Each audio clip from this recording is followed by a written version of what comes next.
the electric running through my mind. Daylight slipping away, yeah. Feel ready to release that sound. Embrace this beautiful day. And I never knew I could feel like this. I'm alive with vibes so positive. So I smile easily. So I smile easily. Smile.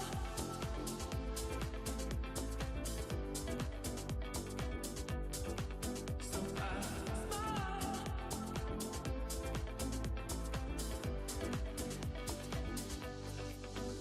And I never knew I could feel like this. I'm alive with vibes so positive. So I smile easily. So I smile easily. Smile. Smile. So I smile.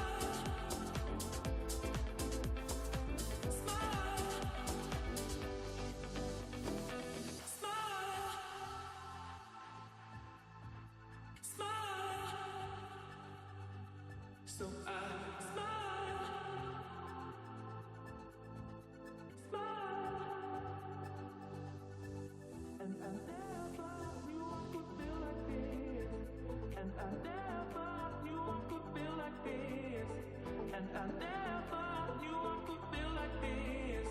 I'm alive with vibes so positive, and I never knew I could feel like this, and I never knew I could feel like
Welcome to Brawlhalla.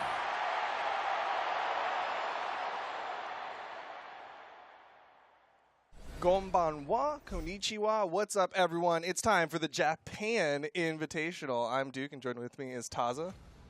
Hello, Duke. Hi, Taza. I'm excited for this. Yeah? It's been, I can't even think of when it last happened where we were able to have like a new region that we're introducing into the competitive scene officially here. And we're here with the Japan Invitational, which is the first official Brawlhalla tournament for the region where we're going to be having 16 players invited that are at the top of the ranked ladder, been doing well in their local tournaments. They're going to be competing here today.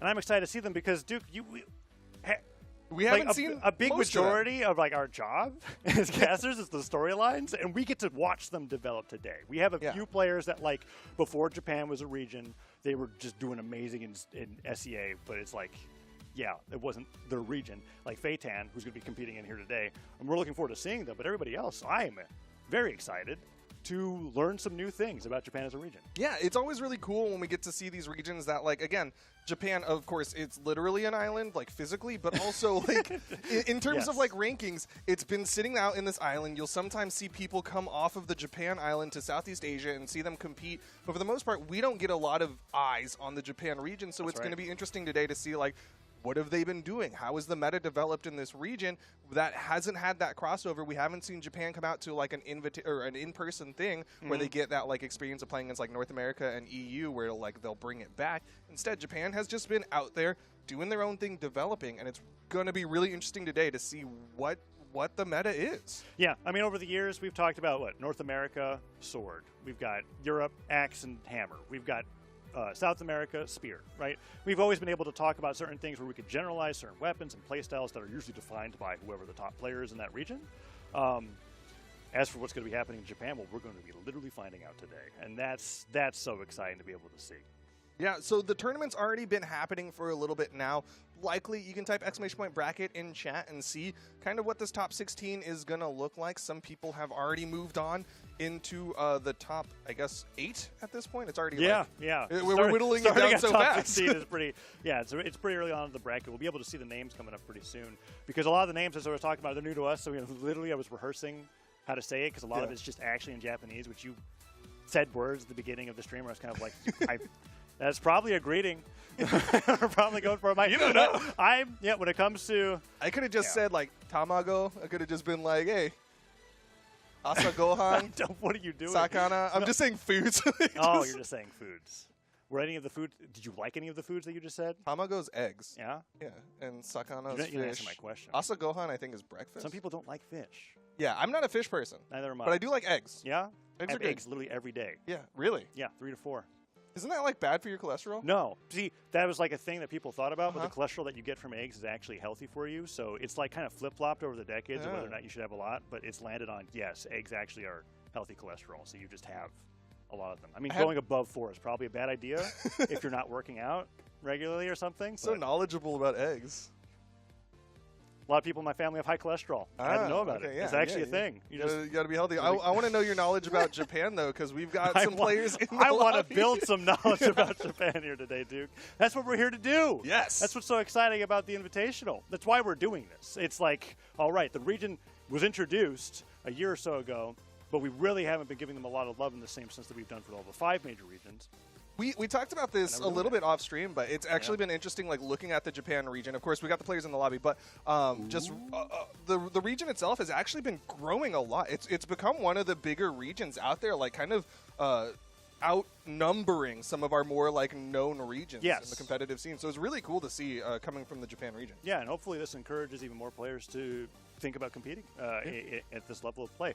We can see the players that we got in the lobby, and coincidentally, or I mean, it was going to happen eventually. The one name that I did mention of somebody who was like playing so well that even on a server that didn't really benefit him, he's here in the Japan Invitational as Feitan, and that's the player that's done well in C, and now we're hoping to see do well here in the Japan Invitational, representing Global Breakout, going up against Yohei Kong, who's going to be our matchup. I don't think this is winners round 1. I think we're like kind of in top 8. It's weird in the top 16, you can do !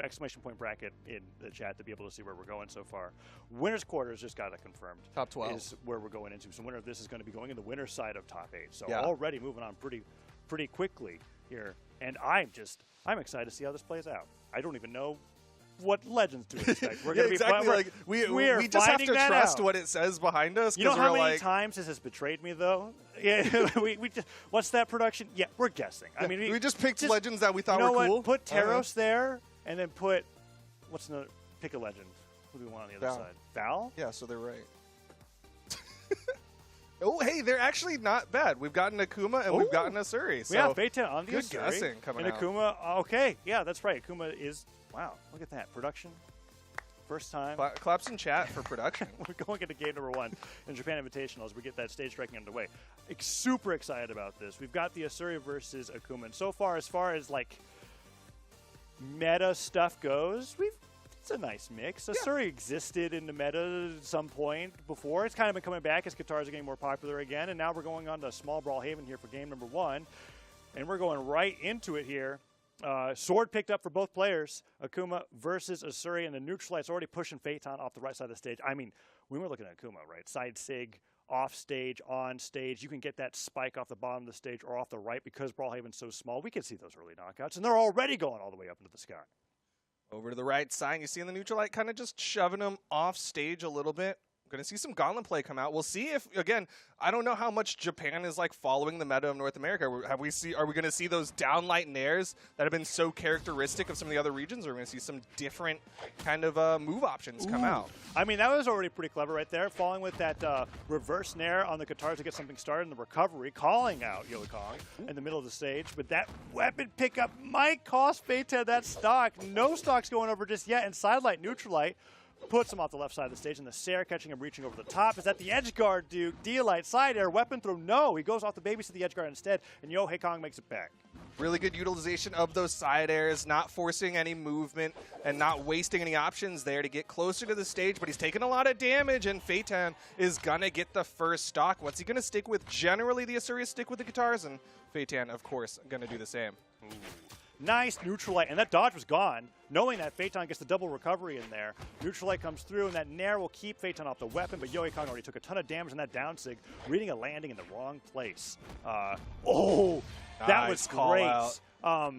Spot dodge, like, for both players, happened at the same time, but as you said, Duke, it was a call-out because the down, like, even when you spot dodge, you have a little bit of time before you can decide to gravity cancel. He delayed that a little bit, got the down, like at the splash at the very end, was able to get the recovery off the top to even up the game. But the nairs and recoveries, Feitan sweating for that knockout. Yeah, this is definitely Feitan taking that stock, and maybe a little bit upset that he lost that first one. But right now, that's a huge lead for Feitan. Coming in, hitting some neutralites, getting some neutralites, just trying to deny this weapon from Yohei, but Yohei does pick up the gauntlets. Ooh, and that falling nair didn't quite hit, and a ground pound dodged through by Feitan. Side air on the way back to the stage, puts on some more damage, and the side stick, that's going to go punish. No, the falling nair didn't get the fast fall on it, doesn't catch Yoi Kong off the right side of the stage, and that stock does not take any more damage. They could be equalized pretty quickly here if that recovery connected. Oh, is that going to be recovery? Still not enough. This is still Small Brawl Haven, regardless of region. It is going to be still one of the smaller maps, quicker to get those KOs, but Yohei Kong with the weapon advantage needs to get the stock off of Feitan. Recovery, and that'll do it. Okay. And now, as you said, anybody's game here. I think there was a huge chance for some extra damage from Feitan off the guitars on the right, and because it didn't lead into that, Yoi Kong's starting to get the momentum here. Nair, gravity cancel, neutralite, empty hop, trying to bait Feitan to dash forward, and Feitan doesn't take the bait. Instead, gets a bunch of damage himself. Side air, landing, interrupted by Nair, but the sidelight right back recovers him up to the top, and now Yoi Kong's in the lead.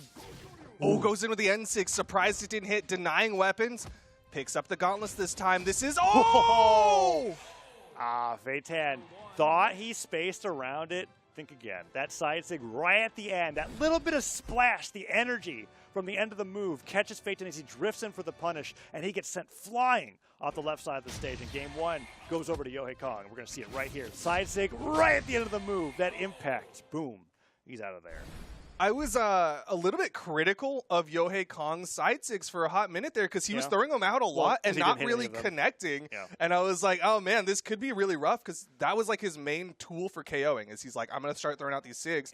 But it worked. I don't think that your worry is totally remedied yet because that last side sig, I will argue that Feitan looked at that, saw that happen, and went, I'm not going to let that happen again because he definitely drifted into the end of the move, getting ready to punish it, and just misspaced that a little bit. So Yohei Kong still has a bit to work on with those side sigs, but Feitan responding with the Legend switch quite confidently off the Asuri onto the Bryn, favoring the Axe right now to be able to fight against Yohei Kong's approaches. Very interested in this. And the down air gets him out of the stuff recovery. Oh, if Phaeton didn't land with that down air, that was it. Yeah, you saw those sweat beads come out. If Phaeton was able to deny that wall touch, that could have been fatal for Yohei Kong, but still, the Axe hits are coming out. The dare connects, and Yohei Kong's going to lose that first stock quickly.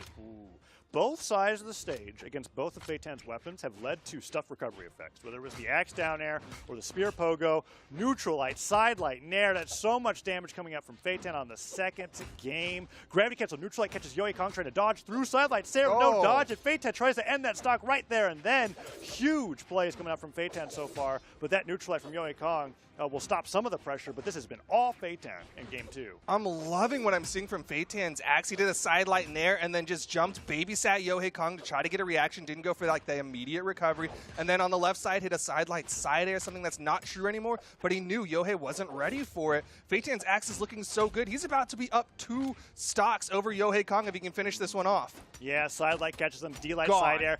Aegis connects, and Phaeton catches Yohei Kong sleeping on that attack, right? The very tail end of the side light hits. He catches the downlight before he can jump or dodge out of it, and there he goes. It's now 3 stocks to 1, and the Axe attacks keep hitting 2 dares into a downlight, and Yohei Kong can only pummel him away and pick up a weapon and hope that he avoids a 3-stock at this rate, because I've seen no signs of a comeback so far. That recovery hits, but it was off the back of Phaeton going for some really crazy extra damage on that gravity cancel neutral sig. And it almost worked too, because Yohei Kong did dodge diagonal in towards that end sig, but just a little bit of a late reaction from Phaeton, and Yohei Kong was able to deny the 3-stock. Phaeton playing pretty aggressive, but you know there's a lot of stage underneath him. He wants more damage. He dipped down for that recovery to continue the combo. He wasn't finished. Gravity cancel down sig into weapon throw, goes all the way off with that Axe. Is he going to go for the down sig here? That's what I feel like you do when you have this much of a lead, Duke. Yeah, you just throw out some down sigs. Well, Bryn down sig is really strong when it hits, but a side air will do. 2 stocked in game 2. Really huge change off of a Suri to Bryn. I mean, and most of that game was with the Axe. I don't know if we'll be able to see exactly what the damage numbers were in comparison, but the Spear really just played a finisher role. We're seeing all of these knockout highlights be on Spear, but I'm pretty sure I remember like 8 Axe strings in the middle of that game. Yeah, it was definitely the Axe show from Phaeton. And it's interesting because, like, when you have that kind of play style of build up a bunch of damage with Axe and then go for a KO tool, my brain immediately goes to Sword or Hammer. Go to the Taros, go to the Jala, but clearly there's something about the move speed, the stats, and even the signature kit. We saw the down sig connect, the end sig for the read. I generally think those are the plays to go for Phaeton, but we're seeing Yohei Kong with his own swap over to the Koji. The Koji, yeah. And to your point about, like, with the different weapons when it comes to what you do to secure knockouts, I think that the way that Phaeton's going, it's like, well, he sees Yohei Kong off stage, and he's like, well, Spear down air is working really well against this guy, and he might as well just keep that up as we're going forward into game number 3 here. The set is tied up 1-1, and we've been seeing on loss a switch to a different legend, which, like, understandably, are characters that I expect many Brawlhalla pros to have as a pocket pick, right? Whether between the Bryn, the Val, the Koji, at some point, somebody has, you probably have played these legends competitively, unless you're a real specialist. There's definitely a lot of consistent picks across them so far. Yohei Kong, one thing that's nice about the swap over the Koji is he's going to carry over that sword from his Val. His N-Sig's going to connect. Can he get this stock finisher, though? He's got the advantage over Phaeton. Yeah, let's see if the bow on Koji as well deals with the range issue that he was having against the Axe. Phaeton was stopping a lot of his approaches with the gauntlets and the downsig. Nicely spaced. He even caught you off guard, right? Because there's something that will happen with that is even though you get the notification that he's going to go the full distance, if you space it right, you'll stop at the edge of the wall, and that downer hits, and Phaeton's out of there. He can't even touch the bottom of the stage, and that's Yohei Kong with the lead in game number 3. Is he going to stick with the bow? Yes, he is. Even uses the weapon toss to get some extra damage put out onto Phaeton. Looks like these character swaps are working out for both players, but Phaeton with the side sig will keep this one close. I didn't think that'd have enough force to knock out on its own, but it does. Phaeton gets him off super early on the left side of the stage. 2 stocks to 2 now, and punishes Yohei Kong for that bow pickup. And gets an extra down air there for good measure. But so far, I think the idea is clear. He's picked the bow to deal with Phaeton's Axe, and it's working out nicely for him, at least in comparison to the last game. That's twice now. Feitan has gone for that read again. Goes for the gravity cancel and Sig. Yohei Kong got away from 2 of them, but that third one connects. Yeah, Nair fights him off stage, avoids the side light. Nair connects. Feitan trying to get these slide charge pivot side Sigs to catch Yohei Kong off guard, get that little momentum boost in the distance, but he's not falling for it after that first one connected. But Feitan still knows. D-Light recovery, that's enough. Takes him off the top, takes the lead again. There's a little bit of conditioning coming out from those side Sigs. I was, again, about to be critical of it, and then I started seeing Feitan go for a lot of these down lights because he's like, all right, I'm just going to anti-air you because you're jumping over them.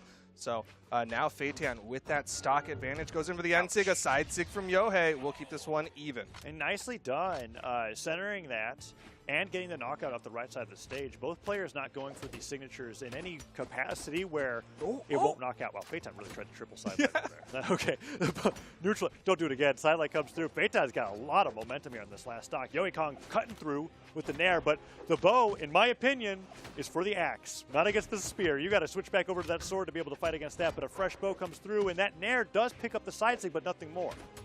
This is the longest we've seen Feitan sit on a spear, and it's specifically, like you said, to go up against Yohei's bow. Yohei's still able to touch that wall. Nair hits, side air connects, he's off the left side of the stage, and that's going to be game 3 for Feitan. And now I have to ask the question, are we doing best of 3s or best of 5s? 1 sec. All best of 5s. I'm hearing from the crowd. All best of 5s today. Feitan has to get at least one more win over Yohei Kong. Yohei Kong made the swap to the Koji. It looked good for a minute, and then he I like what swapped the away. bow is doing against the axe. The spear is still unanswered. And if he's looking for, like, because there's a lot of different ways to approach Brawlhalla competitively, whether it be like being that solo legend mained or having different weapons that you main, or in this case, picking up weapons that you think will do better in certain matchups. Because, like, I know for a lot of players, myself included, I got blasters. I don't really like having that weapon in my hand against gauntlets, so I try something different, right? And other players will try that as well. We've got the Zariel coming in, right? This is like the best of both worlds coming out from the pick that he just had on the Koji, where the bow was doing great against the axe, but he still wants the gauntlets from the Val. And that's a really unique counter pick in general. Like, just in Brawlhalla in general, Zariel is a character that I feel like is criminally underrepresented in competitive play, but I think is really good. And now I'm excited to see Yohei Kong bring this out for that back against the wall pick in Game 4, because if he loses this, he's going down to that elimination bracket. I think Zariel's one of those characters that has gotten a little bit more popularity, like relatively recently, right? In EU, we saw Zariel come out and do relatively well, but even then, he's still one of those characters that you don't see too often. The Sigs don't blend in so easily off of the light kit. Yeah. Ooh, weapon throw comes forward. Side lights on either side. The recovery catches Feitan hovering in the air, but not enough force on that to knock out just yet. And the recovery connects. Yohei Kong goes for the recovery on the gauntlets here, and the sider does catch Feitan on a jump, and that's just enough force to knock him off the left side of the stage, and Yohei Kong takes the lead. He did take the lead in Game 3, and Feitan turned that around real fast with like a flurry of spear side lights. Oh, that's exactly how you want to see that down sig used. That was actually really cool. The down sig, we all know, if you've played against Zariel, you're going to use it on the corner. But to go underneath right afterwards, kind of using all of that attention to dip underneath, goes for the recovery. Didn't quite work out, but I love the idea coming out from Yohei Kong. Yeah. Definitely, like, not just picking it for the weapon set. And in case you don't know, the arrows fly farther if you don't hit the stage. Just in case. Very true. Like, for anybody watching, because maybe you haven't played against a lot of Zariels. Nair hits. Feitan knocks Yohei Kong off the left side of the stage. Another Nair catches him underneath. I do think, Duke, that this pick has really put Feitan on the back foot when it comes to pressure. Oh! But I mean, when you give him a punish like that, he's gonna take it, right? Oh, and he tries to go for that neutral sig once again. Feitan goes for a lot of signatures that, while the accuracy is low, the amount of time that he spends getting punished for it is so negligible that I feel like you might as well keep going. But nice job on that side sig, holds him in place and knocks him off the right side of the stage, securing the lead once again. Good old misdirection, some dodgeball tech, had that bow in the sky, and Yohei Kong stayed grounded throughout that side signature, but another recovery. Feitan almost gets the stock. Yeah, that was close there. Recovery connects off the ground. One more of those will definitely knock out. D-Light Sider will do it as well. Spear not quite as privileged as Sword with how easy the downlight is to hit, but it's still a knockout combo. But we can see Feitan's really trying to get these pickup recoveries, and Yohei Kong's playing around it quite well. This is the first time we've seen Feitan really struggle to finish off a stock of Yohei Kong. He's generally been able to get those hits. He actually only wants the spear recovery there. It's like recovery's the only way I'll finish and you. then he goes unarmed recovery. He's like, dang it. Not enough. There we go. Axe downlight. He is actually hitting each one of these moves at the threshold where it just barely won't knock out. And Yohei Kong is getting damage in. There we go. I held my breath. I held my breath because I was like, and if the story fits, he's living. But no, Feitan finally gets up with an axe neutral light left side of the stage, and that's a ton of damage. Charges up that axe ground pound to try to get some a good dodge and read there. But Yohei Kong finally picks up the gauntlets, and it's like the extra credit that he got doesn't even matter now. Feitan back up on the stage. Yohei Kong waiting on that wall for a while there. You saw double exclamation points come out. Getting a couple of taps here and there, but generally with the weapons that Yohei Kong has, he wants those bigger hits. He wants those multi-hits. Oh! Better than a down sig. Just fast fall ground pound. Catches him on the side of the stage, and that's not a lot of ledge to play back from. And Yohei Kong with the Zariel brings it to a game 5. What a close set for the first streamed match in the Japan Invitational. I'm excited about this. Going and to game now 5. it's like, does Yohei Kong lock in the Zariel, knowing that he can't change the pick going up against Feitan? Because that's how that works. When you get that lead, when you're winning, you got to decide what your character is going to be so that your opponent can counterpick. And it looks like he did, and Feitan's confident with the Bryn. As we're looking at those damage charts, and yeah, just an amazing job coming out Look there. at that second stock from Yohei Kong. Look how high he took so much damage on it and survived for so long. That was all those recoveries, the downlight. Ultimately, was an axe neutral light that where finished Feitan was like, that was unfortunate for Feitan. We're going over to Apocalypse now. One of the bigger stages that we've seen so far in this set. And it's game 5, so winner of this goes on to winner side top 8, and Feitan's going to be relying on the axe, which he's been getting a lot of damage on. But Yohei Kong, at least with both the gauntlets and the bow, has been maneuvering around this weapon quite well, and Feitan's losing a lot of that momentum that he had at the beginning of this set. Yeah, Yohei Kong is starting to get more and more neutral wins, just getting these taps onto Feitan. Throws out the side stick, a little bit of an odd option with these signatures from Yohei Kong, but still getting this damage added up, switches over to the bow. Ooh, recovery goes to the other side, and maybe he's thankful for that because Feitan was ready with a down air. Neutralites him into orange off the left side. Nair catches him. Recovery may have knocked out if that caught, but Feitan's doing a good job while recovering, covering his landings with these down airs, but a gravity cancel D-like Nair. What a great call out from Yohei Kong, but every time he's gone for those neutral sigs, he's going for a jump read, and Feitan's just not jumping and punishing him on the landing. Oh, the recovery. Now it's looking like a reverse of the last one. Yohei Kong needs to get this stock. Punishes. Side air hits. Is Weapon that going to toss. be enough? You know what I've noticed? Neither of these players have gone for weapon toss edge guards. We're like thinking it and saying it. They have not done it. They are not letting the weapon fly. They want to keep onto that weapon and rely on their edge guarding to be able to get those knockouts. And so far, both players have been able to get back pretty well. Yeah, they've both been surviving these situations. The recovery finally finishes off the stock for Yohei Kong. Pretty damaged, though. Needs to get some extra credit and try to maintain this lead over Feitan. Ooh, weapon spawn comes in, and he jumps out of reach of the Nair. Yohei Kong goes for the Punish. side sig. That's a pretty good punish. Sair from the side of the stage sends Yohei Kong flying, and he juggles some weapons to deny that next spawn, and I think he primes another axe. So Feitan's already shown what his game plan is here for game 5, and sidelight Nair is the opening to it. Falls down unarmed, goes in for that recovery once more, and they're both fighting for center stage. Nice dodge on the neutral light, gets a quick Sair in, and avoids his Sair on the way back down. Chase dodges forward. Chase dodging again, trying to just maintain this momentum onto Feitan. Goes for 2. He does That's it. beautiful. What? That was great. He really baited out everything Feitan had and landed with the recovery there. Got what was true, and then waited for what wasn't. You know, that was an unfortunate gauntlet weapon throw connection, right? Oh, but he gets the spike. Is that going to be it, Feitan? Can he make it back? The dodge Ground comes pound? through. Ground pound, it hits, and Yohei Kong gets that second stock. Feitan now down on potentially that last stock on this winner's bracket run. As loser of this goes into the elimination bracket, and Feitan fights back with a vengeance there with that neutral signature. Let's see what he can do. Yo, this swap from Yohei Kong is working so well. I thought for a hot minute there that Feitan had this one in the bag. He touched? I thought that was it. I thought he just fell, completely missed the stage. Tries to get up with the neutral sig there, doesn't catch him. Side sig Punish? avoided, but the punish was too late from Yoei Kong. Phaeton dodges out of the way and lands with a nair. Needs to stock. Oh, side lights are trying to catch those landings. Good the dodge. recovery catches them in the middle of the air, and Yoei Kong's kind of trying to catch those landings. Once again, dash forward, dash back, down light, doesn't get him, flies off the stage, picks up the gauntlets, and the side light train comes through, and Phaeton's looking for those pickup recoveries again, Duke. And last time we saw Phaeton do that, he took a plethora of damage. Like, look at him go. Oh. That one doesn't even knock out. Spear recovery, it's not a KO tool anymore. Phaeton's proven it. Side air doesn't hit. He needs this stock.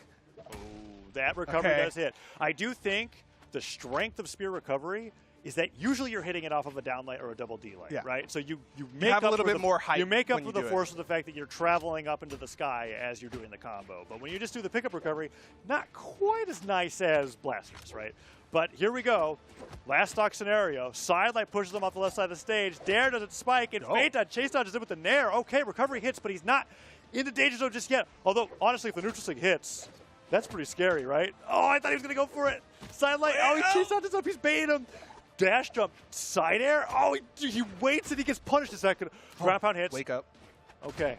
Swap weapons denied, and it's the recovery. Yohei Kong wins it out 3-2 over Phaeton. All right. Opening up the Japan Invitational with An upset. An upset, because, I mean, out of all the names that I knew, Phaeton was the first one that I listed, and I feel like as far as the global breakout players from Japan that are in the tournament, one of the favorites to at least be on in grand finals. Now, granted, that could still happen through the elimination bracket, but Yohei Kong was not one of the names that I was talked to about or even thinking to talk about, and Zariel was amazing. And while I was speculating before, I have a lot more confidence now that he really was looking for the weapon matchup that dealt with Phaeton's playstyle the best. And when he was looking through things, he was like, oh man, the gauntlets are really great. Oh, but I love the bow and Koji, but my sword is just getting beat. Zariel was the answer with that combination, and it looked great.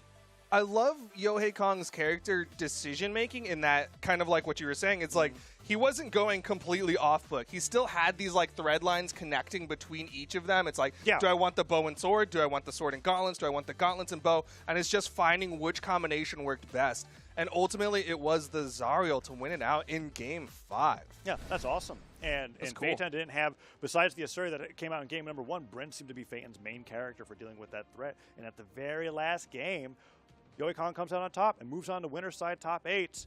How exciting. Duke, we've got another match coming up. Who is it going to be? We got KST going up against Erick.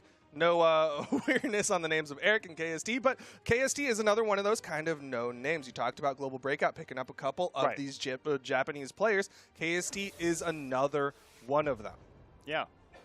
We've got the icons here showing up, the Fates going up against each other, and it's, man, it is actually a Fate Ditto coming out. Right? What are Sorry, you? I'm trying to read the level. I have very bad eyesight. It's Level 84 versus 96. Oh, I thought it was 76. You're right. That's 96. Holy cow. That's a lot. These are two. I wonder. I'm excited for this because as far as Fate mains go, I've seen Fate like be picked up for a tournament, but Fate mains are pretty rare. The signatures in Fate's kit are really unique in how you can use them, the soft charge and the hard charge on them with the distance and the changing of the properties.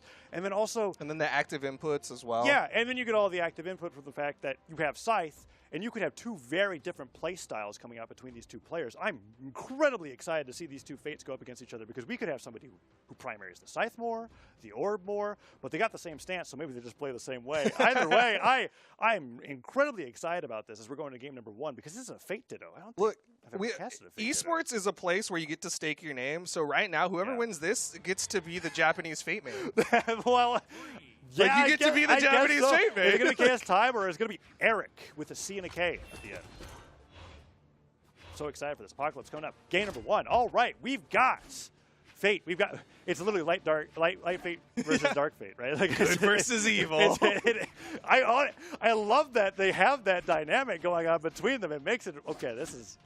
Well, right now, Good's winning. Good's getting all the damage. KST has caught Erick, but Erick now starting to swing back a little bit. We've got the Scythe Ditto. It's very interesting that one's not like leaning to the Orb against the other one's Scythe. It's Instead, interesting it's just that the good Fate is using the really like crazy animated skins, and then the evil Fate is the one that's using like the very conservative ones. I'm just really enjoying the cosmetic battle that's happening between the two. In terms of the battle of good Look at the versus evil, sidekicks, though.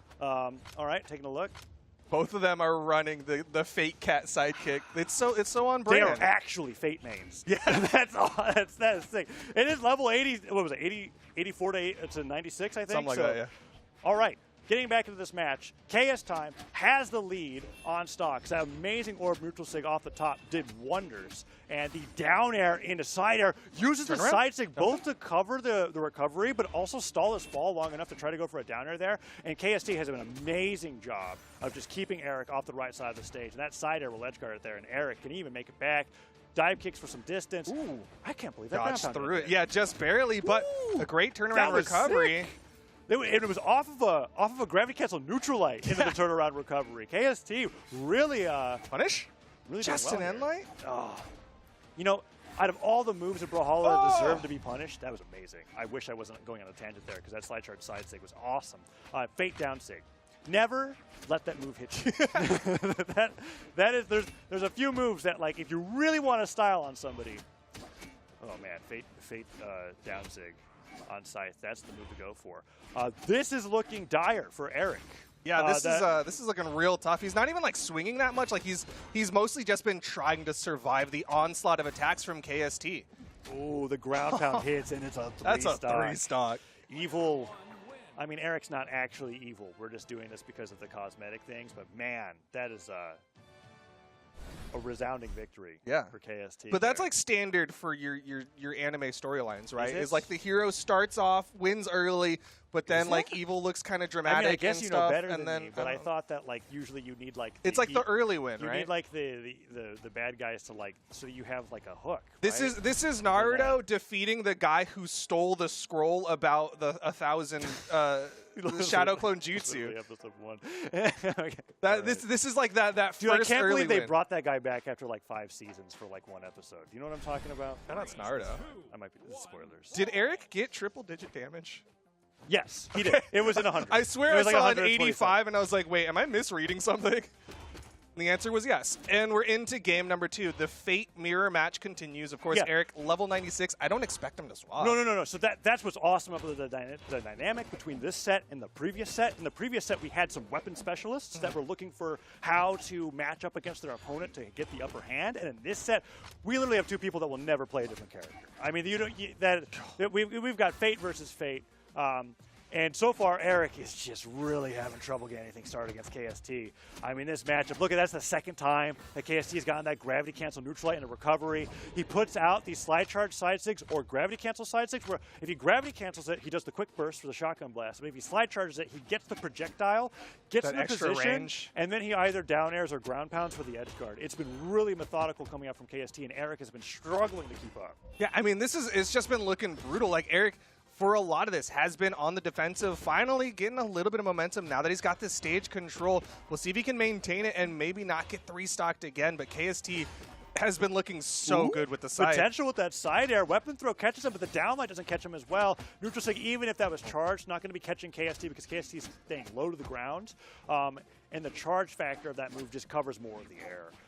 KST now jumping from the platform, lands to the sideline. Good Nice. dodge! Dodges and cancels into a pivot side sig. Uses that blast to send KST off the right side of the stage and already doing miles better in game 2 compared to game number 1. That was that mechanic that you talked about in the last game, right? You can wait a little bit inside of your spot dodge before you turn it into a gravity cancel, and Erick used all of that for the iframes and then threw the side sig. I honestly didn't think he could cancel that into a move from how long he waited out, but KST, not phased from that knockout, takes out Erick's second stock without taking any damage, and he's like, well, if I can't 3-stock, might as well go for a JV. We'll see if it happens here as that weapon comes through. And man, that is his style with Scythe, isn't it? That gravity cancel neutralite off of the dash jump, he's been catching him so much. Speaking of catching him, stuff recovery. Erick makes it back, but that was scary. Definitely dangerous spot. Down there side of recovery. KST just takes Erick off the right side of the stage, and that was destruction. What a solid performance. Yeah, that was an obliteration and a half, and KST is up 2 games, and now Erick's like, all right, I guess I got to do something if I want to become the Fate main of Japan. I think that something that he's got to change here is on the way back to the stage. Maybe he's paying too much attention to these side sigs, but what KSTime's doing every single time that he knocks him off the right side of the stage as he slide charges the side sig, falls down the side of the stage. We saw in those replays, right? One was a jumping ground pound to cover him going low, and then Erick was like, well, I guess I'll try to go high. Then it was just a side air off of the side sig. I mean, these edge guards from KSTime have been so amazing going up against Erick that it's what's been giving him these huge leads, and we saw that Erick can get the knockouts. We saw in the last game that gravity cancel side stick was an amazing play. So here we are, game 3. This is your last chance in a best of 5 to adapt and stay in this set. Lose this, you go down in the elimination bracket. And as you said, Duke, at least currently, the Namaker of Best Fake Japan goes over to KST. Ooh, going in for that gravity cancel and sig. Erick has been going for this read a lot where he goes for a dash forward turnaround end sig. It's just not landing against KSTime. Yeah, KSTime spending a lot of time not in the air. And now we're seeing him interestingly use that mechanic against his opponent and also getting punished and going like, wow, this really isn't that great right now. Like, there's a unique situation you want to read for that. Oh, man, going through all those weapons. Makes it back. This has been a better job for Erick recovering so far out of this entire set. That was so sick. That was panic. No, from Erick. Okay, He's like, wait, which way do I go? That is like Fate mains take notes. That was awesome. I didn't know that was like that good. I wonder if it's still like active enough to like knock out. It might be. I mean, it seems very similar to that Koji mechanic, right? Again, it puts the symbol forward like you're gonna teleport. Well, he slide charge pivoted it, so the indicator was on stage. That broke my brain. All right, KST. Weapon throw comes down. Side light, active input, kicks him up. Down air connects with him. Side light kicks him forward that time. And just falling. Woo! We take those. No 3 stock here for KSTime. It's the closest it's been.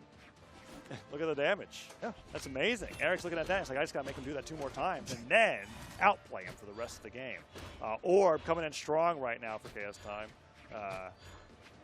And Erick with the Scythe gets a side air, a neutral light, tries to catch a landing. This is the moment where I'm like, Erick, where are those neutral sigs at? And KST puts him up the side of the stage. It's so good. He gets him with it so much. Gravity cancel or slide charge side sig, jump ground pound. That's it. That stock goes down, and now Erick's got 1 stock left to play with in this match. This is looking rough, Erick. He's at least denied the 3 stock. KSTime already adding up more damage. The extra credit, the dodge in gets through the side sig this time.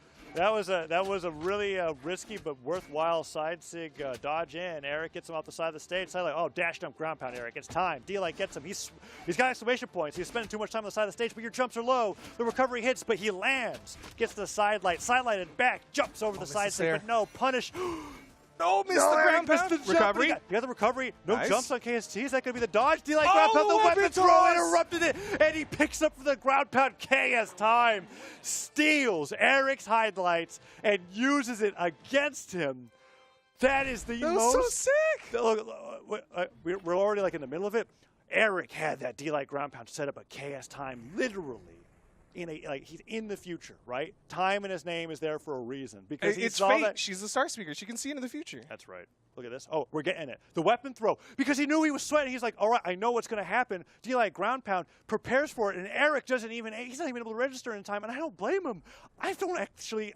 The amount of they'd be able to have that counterplay there was so fantastic, and then to have the peace of mind, pick it up into a ground pound. Production. Amazing. I want to know. Okay, I want to know if KSTime was gonna fall because you said he was in sweat beads. So he touched the wall. He was sweating, but he touched the wall. Okay. And so I am absolutely certain that he looked at that situation and went, I am going to get punished by some kind of ground pound. Based off of his positioning, if he goes for D-Light ground pound, he's got to jump. This weapon throw will interrupt whatever he's doing. It was an amazing counterplay option where I think in that situation, maybe like if Erick was just like also in the future, like even beyond that point, gravity cancel unarmed side lights or Sair. Even though they wouldn't have knocked Either way, it was just such a good decision. Like I'm just trying to understand how niche of a decision it was, but still to go for that weapon toss up and to react after it, that was amazing. I mean, KSTime. To me, when I look at that, I'm like, that's the best thing to do against unarmed D-Light ground pound. I mean, that's such a good response to that. That makes me think of like, well, now I think in a world where that punish is optimal, it's only okay to go for D-Light ground pound unarmed if your opponent is also unarmed. Yeah, exactly. Because that looked so convincing to me as a knockout move. Obviously, if you have less damage on you, you're at less risk of being knocked out. But amazing, amazing Fate Ditto from both of those players. It's so exciting. Dude, we've got... We got more character specialists. We do. We've got 2 level 100s here. Compton versus Alternate. Is Compton at level 100 Queen Nai? That's what I'm seeing. Oh my goodness. A level 100 Queen Nai from Compton and a level 100 Bryn from Alternate. Production very happy about my this. My ears are blown out after that. That was a very loud let's go. Very loud. But I can tell, no, it's okay. Their excitement is exactly what we need because Queen Nai also, like I was talking about Zariel being underrepresented, Queen Nai is really, really low on the list, and for good reason, in my opinion. Competitively, it's not a very attractive stat to have 3 speed. Yeah, she is the only legend with 3 base speed. Conversely, she has a lot of strength and a lot of defense. So you'll see sometimes those crazy Queen Nais who go 2 speed Queen Nai. Oh, shout out to Cake. It's definitely a thing, but instead we're seeing Compton come out with the 4 speed, wants to get that a little bit more neutralized, but still, Queen Nai is a really strong character. We'll see what kind of Queen Nai Compton is, because I'm sure a lot of people who've run into like the ranked Queen Nais that'll do a lot of those spear sigs to take space, it's a thing, but we'll see if that's what he does.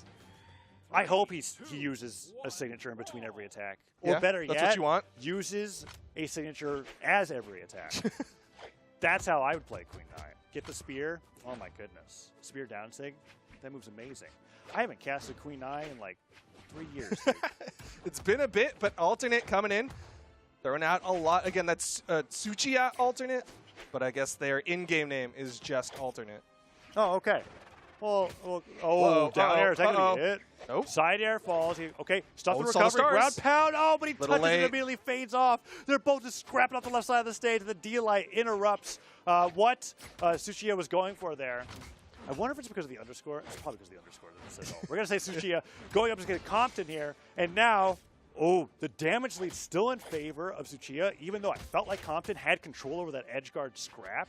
But now that we're back on center stage, Tsuchiya's got to be feeling pretty good about this. Recovery comes through, though, and that evens up the damage. And, I mean, yes, we were talking a lot about Queen Nai's low speed, but the reason why we say Queen Nai never die is because of that high defense stance. And to boot, you get that high force as well. So making up a damage deficit, it's not exactly an issue as long as you're connected with your moves. And that recovery comes through into the guitars, and a recovery from this move will definitely seal the deal on that first stock here in Game 1. Really good guitar play coming out from Compton. Both of these players have the spear. They have that potential, but Compton trying to deny and will succeed in denying a weapon from Alternate, or Tsuchiya Alternate.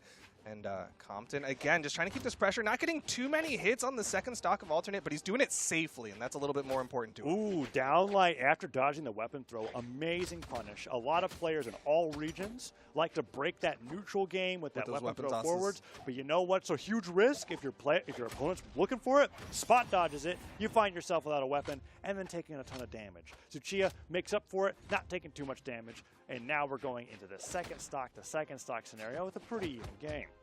This is another situation where like Compton's kind of the known name between the two of them, or at least like known for myself. I mean, once you see that global breakout sign, that's how you will at least know about it. They've branched out. Oh, he still touches. Beautiful. I thought that was it, but I saw the sweat beads. But yeah, it's egg drop again. The down toss, pick up down air. Love it. And Tsuchiya alt able to clean up the stock. Yeah, beautiful play there. Now Compton very much in the lead, but Tsuchiya alt not out. Oh, that should have been down air. Yeah. But the side air does hit the ground pound. Oh, he dodges it. I love how willing both these players are. Oh, he went into it. Nice. D-Light into recovery. Compton really great on that punish game on the spear. 604 damage for game number 1 on the Queen Nai. Could have fooled me on that being a low-speed legend, dude. Compton was moving pretty nice. He was sticking to Alternate, and that's the most important part. And, man, that last one, he dodged out and then moved back in. Drifted a little bit back into it, and Compton was able to get that Toast stock. just loving every single he's one happy. of those highlight reels that he had to put up there. They were Queen Nai highlight reels. I'm gonna do a hard call out and say that Tsuchiya alt is like the Hazer Delta of Japan, in that we're saying the first. Remember how we kept saying Hazer Delta was Hazer, and then he was actually I'm Delta. Tsuchiya is such a name-sounding name. Yeah, but you want to say look at his in-game name. It's Alternate. It is Alternates. We'll find out. Someone from the Japan region will let us know. But either way, right now, Compton versus Tsuchiya. Game number 2, Compton took game 1 in relatively convincing Do we fashion. compromise by saying Tsuchiya alternate every single time? That's what I'm doing.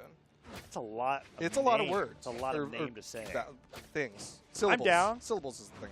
I'm down. I can talk fast. Yeah, I know you can. I believe in you. Lots of down airs attempted from Tsuchiya alt. None really connecting. Compton doing a good job. Alternate, dude. Oh, yeah, sorry. We got to say the whole thing. Down air, double down air. Oh, I thought the triple was coming through, but the recovery cuts through from Compton. And then the neutral light hits as well. Lots of damage coming up on Tsuchiya alternate. Recovery comes through, and that's not going to be enough to make up for the fact that... Easy punish. He knows it, dude. Oh, you know, Queen 9 neutral sig was kind of meant for punishing neutral sig like it's that. such a good punish tool. And I just love that he walks past him. He's like, you don't hit grounded. I'm just going to walk over He here. looked at him and he was like, what is it? You know what was really nice is that I was kind of mesmerized by the charge animation. I was like, so pretty. I never really just like stared at it like this. Nice punish from Compton. On the other side, imagine if Compton used that neutral sig earlier and the fully charged Bryn neutral sig connected. Could have hit. I don't even think it would have knocked out still, honestly. I think. High defense on the Queen 9. Good dodge to avoid that side knocked signature. Out, by the way. Yeah, that would have been. I spent 2 years bad. in Brawlhalla watching Queen 9 side sig knock off at orange on the side of the stage. I think I just watched I had like a mini life flash before my eyes moment, but for Tsuchiya alternate. I mean, we've seen them be absolutely devastating. Right now, Tsuchiya alternate is struggling against Compton. Big side air, slaps down another stock, and Compton gets his pick of weapons. He's going to be playing with the spear for this final stock of Tsuchiya alternate. It's because alternate is like a thing. Yeah, right? it's like that's their alternate. Like in Pro Series, we had alternates. Yeah. That's why I'm fighting it a little bit. I'm sorry, it's bothering okay. me so much. I mean, we get to talk about it, right? That's why. The talking point. A lead for Compton. Even more of a lead after that side light hits. Tsuchiya on the right side of the stage being like, man, what do I do? How do I get back here? These Qatar side lights really hurt. D-Light, Nair connect, side light, D-Light dodge out of the way, Pogos begin, but that's not enough. Nair doesn't get through with the second one as Tsuchiya comes back with a recovery, but for every hit that Tsuchiya alternate gets, it's like 4 hits for Compton. This game's going over in Compton's favor real quick. I'm loving the confidence that's building for Compton as well. In the first game, he was doing like a nair. He'll do like a downlight, and then he'll back away. Now that we're in the second game, Compton's got all this momentum, and he's doing more after each of these hits, right? He'll do a downlight. He'll go for a nair afterwards. He'll go for the side sig reads. Still gets the wall touch and alternate. Huge. It's going to get the stock. Alternate covering the right side of the stage there with the ground pound just in case, but this is a tough comeback. Okay, that almost worked. It actually almost worked. I was really worried. A little bit of panic from Tsuchiya alternate as he did like a dash jump, and he was like, okay, I'll definitely be above it at least. He did the platform, the triple D-Light recovery. Oh, Compton really thought about how do I make this so epic after standstill haymakering in center stage. D-Light, so there, we do not get a lot of platform canceled resets. And then to get him not dodging into the triple D-Light recovery, I mean, that's like a spear player's dream. It only gets better on, like, what, the Great Hall? Like, look at that. Oh, my goodness. Okay, honestly, that last stock of Compton was just the disrespectful stock. It's the, I just respawned, I'm going to do a raw haymaker. That's a disrespectful stock. He made up for the haymaker. True. Because I was looking at that, I was like, come on. And then I went, oh, nice. That's how you make up for a flub like that. Is you get a triple D-Light with the ledge cancel inside of it. Hey, but yeah, game 3. I'm excited. That looks great. That's awesome. Getting a lot. I mean, this is more Queen 9 footage that we've ever had since like prehistoric times. Now he's going to Bryn. Ooh. Dude, okay. I think there's a little bit of ego. There's a little bit of ego. All right. You know, I am totally rooting for Tsuchiya alternate on this one. Let's go Tsuchiya. Because this is like this is a thing that I used to talk about quite a bit. Because there are players in North America, this doesn't happen quite as often anymore because everybody's just so good. But there was a time where the skill disparity was like high enough, or there were some players that just like to do this, where they were like, okay, I'm going to beat you with your main now. Yeah. And there like was Remy used to do that a Remy lot. used to do that to everybody. And Tsuchiya's kind of destroying Compton on the opening here. Let's go, Tsuchiya. Put him back on the Queen 9. Is this Bryn level 100? I don't think so, dude. Let's go. Grab Honestly, I have no hits idea. through the dodge. We weren't looking. Falls, ground pound, Just chase in case. Oh, he almost Okay, he saved makes him. it back. Let's go, Tsuchiya. Three All right. stocks to 2. 3 stocks. Nice lead. Sticking with the spear here on the second stock of Compton. Compton over to the axe. Might be regretting his decision to ego against Tsuchiya. Neutral light and the pogo. Yes! Hit him again with the neutral light and the pogo. Enjoy Let's that go, wall. Tsuchiya. All right, we're getting word that it's Komuchin, not Compton. Okay. All right. We're learning. Yeah. Japan Invitational. Komochin going up against Komochin. Tsuchiya alternate. Still rooting for Pogo? Tsuchiya here, right? Look at that. Is that going to be Another edge one? guard? Another pogo? Yes. And the weapon Weapon toss? throw. Oh! The recovery comes through. Can't get that knockdown onto. He just got a little too close. Downlight side air. Ooh, going for the weapon toss. Tsuchiya alternate is going to clean up that stock. Komuchin coming in. Komochin. Okay, Has got the it. second stock deep red, though. All right, recovery comes through, and some damage is coming 9 through weapons. as well. Sidelight, Nair, gravity cancel, D-light. Tries to get the D-light on the stage as well. And Tsuchiya goes for the haymaker, and oh no, dude, this could be where it gets a little bit rough. The edge guards were looking fantastic from Tsuchiya's spear. Down air, backswing gets it. Weapon throw does not connect. And the D-light does not connect either. Komochin gets back to the stage, and the recovery now coming through. Both players swinging and missing, but that second swing comes through, catches Komochin, is standing still, and it's 2 stocks to 1.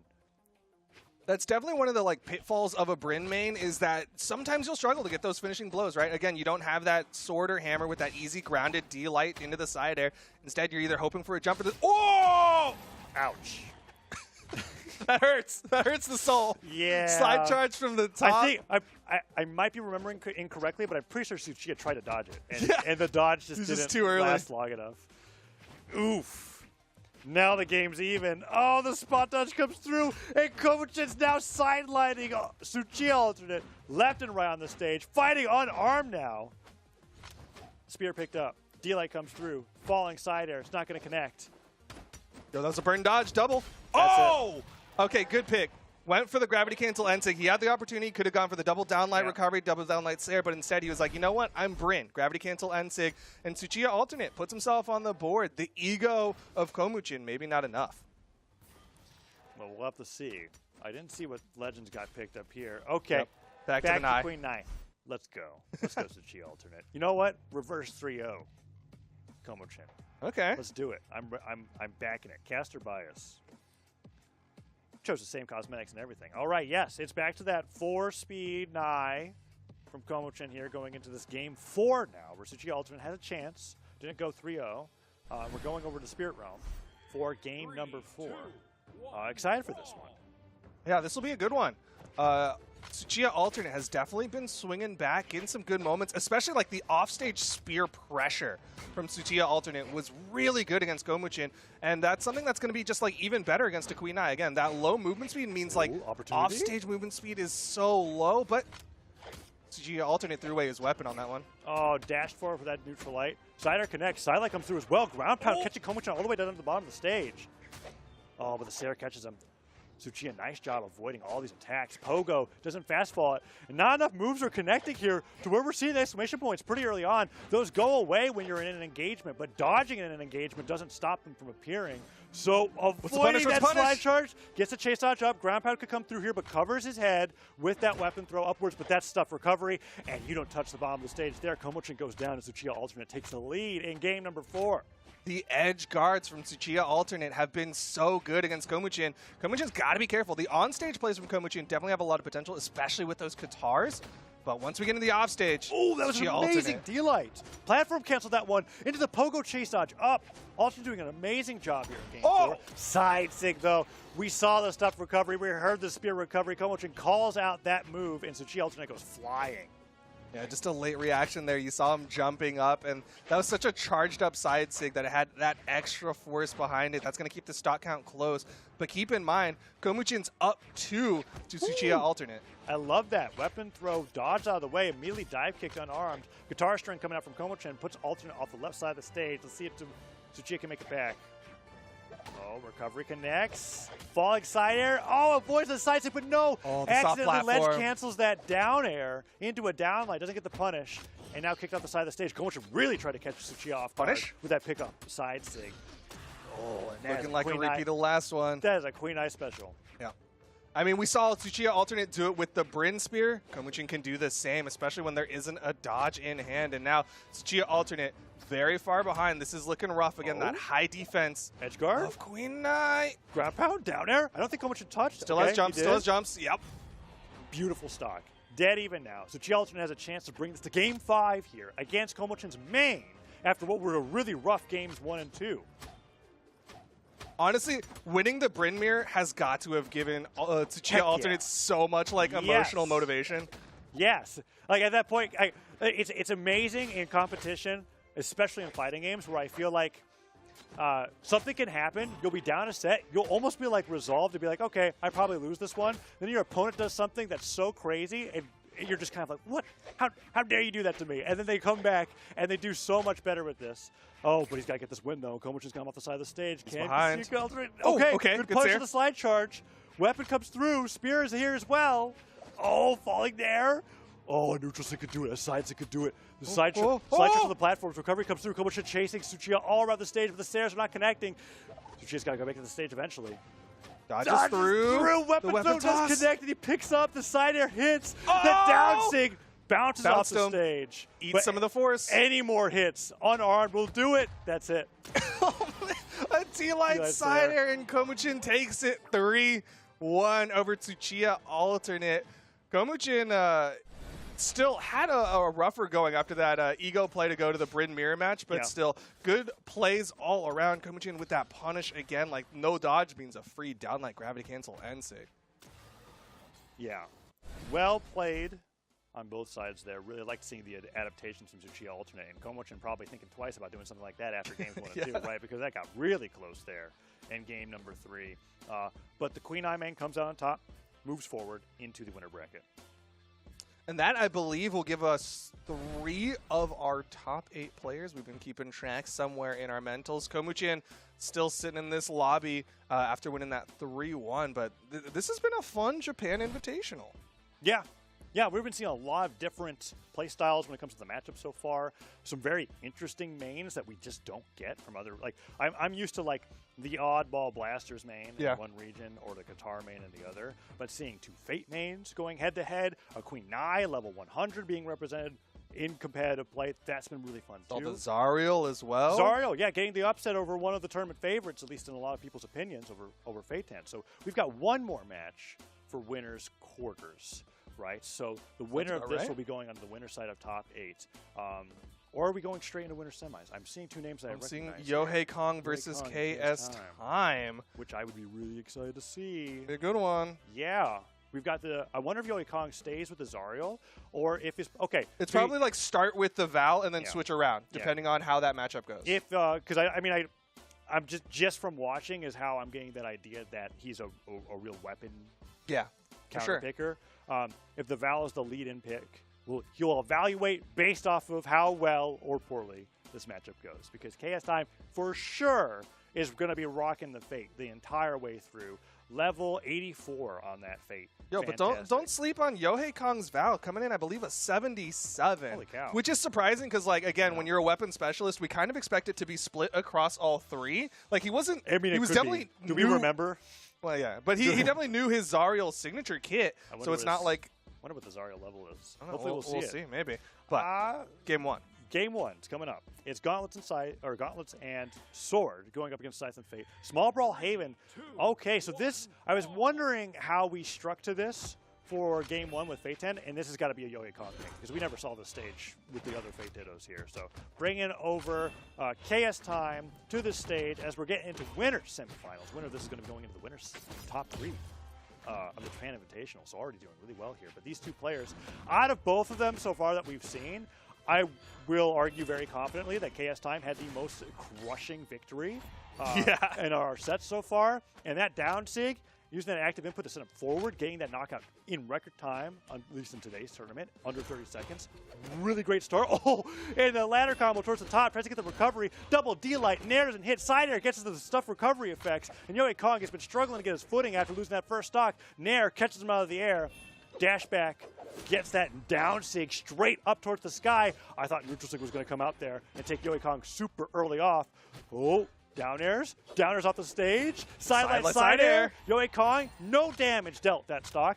It's been 1 minute. A stock is flown every 30 seconds. The oppression that KSTime is able to put out against any opponent has been just absolutely absurd. Now he's over to the Scythe for the final stock here of Yohei Kong. But man, like just like the sheer presence that KSTime has on the screen, it's crazy. I can tell you right now, if we're right about Yohei Kong, the Val's not coming back. No.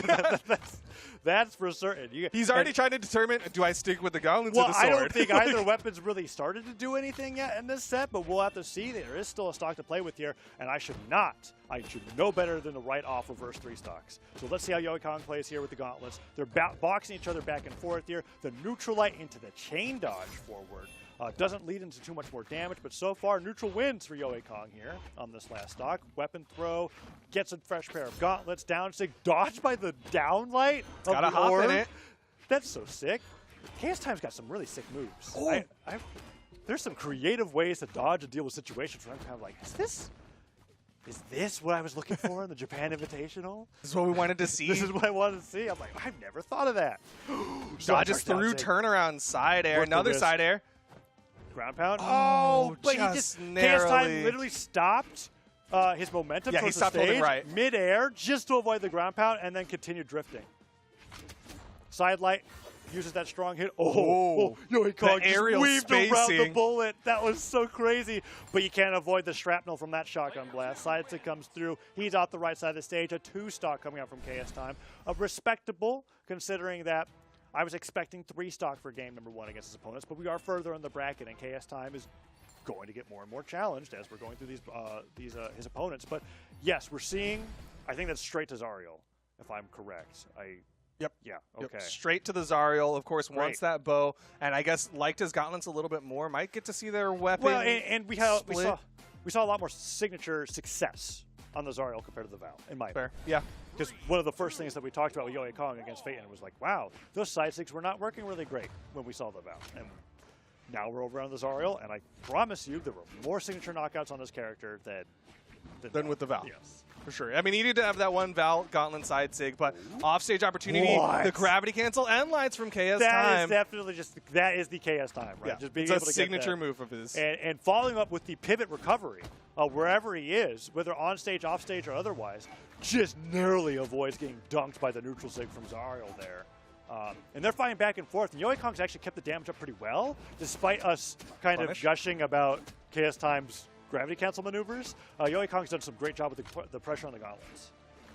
Good dodge, gets that wall touch, waiting it out. Okay.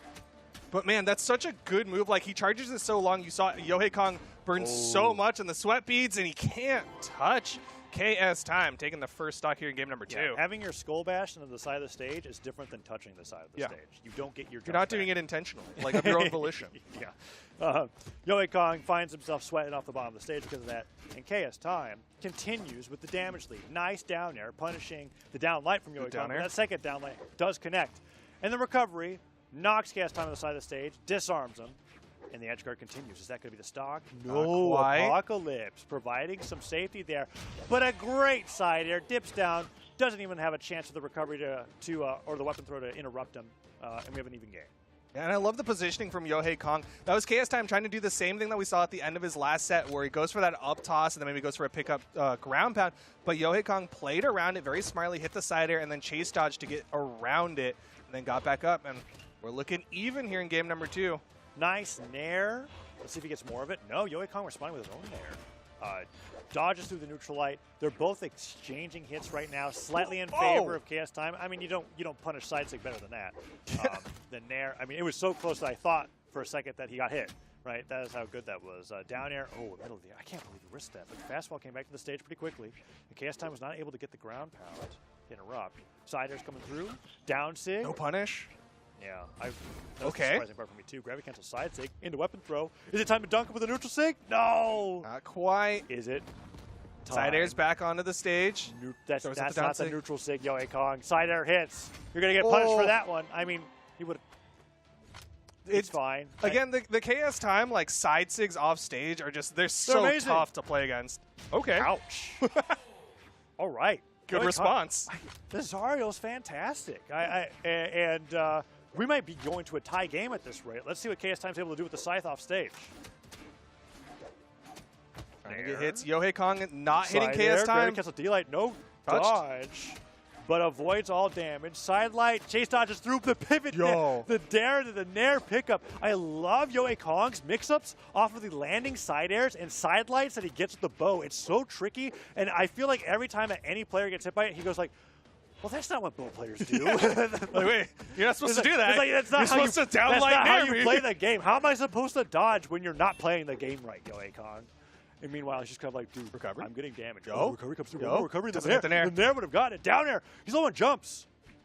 Off Back to stage, no down sig. Down sig, maybe this time. He's playing it smart. He's playing it safe. Throws out the recovery. Side sig could come through here. He's dash jumping. He's weaving. He's dodging. Side air hits, puts him off the side of the stage. Now is it time Another for the Sair, down another sig? dare. No. You should never down sig in this scenario. If we're both calling for it, it's the wrong play. But how Grab high pound could that dodges be? through. Ooh, no he weapon. gets disarmed. Ooh. He gets the bow. The pickup. Can he get the recovery? Denied the KSTime's weapon. waiting for the weapon spawn here. He's playing deny safe. it. Okay, Yohei Kong wants to punish him Oh. for going for the weapon. Here's the one recovery. KSTime grabs it from underneath the platform. Downer avoids. Nair picks up. Sideline comes through. Both players. I can't believe it for the side stick there. It was like the safest, riskiest thing that he could do. He did He's nothing. just sidelining over and over again and not getting punished. The stress is building. Down air hits, and they cannot be more damaged. Waiting Down on the line would wall. kill. Down That's line it. recovery, and Yohei Kong takes game number 2. What a nail biter to finish that one out. And huge for Yohei Kong because I feel like the matchup is too close for him to go down, go 2 to, games. and realistically expect to win the set. I mean, the performance would be great, and we'd be hailing him for the performance, but it would be KSTime's victory ultimately. Now that it's 1-1, there's a lot of adjustments that has to be made here going into game number 3 from KSTime because that scrap, I'm not going to give it in favor of either side there. That was one of those moments where both players were like, oh no, oh my god, oh my god, oh my god. Is this going to work? I mean, I've watched KSTime literally orb sidelight like 4 3 times. But okay, here's the thing though. Is Okay. this is the first time we've seen Japan on a competitive esports stage. So Yeah. this is arguably their fewest times to be in this situation. They are exercising new competitive muscles. Yeah. It's a new stress to them. Yeah, for sure. Neutral light comes through. Side air hits as well. Down air connects, and the ground pound whiffing there off the side of the stage. Falls to the down air, and Yohei Kong gets that side light through. It was the read. almost all bow last game. So I'm curious. Oh, I can't believe how people keep getting away with it. And maybe that's just how you stop KSTime from going for it. Yeah, that might just be a If you good do answer. the wake up dodge in, you get past the blast comfortably enough. D-Light ground or D-Light Goes for recovery a comes nair? through, and Yohei Kong almost takes KSTime off the top. Punish. Down air recovery. Love that chase dodge up to stay next to KSTime. Didn't get much more off of that though. Yohei Kong still needs to find the way to That's finish the it. stock, and the down sig will do it. Yohei Kong has the first. I thought he was gonna just celebratory jump off. You saw he was just like, What? yeah. I mean, He's feeling himself. Sidelight side air, stock count evened up. he's like, I landed the down sig, guys. And he just I fast did falls it. off the I don't side. need this stock. Okay, well, luckily that didn't happen. Lots of unarmed damage coming through. And the gauntlets are really coming out on top here on Brawlhaven. KSTime gets hit with the recovery. The nair would have hit if he didn't jump. Went for the jump anyways, and that recovery comes through. Oh! He gets the double. He pivots. It doesn't even need to. KSTime not expecting him to be that insane. And Yohei Kong nearly zeros to death that second stock on KSTime. He's on the verge of going up 2-1 in this winner's bracket match. Yohei Kong is just climbing the skyscraper of upsets over these global breakout players. He beat Feitan to get here, and now he's going up against KSTime. He's looking so good with his Zariel. What's amazing about this, too, is that this small Brawlhaven pick absolutely was KSTime going, I know I can beat you here. That's why they struck here. It's where the 2-stock happened in game number 1. And the Easy. comfortability is not looking as solid here, but as fast as that stock went by, which was a fast stock that I do not expect to see repeated, right? You kind of get hit by those once a tournament. KSTime even things up really quickly. That side to connecting knocks Yohei Kong off, and this could still be KSTime's win. Yeah, he's got that weapon advantage. Yohei Kong gets in, gets a little neutral air. Not going to get a lot more, but it's back to that bow, this tricky weapon of Yohei Kong. Ooh, he's going to be scared. Beat up towards the top. Yohei Kong really likes those recovery knockouts, and he'll go for them at any damage. Nairs through, down airs through, nairs as well. Down sig, tries to get that third arrow on. Gravity cancel neutral light from KSTime does connect, and somehow he never gets punished for it. It's definitely that signature move of his. Side sig stopped by the weapon throw. I think Yohei Kong will do it again. Down light in air. Puts him off screen. That means Primes there's a lot of damage. Well. So the next weapon that comes through is a bow if he misses the weapon throw or something, but the D-light comes through and the ground pound does not connect. Good fastball. Avoids the down air, Doesn't but throw out the a air move. picks him up. Does he get the edge guard here? Doesn't slide charge the side stick this time in the recovery. Catches KSTime, trying to reach for the down air off the side of the stage. And there's the prime bow that I was talking about. Steals the weapon, gets himself one that's not damaged so it doesn't fly off his hands for that neutral light. Side light, or gets the side air, goes for the side stick, doesn't hit. I can't believe he didn't get that punish there. KSTime really bad on that side stick, and another one could come through. No dodge. Means D-light recovery does not hit it. Yohei Kong barely survives the side air. I can't believe he dodged the down air. What? It's just narrowly surviving. It's the scrap again. Who's going to get it? The side. Oh, he just falls. The fast fall in there. Gets above him. Yohei Kong's at double exclamation points. That triple recovery. Yohei Kong's up 2-1. That was so close. I mean, there are so many moments that we could replay. Here it is. And we kept it in. That double recovery won that game there, and KSTime was bringing it back really well. That recovery, he just catches him in the middle of the air. I feel like you, me, and KSTime all went, there's no way he touches the wall again. And he went back, got the third exclamation point, and then just rushed back on the stage. Okay, this is not what I think we would ever expect. Can we see the we can't even see the levels. No.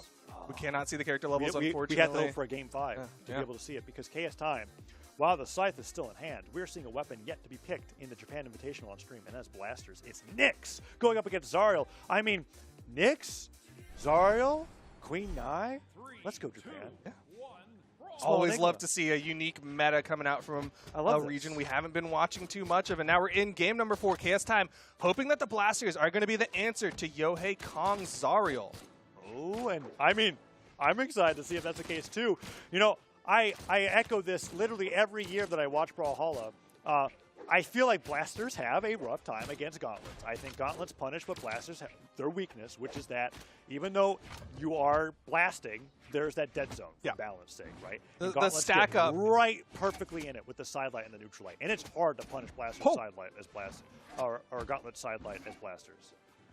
KSTime was going for the offstage edge guard, went for the dare into the ground pound, hits a ground pound, and that's the stock. KSTime takes the first stock here. It could very well be just the stat differential. For Nyx and the Scythe is what KSTime's looking for here as well, because, man, that Scythe just destroyed Yohei Kong on that first stock, and it could happen again. Ground pound hits, recovery comes through. All right, it's Yohei Kong's time. I promise you this, bow ground pound is better than Scythe ground pound at knocking out. If it hits. At knocking out. Yeah, the amount of force on it can be devastating. Like a double bow ground pound there, that would have been it. He needs to find a way to finish the stock. Nsig not going to land onto KSTime. KSTime going for the offstage. Didn't get the jump read that he wanted, though. Down air hits. Chase dodges just to reset. Down air off the side of the stage. KSTime. Total advantage here. You're up a stock. Take the risk. Down air goes through. Avoids the recovery. Down air's into the stage. What do we talk about? That's, 2 times he got down air into the side of the stage. Sweating the entire time. Never got purchase on the side. And now it's 3 stocks to 1. Big lead here for KSTime. Yohei Kong trying to decide what he's going to do, because we're very poised to go into a game number 5. Yohei Kong, a little bit of a celebratory slide charge down, and he's sticking with the gauntlets for the second stock of KSTime. At least we might be able to see the level on this Nyx. I'd be very excited for that. Sidelight comes through. Yohei Kong has shown that he can do these crazy double recovery knockouts at the top, and Small Enigma is the best stage for it. Get him on the top platform, sides it comes through. This is almost looking like a 0 to death from Yohei Kong. Down air, ground pound. Needs to finish the stock. Through. Read the fadeaway. KSTime didn't go for it.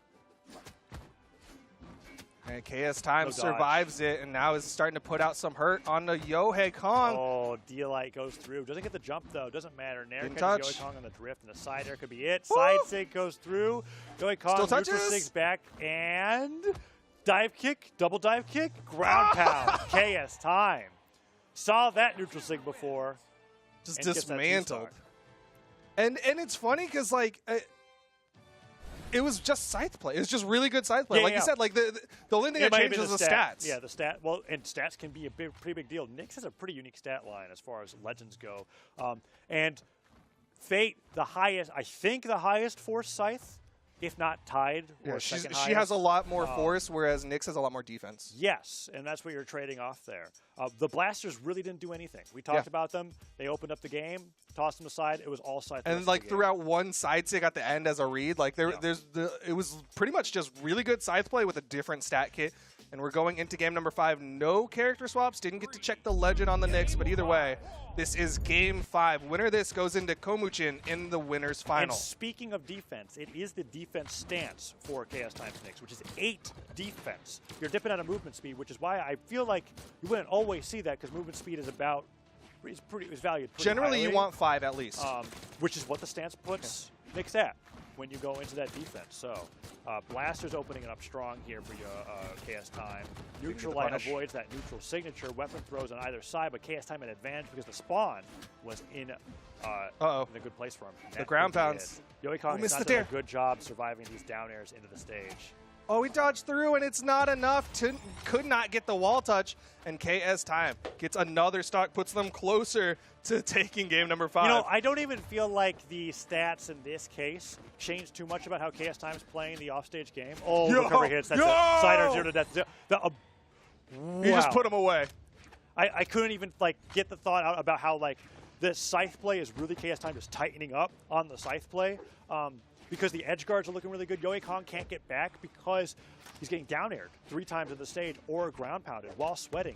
And the really tough thing to do as a Scythe player that KSTime's doing so well against Yoikong is stopping that touch, right? Like I've seen Scythe players get 7 down airs in a row, but their opponent's always touching the stage again, and that damage can be negligible at times. But what's making it so successful is that Yoikong just can't get it back once the chain starts. Once that momentum starts swinging for KSTime, Yoikong is just struggling. Still can't finish off this first stock of KSTime. Doesn't hit the recovery. KSTime still gets the wall touch on the left side. Weapon toss not going to do it for Yoikong. He's chasing. Oh, sidelight picks up the blasters. Not enough. I thought he was pulling a Costlix there, where you pick up the weapon that you want to get knocked out with, because you want the next weapon to be your main. I mean, it's a legitimate strategy, and there it is. Scythe spawns in. Can he get it? Yoikong doesn't decide to deny it, and there it is. And the combo starts right away. The neutral sig on the dodge. It goes for the slide or the dash forward side light, and Yoikong starts putting on some damage, but that dodge is gone. KSTime knows it. Yoikong goes down. 2 stocked in game number 5, and KSTime, while no longer a pure Fate main, is a really sick Scythe player. Yeah, absolutely insane in the offstage. Okay, I want to talk about that, right? Yoikong hits the recovery, and KSTime is still there to go for a down air right afterwards. Is this a 0 to death? He's literally at no damage. This is going to be it. Down air, gravity cancels, sidelight, cider, recovery, into the light tap of the sidelight at the end, and can still make it back. Yoikong demolished on that. I mean, that is absolutely brutal. I mean, that's stuff that you just love to see on site. You don't see as much anymore. Oh, my goodness. Wow. But, okay, so in the first stock, you saw Yoikong hits the unarmed recovery. KSTime's there to hit the down air. Yeah. Why was he still there? Because that high defense means that he's not getting launched as far. So that's one of those things that worked really well for him, is Yoikong's trying to do these things where he's hitting them away so that he can get a safe touch, and he's sticking around. That point is something that I don't think I've talked about or thought about much very often, whereas you pick defense as an offensive stat. Yeah. And in what you – I'm just going to, we get that. Hey, look, it's the clip of the 0 to death. I love this. I mean, defense had nothing to do with this. Yeah. This was just sick Scythe play, just right? Good Scythe play. Recoveries, Sair. But the idea of the defense is the offensive stat, where if you are focusing off stage play, which KSTime did, and as you said, you're getting hit, you're going to get hit occasionally, but the higher your defense is, the more time it's going to take for you to get knocked back significantly. So you can continue those scraps. Because we saw that KSTime, when he was ahead from a stock, he's like, I don't care how much damage I trade. Because until the stocks are even, I'm going to keep going until one of our stocks are gone. Just going to keep going in. And that is, in my opinion, ideal Scythe play. But yeah, really well played from KSTime. That was awesome to see. That will give us 2 of our top 3. KSTime and Komuchin are sitting in the winners final. Everyone else has lost a set today and are now going into the elimination side of the bracket to fight it out to see who's going to be going back to fight one of these 2 in the grand finals. Yeah, that's going to be fantastic. I can't wait for it. We're going to go into a short break as we switch out some casters, but we're looking forward to getting to that elimination bracket, see how that top 8 ships up as we're going forward into further into top 8, get to the top 3, and see who's going to be the winner of the first Japan Invitational. It'll be exciting. You don't want to miss it. Stick around.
Live, in person, for the first time since 2020.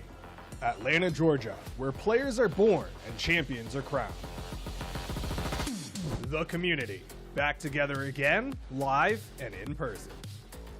The Brawlhalla World Championship heads to Cobb Energy, Atlanta, Georgia, November 4 through 6. Players from all around the world will come together, competing for the largest fighting game prize pool in the world. Players from over 15 countries represented. Competitors, talent, crew, and community. It's more than just a tournament.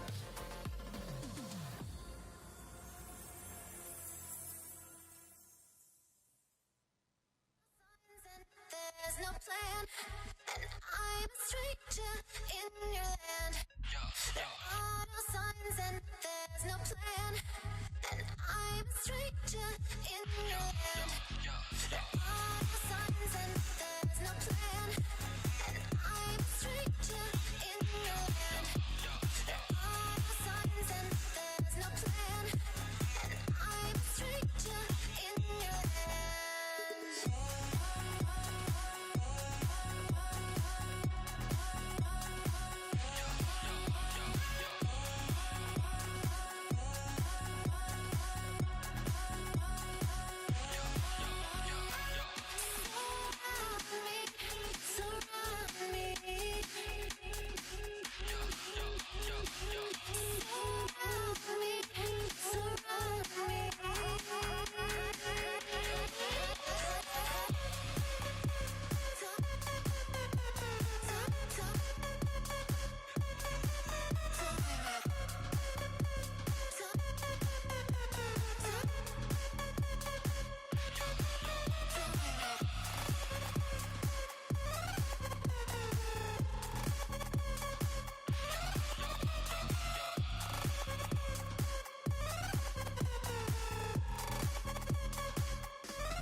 What's up, Brawlhalla, and welcome back to the Japan Invitational. Now, Duke, you've already been taking part in this I've action. been spoiled, man. I've been watching from home. Well, from over there. My office over there. And it's awesome. And I tell you what, chat's loving it, and chat's really behind KSTime. Okay, yeah. Chat's thinking KSTime's going to take this whole them. thing. I thought it was going to be Phaeton, but then major upsets. But it's not over for Phaeton yet, right? He's in the lower bracket. Yeah. That's still happening. Still alive. And that's what we're going to get into right now because we are in top 8 elimination side. So all these next matches we're going to be watching, someone's going home when it's all over. These are where they get a little bit more dire. Again, all best of 5s, but the person who loses this one, knocked out of the bracket. They're done for the day, but they still made we top got it 8 right here. So for the Erick Japan versus Invitational, Phaeton. Erick and Huge, Phaeton's going to be the first one. All of these players have eliminated people from this tournament by now. They're all killers. And so we're going to see who's the greatest killer of them all. KSTime? Maybe. Kamuchin? Wait, no. Kamuchin. Wait? No. Kamuchin. Both of them sitting in the winners' final, so they're chilling. They get to watch some esports for a little bit. Right. They're gonna download all these guys while we finish up these lower brackets. All right, well, let's get into the next match, guys. This is the first one coming up here, Erick versus Phaeton. And Phaeton. I'm thinking Phaeton. And is it just because the Asuri? It's not only because he's locking in with Asuri right now. I was so excited I saw Phaeton playing Asuri. I was like, woo! And then he switched game to Bryn. one game lost. And I was like, no, that's not the way. That's not the Asuri way. You're not committed. But he's come back now, and all the Asuris in chat have forgiven him. We collectively, it's okay. Yeah. My fellow Asuri mains, he's still one of us, okay? He's doing it. We're in the lower bracket now. This matters so much more. This is eliminations. Okay. All right, so on the other side, though, faith, my brothers. Erick has been committed to the Fate. Didn't swap even in that matchup against KSTime. Yeah. So Erick's been sticking with it. Yeah, in a mirror match, no less. Yeah. So that's some serious. Tazo was right. These are like serious mains, like actual Fate mains. Despite his name being Phaeton. Well, what do you do with that? You know, a Fate versus Phaeton. A Fate. Which Fate? A Fate is worse than more Fate? important. But right now we're in game number 1, Small Brawl Haven. Phaeton, not the only one who likes this map, but It's a good map. Oh, it's time to. Okay. Oh, he could have a little more. He could have dunked him right there. I think because he burned the dodge. That's GG. Don't fix what ain't broken, man. Neutral lightning to recovery. He's done it 3 times. It's worked every time. Dude, dunk slap. You should always be looking for a dunk when you're playing Asuri. No, Phaeton's doing great. Barely taking any damage, punishing everything properly. Erick's got some trouble on his hands here. He's trying to find a way up over this corner. Finally gets around Phaeton, punches him out. Can he grab the weapon? Nice weapon grab. Doesn't matter. Soon as he has the weapon in his hands, Phaeton catches him with the sword recovery. Next stock. Go next.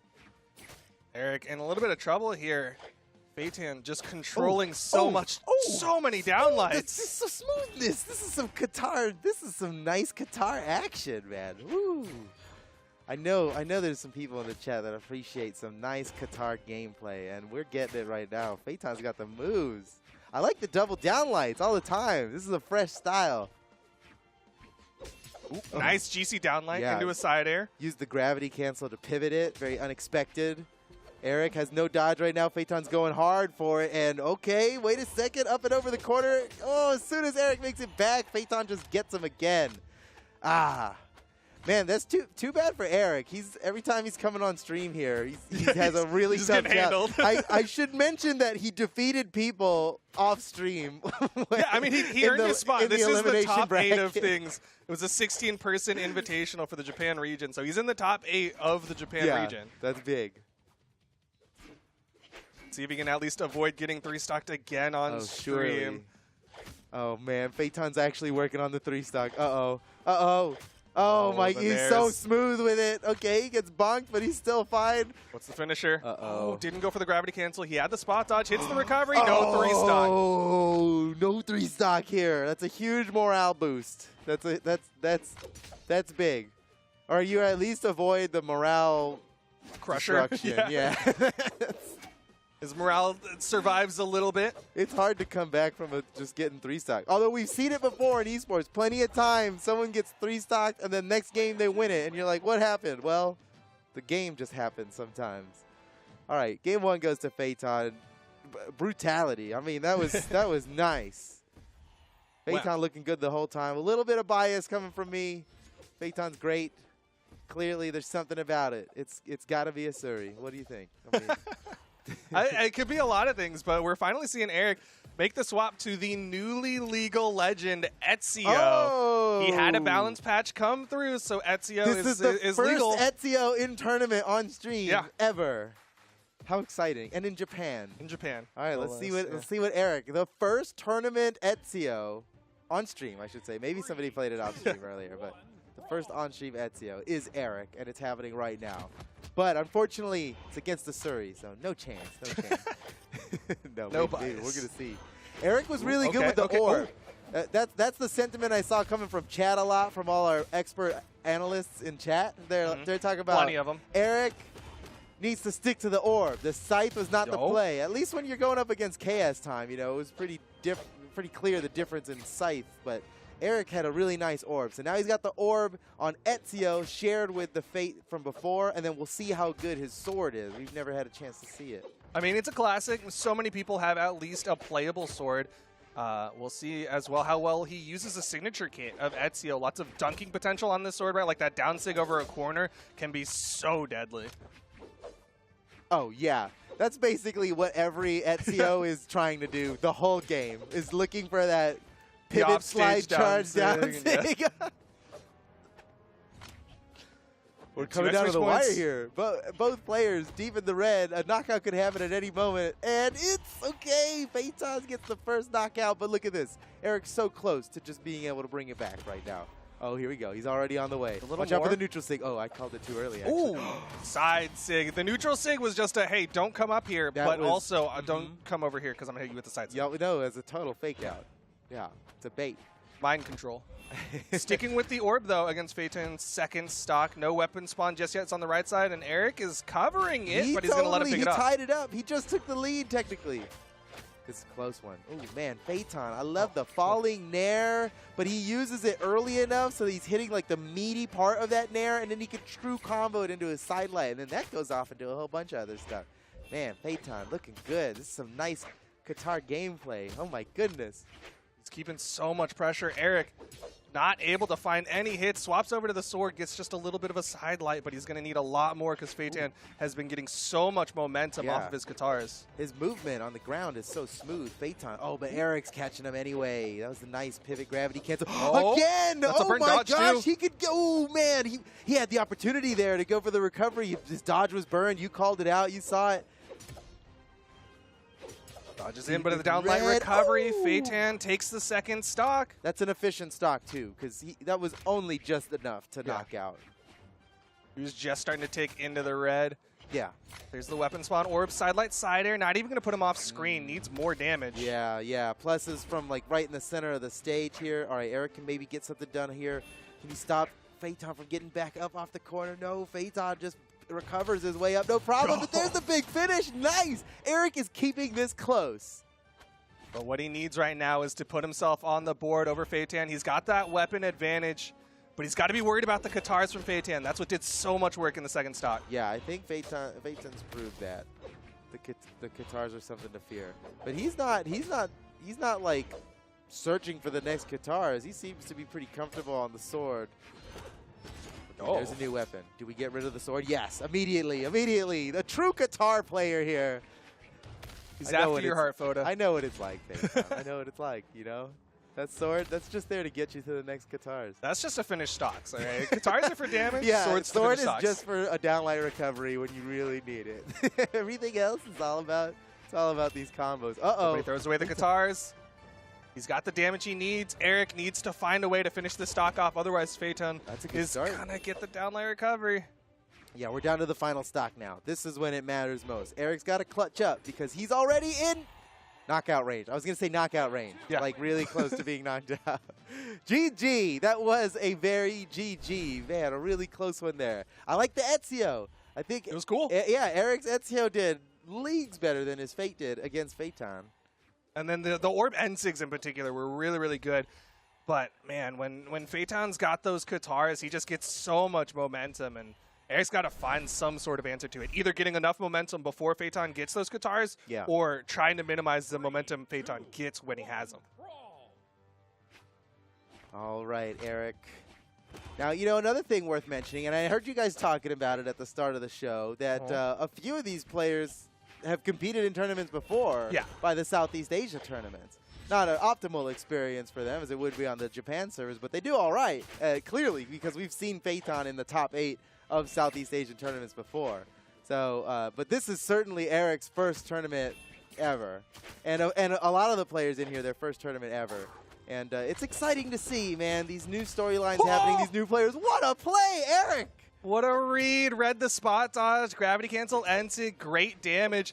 Even though he might not have the most tournament experience, he's got to have ranked experience. Well, for sure. Just to All be of these invited, players definitely know what it's like to play and win in Brawlhalla. That's for sure. Just got to have that mentality. Just another day on the ranked ladder. Yeah. Just treat it like, you know, oh, I queued into the same guy a couple times, you know? Yeah, just utilizing that rematch feature. Side air, good movement around that, too. Oh, it was really close. Oh! Okay. Could have been a worse punish. All right. Erick's behind again, but he's been here before. Last time it worked out just like this, and he got a super quick knockout from it.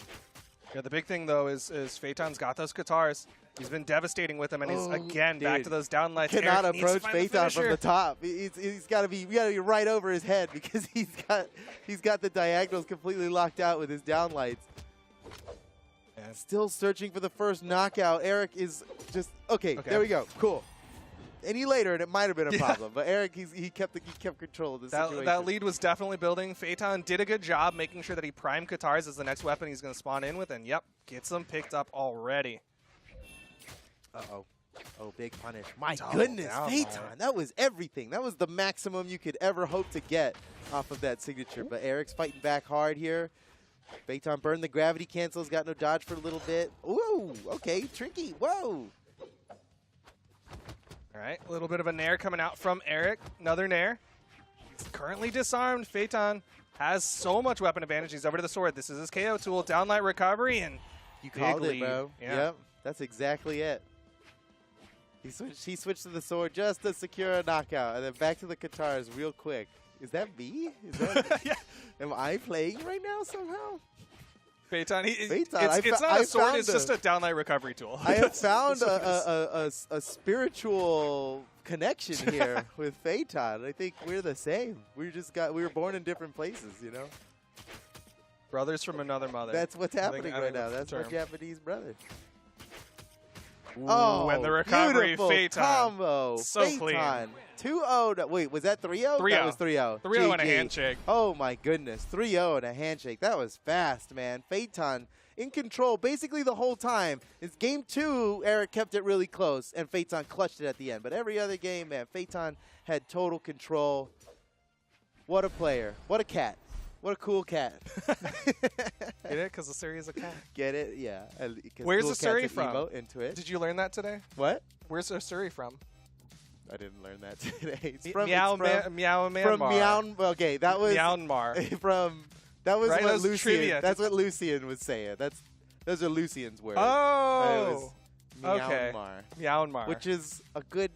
That's very funny, Lucian. Nice joke, bro. And where's Lucian from? France, yeah. I'm probably pretty sure. I think so. Pretty sure. Viva la Revolution. Yeah, that just makes sense. Yeah, we got it. It's still kind of we did a trivia stream earlier, so we're kind of still on top of that trivia right now. All right, so up next though, we've got two people we haven't seen on stream today. Onimaru, little Oni, little demon. On the other side, Hamano. With a bunch of L's. Let's not get tricked by the LLLs, okay? It's Hamano. Yeah. Is that the Japanese equivalent of like XXX, like XXX Tricky XXX, like the the cool like Xbox the AOL name? screen names? That's the like gamer Xbox tag. Live Gen 1, maybe. I mean, they're lowercase in his tag, and here everything's a caps lock, so it looks a little. It's very obvious that those are L's. Say Hamano. He's coming in here, and Onimaru. Onimaru.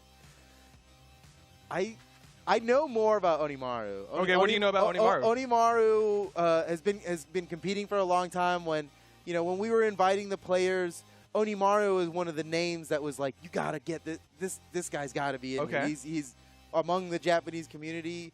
Onimaru is in with the in crowd. Okay. But you know what? Hamano as well. I'm trying to build a storyline, but this is really just the same. It's the same thing between these two. Well, I'll tell you what I see. They were not the initial invites, but like people we invited were like, you gotta get. You got these guys. it. Come on. Yeah. We play them in ranked Which is all the time. why like we was gonna be a top 8 invitational, and then just we had enough people being like, you gotta go. You gotta Come get on, these it's guys. not Japan. Dude, And so okay, I'm it's a loving community. We're here. You know? the level 100s coming out from the Japan region. We saw a Whoa. bunch of level 100s earlier. Seeing more. Level 100 Undertaker, level 100 Orion, Onimaru on the Undertaker, Hamano on the Orion. Wow, you're straight up. They're both level 100 on the. I don't have a level 100 legend. I know that's. Gotta catch up, Foda. That's weird. That's weird. You know what? I'm out there smurfing. That's why. That's why. But we're I'm gonna out get there into fighting. this one, the battle of the level 100s. Yeah. So both of these guys are masters of their legend. That's what we know. Truly dedicated to their picks. So you were saying Onimaru translates to little demon. Something like that. Of course he plays. Because Oni is Undertaker. like a Japanese demon, and I Yes. think Onimaru is the equivalent of like what is Scythe in Spanish? Like I should know that. it's like a little one essentially. But Onimaru, little demon. Not really. Oh, I guess Undertaker is like the closest It's demonic pretty, thing for yeah, Thor. like, it's pretty. Besides like Hellboy. Oh, Ooh, whoa! okay, oh. okay. Hamano really bet the farm on Yeah. that neutral signature. I don't know if he could have made it back without it. It might have just been like, may as well try and take him out with me, or if he really sacrificed his stock for that attempt. But oh no, that's a pretty early stock. You see Onimaru barely damaged on his first stock. Now he's working on lapping Hamano in damage. That's unfortunate. Whoa! Whoa! Spot dodged inside of that. Actually, like, incredible spot dodge. really I've good never timing. really seen that before. All right, opportunity here for Hamano. Chase Oni. dodges through. You know what? Oni is the hardest difficulty in Dance Dance Revolution. Because That's it's what we- demon difficulty. That's exactly. That's why. You know, it's super hard. So I assume Oni is an excellent player Yeah. because you wouldn't name yourself Oni if you weren't like a demon. You know, you weren't like. a Well, serious he's business definitely man. earned himself the title of Oni as he's a bracket demon here in the top 8 elimination side, True, right? True. He was yeah. many people's He's- demons. He's proved it. Hamano, though. Whoa! Oh, Struggling. man. I saw what Oni... Oh. Well, okay, got Okay, it yep. anyway. I saw Oni was going for that slide charge, gravity cancel neutral signature, but he got the dodge out before the jump, so he just spot dodged on the ground. It can be a little bit tricky. It is optimal for finishing off stocks unarmed, but right now Hamano needs to find a way to finish off the stock of Oni. Dude, Hamano's he's the Zeus throw. He's the Japanese Zeus Okay, throw yeah. guy. Now we know. Just The over the corner. Ninja 729 just shed a tear. He doesn't. He might not be watching right now, but he's like, "Why am I feeling this?" It's because the Japanese player just Zeus threw in bracket. What a good dodge in from Oni. Able to get some damage out on Hamano, who's trying to play that Lance stacked option, that downlight. Whoa! Okay, gets through it. Oh man, Hamano's in trouble here. Whoa! Upstage It's opportunity. not looking good for Hamano. Let's Yo. be real. Oh wait. Oh, Oni's got Yo. some smooth moves Done. with the hammer. Done. Wow. Nicely done. That's not that Hamano could have done about that weapon throw at that point. He had to sit there charging up the recovery. And as much as we like to be mad at Lance recovery and just how far it can go if you fully charge it, you are just kind of sitting there when you're fully charging it. And that's what Very Oni was available waiting to for. be thrown a weapon at. Look at this. He's like he's got to charge it up. Boom. Nope. Nicely Stuff that done. recovery, and Oni with a nice win in game number 1. 2 Yeah. stocks. Pretty much doubled his opponent's damage. It was looking good out here. Accuracy, super high. Come on. He's got it all. And he's using a bunch of signatures too, which is refreshing. It's refreshing to see. You know, little sometimes risky. These guys are going for it. You know, I think signatures are like the spice of your Brawlhalla gameplay, right? Like, Yeah. there is such thing as too much salt on your Oh, thing, but easily. it can be Yeah. a nice little like flavor booster. Yeah. Yeah, these guys, they're trying all kinds of seasonings and spices, you know? There's not just. They're raiding that pantry. They are, yeah. They just put some pepper in there. They put a little bit of cayenne, dude. They go a little bit of cumin. Oh, put some cumin on there. Where does the cumin come from? I don't know. Ooh, down sig actually connects onto Hamano. These guys, they're throwing in the spice once again. Wait, Hamano's got a huge lead here. Can he close out the stock? You know it's going to be a neutral sig. Oh! You called it Nice! the neutral sig Dude, off the Hamano, side light. Off the side light. That's a boss play. That's a king level play right there. That's a Hamano. level 100 Orion play. That's right there. true. That's true. He is level 100. My goodness. Both of them level 100. All right, Hamano got to be feeling good about this right now. After losing that last game and not having, he didn't have a lead for any amount of time in the last game. Now he's got a stock lead here. He can push some extra damage. Whoa! Oh! I don't think Hamano was. That could have turned out really well for him. He was pixels away from like the nastiest dunk. He's sitting there like, if you played Bo, that would have worked. Yeah. It's true though. Nice ground pound. It's true. Gravity cancel, NSIG thrown out. Oni has managed to even this one up. Yeah, yeah, and it was a pretty big lead he was dealing with there. Nice spot dodge from Hamano. Anyone's game. Good read. What? Who does that? That's the first. Okay. All right. He's like, How it about works. one more? It though, works. For good luck. Let's get it. Yeah, we're at the third. Didn't quite connect. Yeah, that was okay. That was a little greedy, I'll admit. Ooh, uh-oh. That's a burn dodge, and that's a KO. So perfect. Because he was low enough to get bounced into that slant was like just perfect. It was barely low enough for that to work. Nice play by Hamano. Worked so well for him. Stuffed the recovery, but the side sig from Onimaru, and it's back to even. He equalized it. Now it didn't even matter now that he took that first stock. He had the chance to push the lead, and Onimaru just shut it down. But it's only a tie game. Now we just have a straight up 1v1. Who's gonna take this game here? Hamano's got to take it to tie up the set. Otherwise, Onimaru will be up 2-0.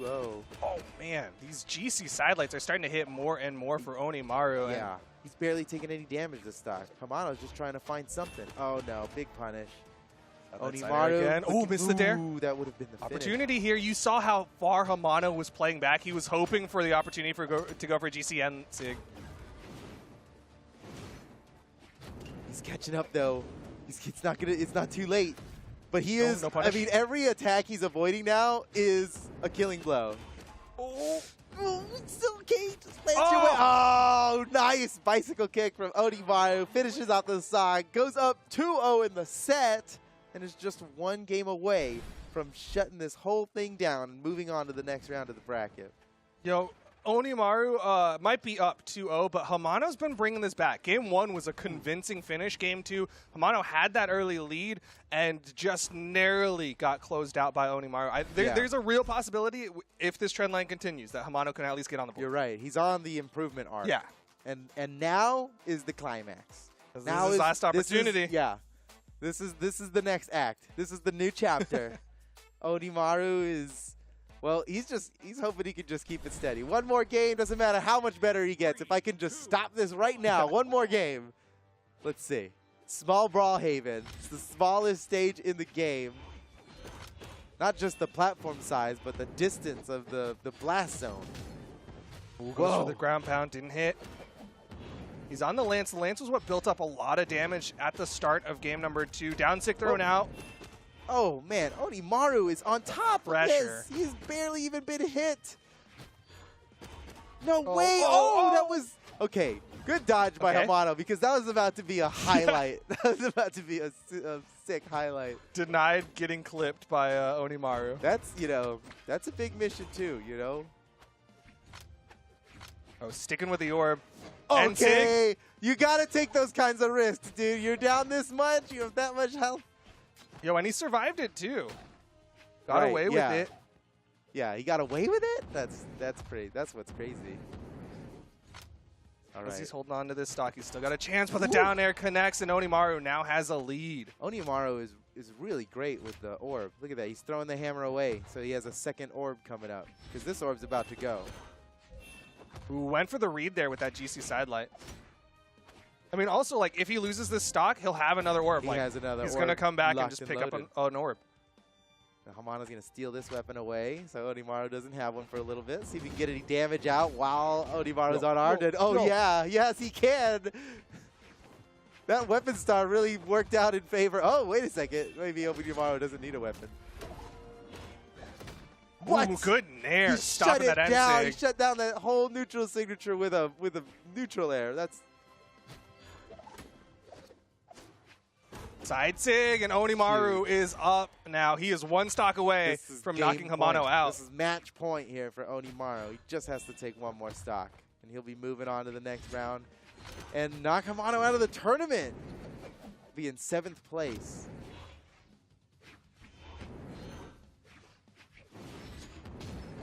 But Erick got the end come light on, with the read. Hamano. I'm now officially Super cheering dodge. for Hamano. Oh, wait, no, come on. Oh, Onimaru is too good, man.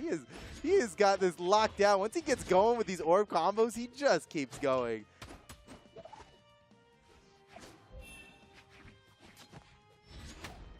Slapped off the side, he goes for the weapon throw, but Onimaru avoids it. New weapon here. Can he finish him off with the lance? It's going to be big side sig? No? Oh, no. It's getting farther and farther away from Hamano. Okay.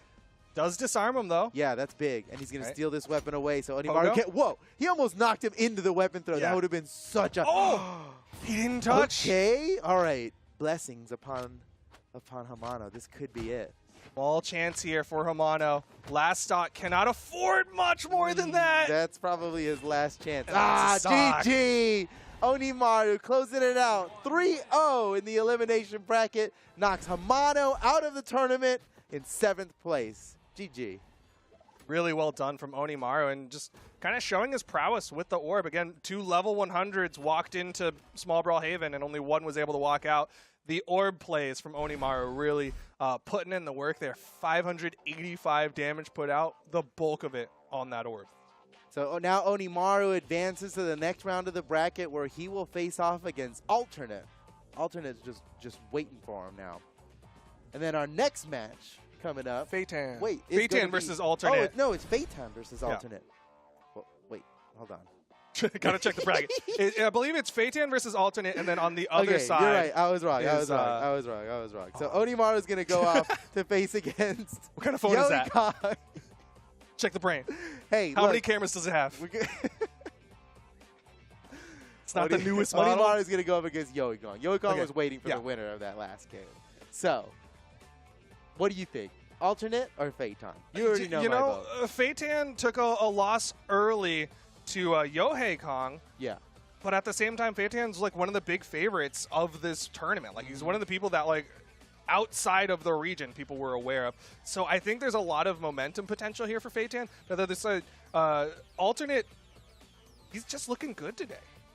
It's really tough. He's it was just looking pretty, really pretty good. brutal. The Bryn, really good on the Bryn. And, but remember, Phaeton knows how to fight a Bryn. Yeah. He's already He has defeated a a Bryn. Bryn in bracket today. So we'll see how that plays out. Plus, he's a Suri, so All right, well, automatic. I think I know where huge your buff. bias lies. Yeah, no. Phaeton is Okay. Phaeton's got this. There's only one Asuri in this match, and we'll see. Now, if Alternate picks Asuri, there's no way to know who's gonna win. And then it is I'm just kidding. a I'm kidding. coin This is going to flip. be a great match here. Phaeton versus Alternate. Both of these players extremely good.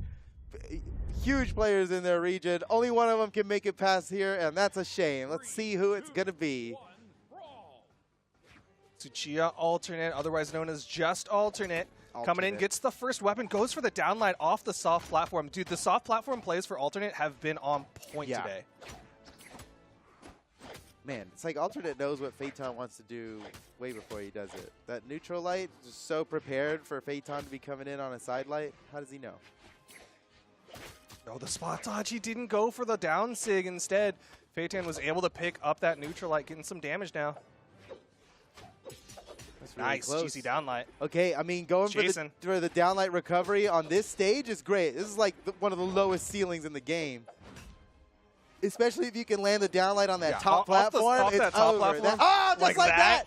that. Actually, just like that. Phaeton did his homework, man. He's like,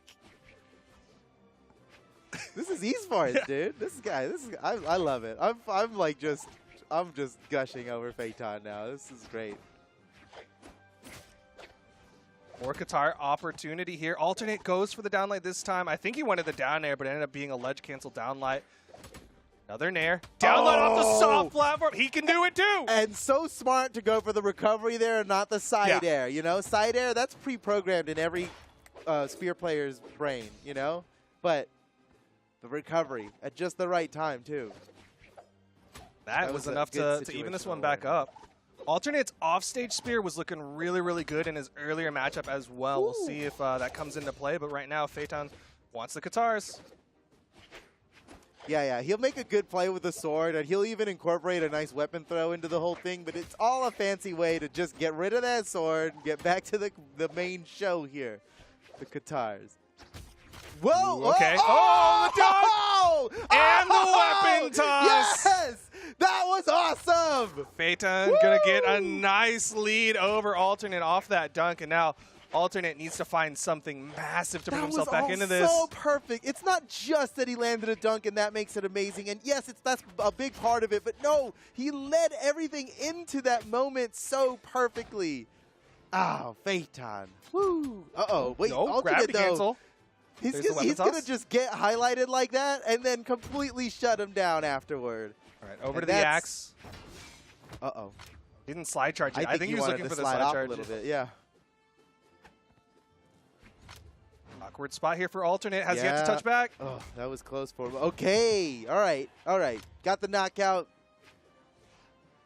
but in orange. So on a small, it might not matter so much, but on a small stage like this, it's going to matter. Definitely go awry quickly. Again, stuck on this off stage, but doesn't hit the pogo. Alternate's got to make a big play here. Uh-oh. Okay. Ooh, didn't get the dodge down read. Yeah, I mean, Alternate is going, there's no true combo off the spear sidelight. So he's going for all these different things, trying to get a read on how Phaeton's going to react out of the hit stun of sidelight. But Phaeton just keeps randomizing it. And so Alternate, he's not getting a simple read off of it. He tends to go up. Phaeton's like scrambling it every time. He's putting it through an RNG in his head. Oh, is this it? Wow! Alternate did a great job bringing it back. It ended up being down to the last hit. It was as close as it could be, but in the end, Phaeton brings it back. Nicely done. Oh, look at this. Dodge to the side. Oh, that's such a dream for any Osuri player. But who would do that? Phaeton. Phaeton would do it. The Osuri of the Japan region. I mean, that's a hard read, to think that they're going to go outside. A lot of times on the corner, people tend to go back in because they want to get closer to the stage, but he had the read. Beautifully done. Going into game number 2, Phaeton with the Osuri again. Coming in, has the Qatars. Spear pickup for Alternate. His spear is like his primary focus. Did not do a lot of axe stuff in game number 1.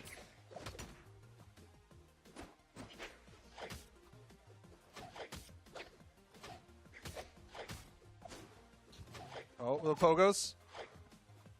All right, switching over to the axe now. Oh, Phaeton. Oh, good dodge down. Avoids the recovery. Alternate's already in the danger zone. And again, another small stage. So knockouts can happen early. And I would say Alternate is well in knockout range, especially, you see Phaeton's already going for the, whoa! Nice chase dodge. Connecting that together, Alternate just sacrificed his dodge for nothing. Perfect. Phaeton, he had a 3-second window to capitalize on that, and he didn't even need all 3. That was very fast. Nicely done by Phaeton. Very much capitalized on it. He's back to the Qatars. Alternate needs to find some sort of solution here because it's just been the Phaeton show.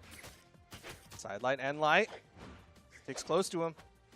He doesn't even want the axe. He wants to go unarmed against Qatars? He's trying to find a spear, but he took like so much damage just looking for the spear.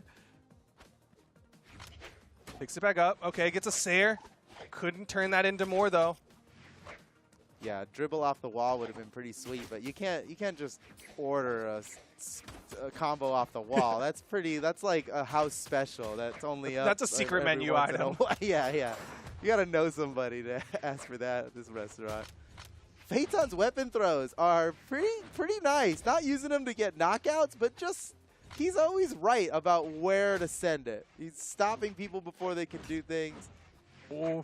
Yep. And Doesn't have an easy KO tool. Creates a lot of combos with it. He uses it to open up the. Oh, look at this! Oh, he's still touched. Wow! Wow! the Phaeton's pressure. looking good. One stock left for alternate here in game number 2. Phaeton won game 1 in relatively convincing fashion. This is extremely convincing fashion right now. Phaeton's gonna win this whole tournament. I know we're in the elimination bracket and there's like a lot of rounds to go, and he's gonna have to fight in the best situation. He's still gonna have to fight Yowie Kong, which is an extremely formidable opponent. But I got a good feeling about Phaeton. He's gonna win this game. All right, This well, whole thing. he's got to get through alternate, who at He's gonna least be the first legend to win a Japan tournament. Okay. And the world will rejoice. Sure, yeah. Either way, he's got to get through alternate There's first. a lot of matches to go before my fantasy. He's got a lot. All right, alternate. Orange now getting pretty close. There's so much to go on Phaeton. Phaeton's just kind of working his way there, slowly but surely. Alternate. He has to make not even just one amazing play that like even a 0 to death won't help him that much at this point. He's so far behind. He would still be behind if Phaeton just lost the stock. If he just like threw it in the wash, it would not matter. Throw it in the wash. Go the Nairs. Oh. Is he gonna just KO with Nairs? That's disrespectful. Oh, he's doing it. No! Oh, damn it, Phaeton! Oh my gosh! Dude, there's some egos in the Japanese region. I gotta say, some of y'all like to Right, to I'll KO. admit, I've done that before too. That's maybe that's just an Asuri thing, you know. You wanna Let's clown not an judge him opponent too every now and much. then. I got too much bias. I gotta chill out. Phaeton, that was intentional. At first, I was like, okay. That's a pretty optimal move, though. You know, it's fast, so he's just stopping him before he can do any of his things. And then by the fourth one, it's like, you're like, okay, all right, you're just trying, you just you're want to do that styling for the camera now. Well, he's up 2-0. He can put all the style he wants now as we get into game number 3. Still elimination side of things, so if alternate does not do something drastic here, he's knocked out of the Invitational. What is Phaeton going to do now that he's got wiggle room? I'm worried. No, he's a competitor. He wouldn't do silly things just because he was ahead. That's how you lose. Whoa! Oh, Ooh, come on! okay. What? Over to the Katars again. Neutral light into the recovery. Chasing wanted another recovery. Sweat Whoa, beads, but still oh, touches. Phaeton, that was pretty close. Oh, stop the recovery. Now that is an optimal neutral air, man. Catching him with the bottom of that circular hitbox. Effectively, the fastest spike in the game. You just have to position it very perfectly, which Phaeton seems to have no trouble with. Alternate wants to get some axe plays going. 2-piece. Goes for the N-Sig read. Doesn't work. That was a hard read. We'd have been singing his praises if he managed to land that. But as it stands, down nearly a full stock against Phaeton here, but he's bringing it back. Got Phaeton in knockout range. This could be it. No. Side light, down light. That's not landing on Phaeton. He's going to dodge out of that. They can't go for the immediate downlight. Still, these side airs adding up. Opportunity here for alternate to finish off this stock. Another side air. Needs a little more. I am surprised that did not knock out here. Whoa! Ooh, that's a burn dodge. That's a huge play to make. That's a huge risk, but he's fine. He's fine. He's fine. Whoa! Good option. Yeah. Good option. He's like, oh, you're going to down air into the stage. You're going to be stuck there for a while. Sitting there watching this huge hit come to him. Wait. Ooh. Oh. Didn't get the pick up that he Alternate. wanted. Didn't get that side air.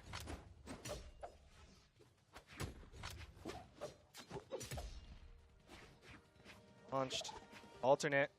Trying to get back down. Doesn't get through with his dodge. Oh, he's the going chase. deep. He was trying to save him. You saw the recovery? He's going deep. He doesn't want this to end. Nice dodge. Yep. Oh, see, he dashed across into it. Phaeton's so aware of where alternate wants to be. That's a Okay, big punish. punish. Oh, missed! Oh, well. Okay. Make up, Still picks it up. We make up Yeah. for it. Yeah. All right. Okay, this is game point for Phaeton. Match point. If alternate does not somehow take 2 stocks off of Phaeton right now, he'll be out of the tournament in 5th place. Okay, just an axe toss to the face.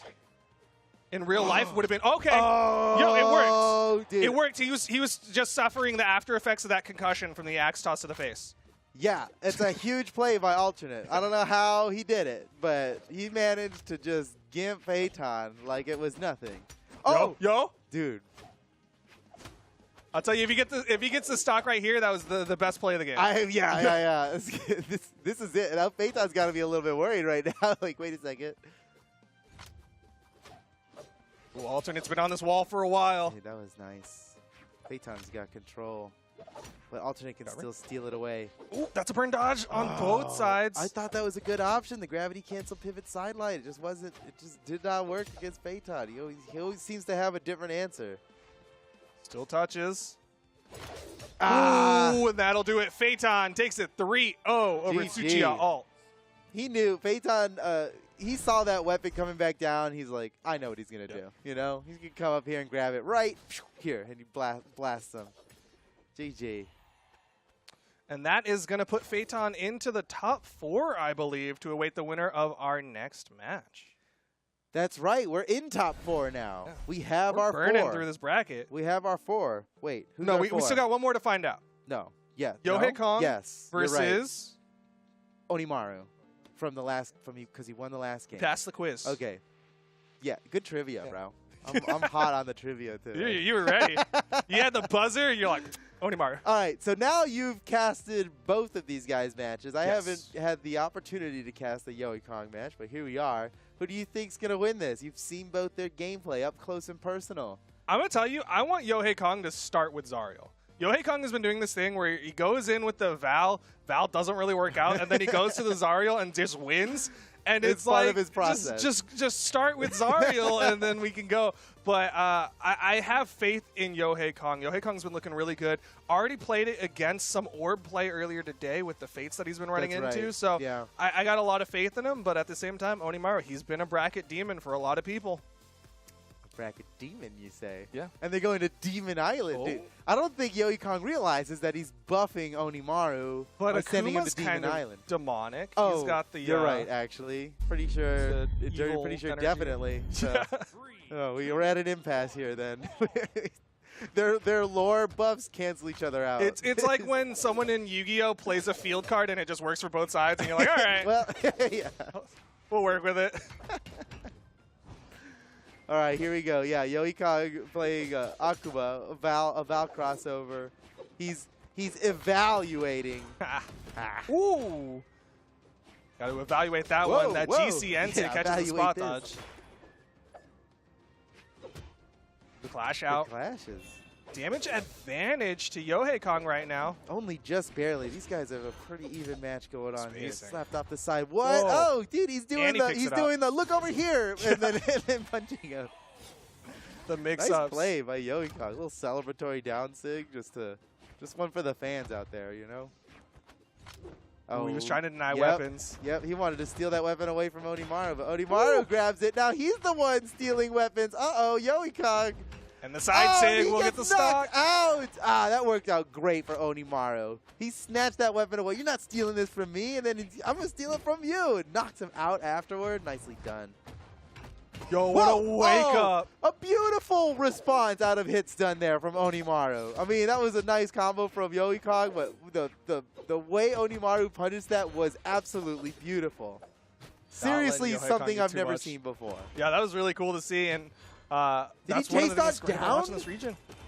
He landed a hidden chase dodge down to get. The We're gonna end need sig. a replay on that. Whoa, 2 recoveries. Onimaru with the lead. He's going to stick with the orb. Onimaru, I feel like defying expectations here. I was thinking Yohei Kong. You know, Yohei Kong's got more tournament experience from the Southeast Asia tournaments. Side sig? Ooh, but Onimaru was ready for it. This is Nice weapon close. toss. Yoikong, oh, he's so close to tying things up. But wait, Onimaru's stealing the weapon away from him again. Is this going to be another stock? Oh, the power that Onimaru has when he's got weapon control. The weapon denial.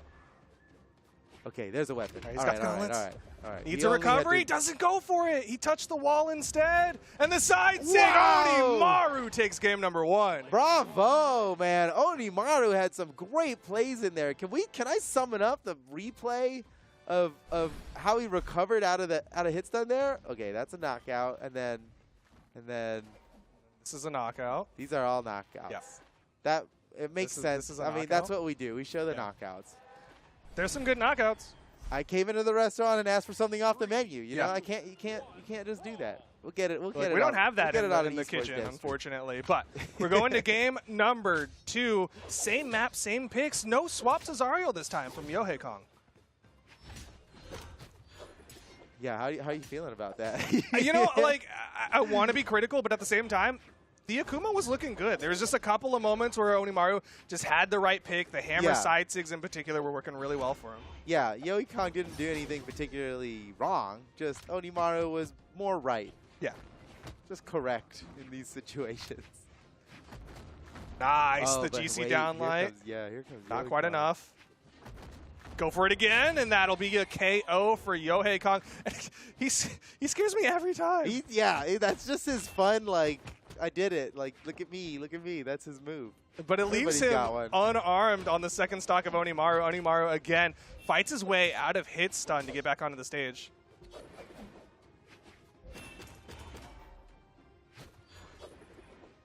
Still ahead, Yoikong building up the damage lead. Look at this. Every hit he gets is Woo! huge. Onimaru shuts it down, though. Not too late. Not great. He's a deep yellow there, maybe light orange, but he could definitely bring it back now. Yoikong burned his dodge, and actually, lucky he only got hit twice after burning that dodge. It's becoming a lot more. It's becoming a lot more than 2. I suppose he hasn't landed a hit yet. There we go. There we go. Combo's over Okay. now.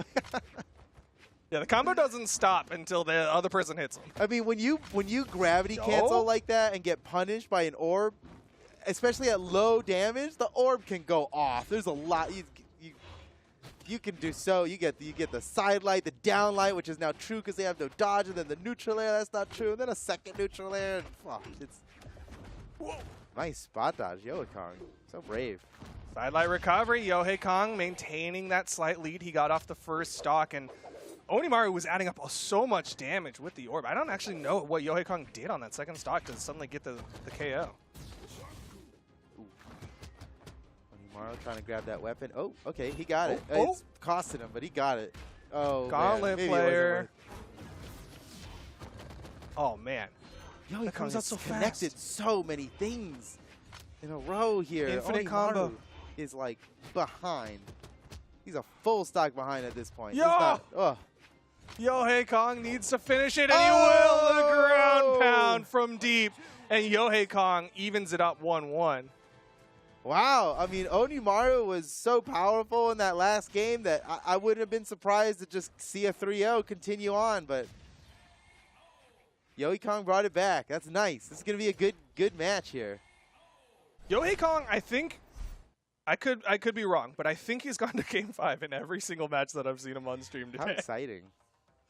What more could you ask for? He likes to put on a show. Yeah, doing it for the fans.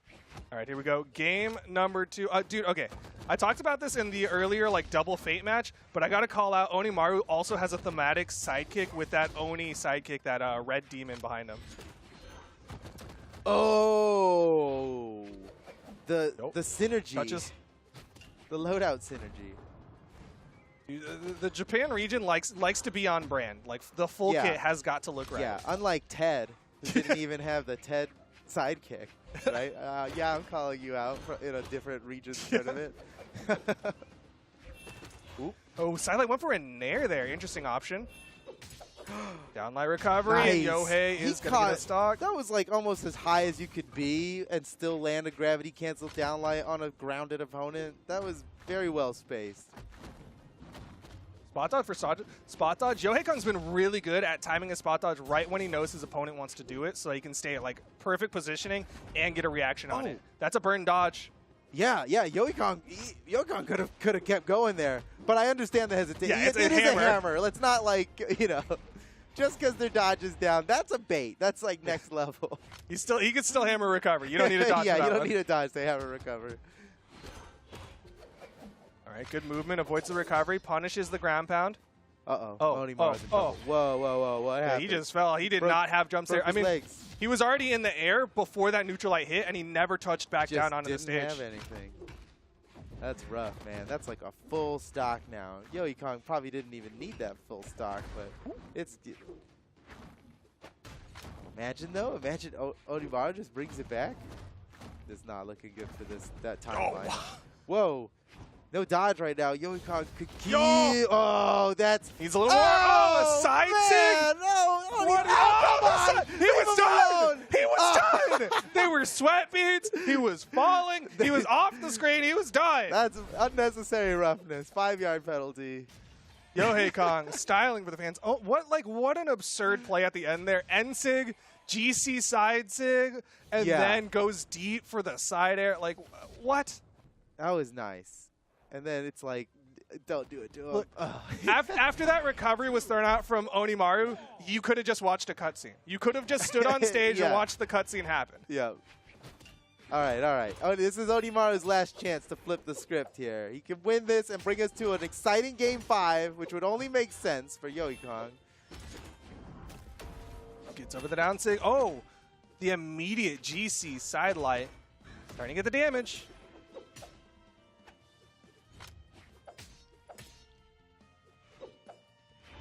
It's totally even right now. Onimaru off the side. Uh-oh, wait, No you get punished for this one?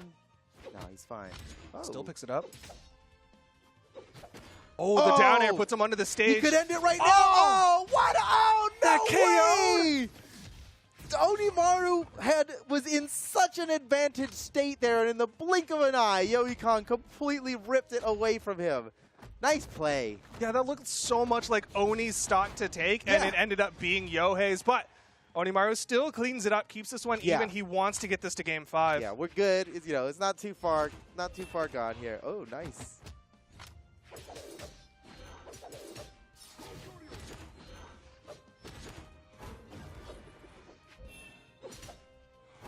Side sig connects onto Yohei. Side air. Starting to get a couple of taps here and there. They're both trading back and forth. Oh. Nice. With the weapon throw. Man, again, Yoikong's big. The clash out still touches. Man, pixels away from a knockout there. Onimaru's got to be shaking his head right now. That Val defense keeping Yohei Kong from falling too far to touch back. Side sig not going to connect. Went for the dare there. Oh, but the side air will do it. Onimaru, one stock away of forcing a Game 5. Bringing it back. He's got to do it now.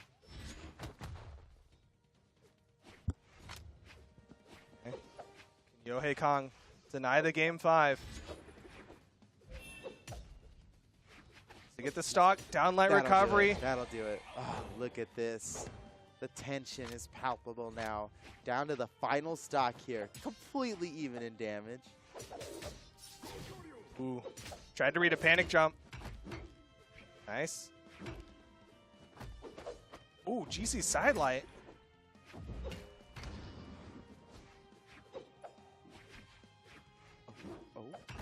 Oh, okay. Uh-oh.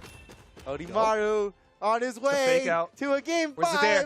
Oh, missed the dare. Still getting the damage, though. Yohei gets disarmed. He's completely in control of this. Onimaru, oh no, he lost his weapon. That's Neutral fine. light. Punch him out of the way. New weapon spawns. Here we go with the hammer. Nair. Bam! Get out of here. Game 5. We're going to a Game 5. Game 5. I imagine we're not going to Small Brawl Haven. Yeah. That did not work out for Yohei Kong. Yoikong banned that out. Look at this. Oh, whip. That was about to be his knockout. Look, he's not even that damaged, but tiny stage, very well positioned. Oh, man. And now, Game 5. Next one wins. No more second chances. Game 5 of an elimination bracket round. That's tense. That's tense. Winner of this goes into the top 4 of things. Yep, and the loser's out of the tournament in 5th place. Oh! Onimaru! No, come He's back. back. It's a bait. Whew, he had a second of lag there. Everybody's breath stopped. Yohei-Kong gave him the respect. He's like, I'm not going to ground pound him. He Credit to Yohei Kong for just sitting in the middle and being like, come back. Yeah. We'll play this out. That's respect. If this was ranked, no way, dude. Ground pound, you're done. Get out of here. But Dude, Sparky and I say it all the time. We take those. I will 3-stock your bot. I do not care. yeah. I need that 10 elo. Japanese Invitational. This is for the Japanese community, you know? So they're playing it right. I could appreciate that. But if he did go for it, well within his rights, you know? For sure. Couldn't blame him. Oh, but I don't think he needs it because right now he's, didn't get the chase dodge forward. He's still got so much damage built up onto Onimaru. Very big lead for Yohei Kong. All he has to do is finish this stock. Weapon toss needs a little more. Oh! Whoa! Oh, man, so much happened there. But Onimaru, I mean, definitely defied his own death. And he remains. You know, that's just like Undertaker. Yeah, I was going to say, this is very Undertaker-y to survive that. Yeah, very Undertaker-y of him. Oh, side sig, and that's a punish. That'll do it. But let's be real. I mean, Onimaru extended that stock well beyond its lifespan. Like, they tell you at the store that you're not supposed to hold on to it for that long. Nice. It had a sell-by date, but Onimaru is able to clean up that first stock of Yohei. What weapon does he want? Doesn't want anything. Yohei is going to get the weapon spawn. I feel like he wanted something. He went away from both. He's like, nah. Things happen. Want something different.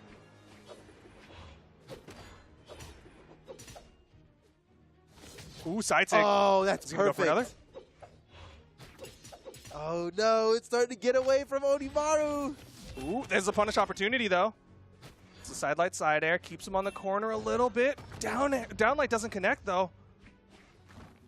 Oh, man. Onimaru's in trouble. He's in knockout range here. But until he loses the stock, it's basically tied. If he can just keep building up the damage. Oh, no. Oh, there's no way he can make it back from this. Or an air? Or can an he? sig? With two. Oh, my gosh. Onimaru. No way.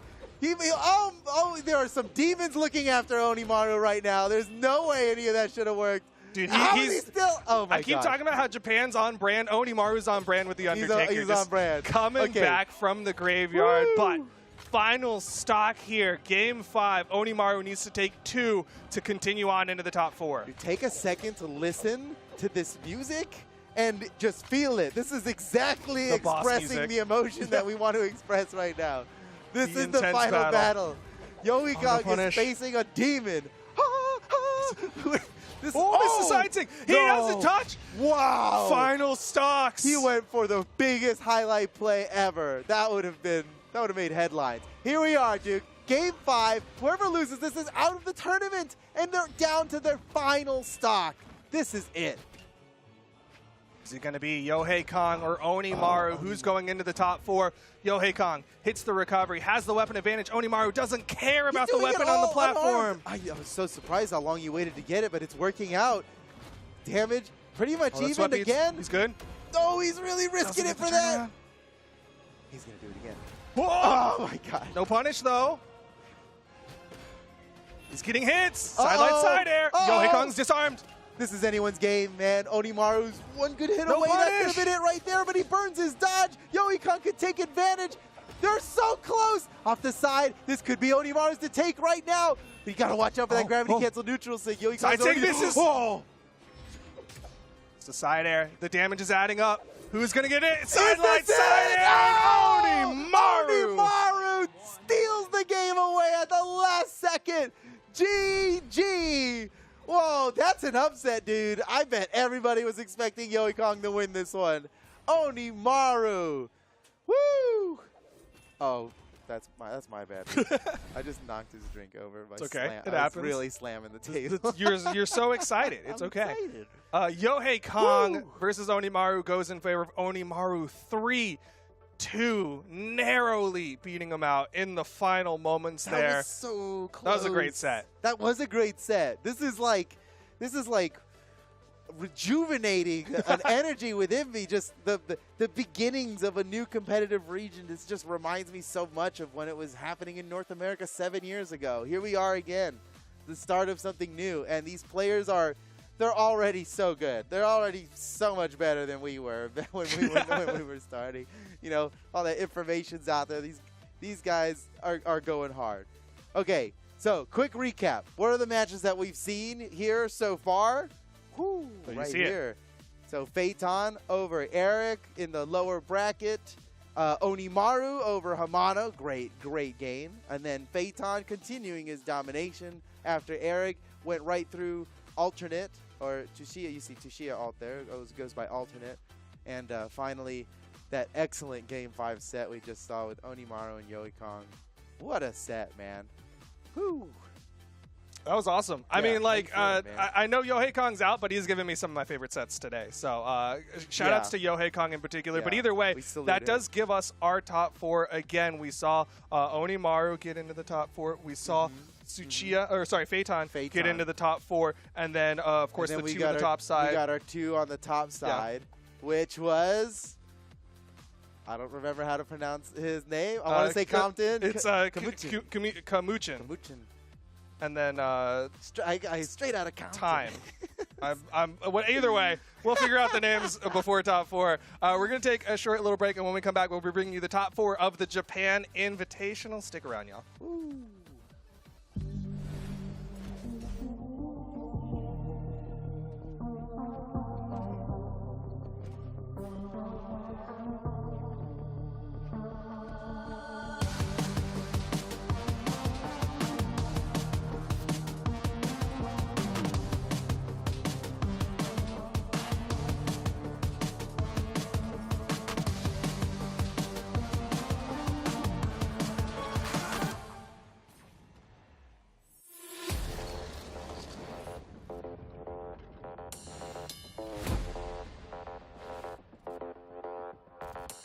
Live, in person, for the first time since 2020. Atlanta, Georgia, where players are born and champions are crowned. The community, back together again, live and in person. The Brawlhalla World Championship heads to Cobb Energy, Atlanta, Georgia, November 4 through 6. Players from all around the world will come together, competing for the largest fighting game prize pool in the world. Players from over 15 countries represented. Competitors, talent, crew, and community. It's more than just a tournament.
Hello, everyone, and welcome back to the Japan Invitational, where we, Foda, have a Queen Nai main and a Fate main in winners finals. How epic and is don't that? forget the Asuri down That's on the right. lower side. Yeah, Fate 10 representing the Asuri. Man, Japan has been a blast to watch. Yeah. And now we're in top 4, where we're going to decide the first official champion of a Japan tournament, right? Yes, that's right. This is the first official Japan tournament that there ever has been. Yeah. Japan pretty recently became a server region, and now even much more recently a competitive region. This is the first event we've ever done, so an invitational. We're getting to know the community, you know, all together, us as a community, welcoming a whole new region into our community here. And a lot of them speak English, but we're using hella Google Translate to get, Yeah, that's right. And it's great, man. All these people are so fun. They're being great sports about it, and great players. We've had some awesome gameplay happen here today. Yes, one of the players that I've been seeing as a little bit of a fan favorite is KSTime. Yeah. With Fate and Nyx, with the Scythe play, we're seeing a lot of maneuvers from there. It's kind of like, okay, these are things that I don't really see in any other regions. We get like the dash jump, gravity cancel, neutralite, pivot recovery. I'm like, what? How are these working? We're getting to 0 deaths on side strings. KSTime definitely got a 0 to death before. So awesome. And then Komuchin on the other side with the level 100 Queen Nai. I mean, what else do I have to love it? And what else do I have to say? it was. I mean, I know what a fantastic Queen Nai looks like, and I gotta say, chef's kiss. You know, beautiful Queen Nai gameplay here. We can see more of it. This is going to be an exciting match here. Yes. This first one we've got coming up here. KSTime versus Komuchin. Yeah, and What's it gonna be? And of course, how this works when it gets into winners finals, right? We've got the two players that have been looking the best. I mean, these are the only two players left left that in the tournament that haven't dropped a sets, match. Right. And very unique play styles in the sense of, we have Katars coming to the desk. Queen Nai never die. Okay. Foda now representing. This is I'm casting with the entire Katars. tournament with these on. We're These good. are Queen Nai's guitars. They are. They're there. This is how we do it. So let's get in to this next match. Guitar neutral. That was neutralite. You got that. I was waiting for the recovery, but we got lights. I would have done it. But all right, here we go. Winners final. Again, these are the only two players left in this entire tournament that haven't lost a match yet. And now they're going to fight. There can only be one. There can only be one, and starting on Small Enigma here. So KSTime and Komuchin have both shown like a hint at another character, but I am so looking forward to them just sticking to these mains here going on to this best of 5. KSTime opening with the orb. Shon's got a great orb. Komuchin, on the other hand, with the Queen Nai, I mean, he's a really tricky player, too. And he's one of those players that will, like, bait you into going into exactly what he wants to, depending on how much of a lead he's got. And it's so sick to see. This could be it right here. Whoa, he bet the farm on that ground pound. I can't believe it, and he got away with it. He got away with it. GG, nice. Scythe comes through, and KSTime can't make it back. That first stock goes over to Komuchin underneath a minute as we're going into this game. And KSTime tries to combo off of that neutral air, gets pogoed off the back of it. Komuchin getting that extra damage in here as he continues this lead. And it's Queen Nai. You got that high defense. You're perfectly never fine. Die. That's what they say. You're right. So Komuchin, we've seen two excellent Qatar players here show off all their moves for our stream here. Yeah. Komuchin, one of them, and Phaeton we just saw before, and both of their Qatars look completely different to me. Completely different Qatars, and you can't see me flailing around my I can Qatar see you. as well. I am stuck into the battle of watching the Qatars and listening to what you have to say. The point is, and I'm serious about this, their Qatars, their styles are very, very different. Yes. And I like seeing it here. Komuchin's got really methodical Qatars, creative stuff happening here. Woo! And his punish game is super on point. Yeah, and we'll see more from Phaeton later on. I want to finish that point and get back to this match as KSTime gets that cider onto the right side of the stage. But yeah, to Phaeton's credit, I saw a lot of interesting approaches like pivot nair and Qatars landing into follow-ups afterwards, right? Yeah. So, and obviously with the Surrey. Woo! Okay, that's huge. This is a full stock lead. Yeah, that was amazing. KSTime got that sidelight side air on Orb on the last stock, which was good, but he was in deep red when it happened. So all Komuchin had to do was walk in there with that neutral signature, take him off the top, and now this is where it gets a little wild with Komuchin, right? Because watching him all the way, when he has this comfortable lead, we're going to start seeing some unarmed shenanigans. He really gets creative with how he likes to punish his opponents and take these games here, and he's going to have a blast while doing it. We got to see whether or not KSTime can punish him for it as well, because so far, Scythe's been looking pretty okay. I feel like a subtle thing just happened that I think a lot of people might have missed.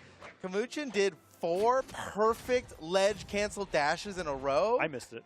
That's a 2-frame trick that he's just doing over and over. That's like hard, and he didn't tie it into any move or anything, but he's showing off a mastery of movement that I did not know any player in Japan had, and few players in the world even have. Oh, and he's still going along with that mastery of movement. That was 2 quick sidelights. A pick up down sig, tax the damage on the KSTime. It's now 1-1, but the damage is still in his favor.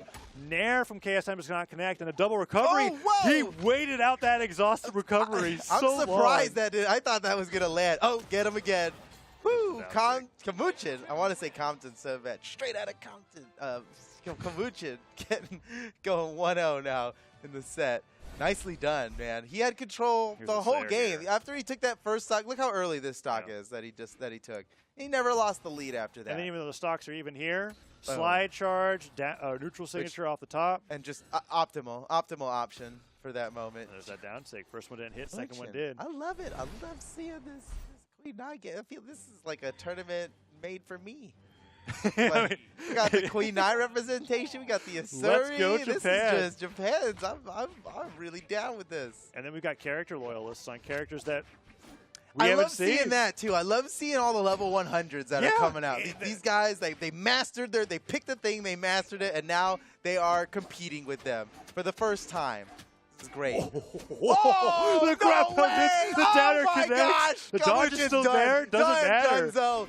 Oh, wow. And that is why KSTime Scythe is amazing. That's huge. That's huge. We alluded to the 0 to deaths before. Yeah. We got another one here on Winners Finals. And the way that KSTime does all of that off the edge is even more potent against such a low speed character. Because low speed, what that really ends up meaning is you go through the air slower, right? Which is what you need to recover, and especially what you need to be able to avoid getting edge guarded by a Scythe in particular, because you can't back off as much. Komuchin can't back off as much. He has to get back to the stage because you don't have a lot of airspeed to just be fading back and then jumping around and stuff like that. You got to just go back to the stage. On the bright side, we're on a small stage here, so. On the bright side for Komuchin, when he doesn't get caught by 3 Scythe downers or nairs in a row, and he's on the side of the stage. When he's got guitars in hand, he's turning around a lot of these edge guard scenarios into his favor. You're right, like he just did. The guitar side air punish KSTime for getting a Scythe down air, but then not getting the follow-up. And that's something that's a first for KSTime, at least in his journey here throughout the Japan Invitational bracket, where when he went off stage, he was mostly uncontested. People were just trying to survive. Yeah, this is new for him. No!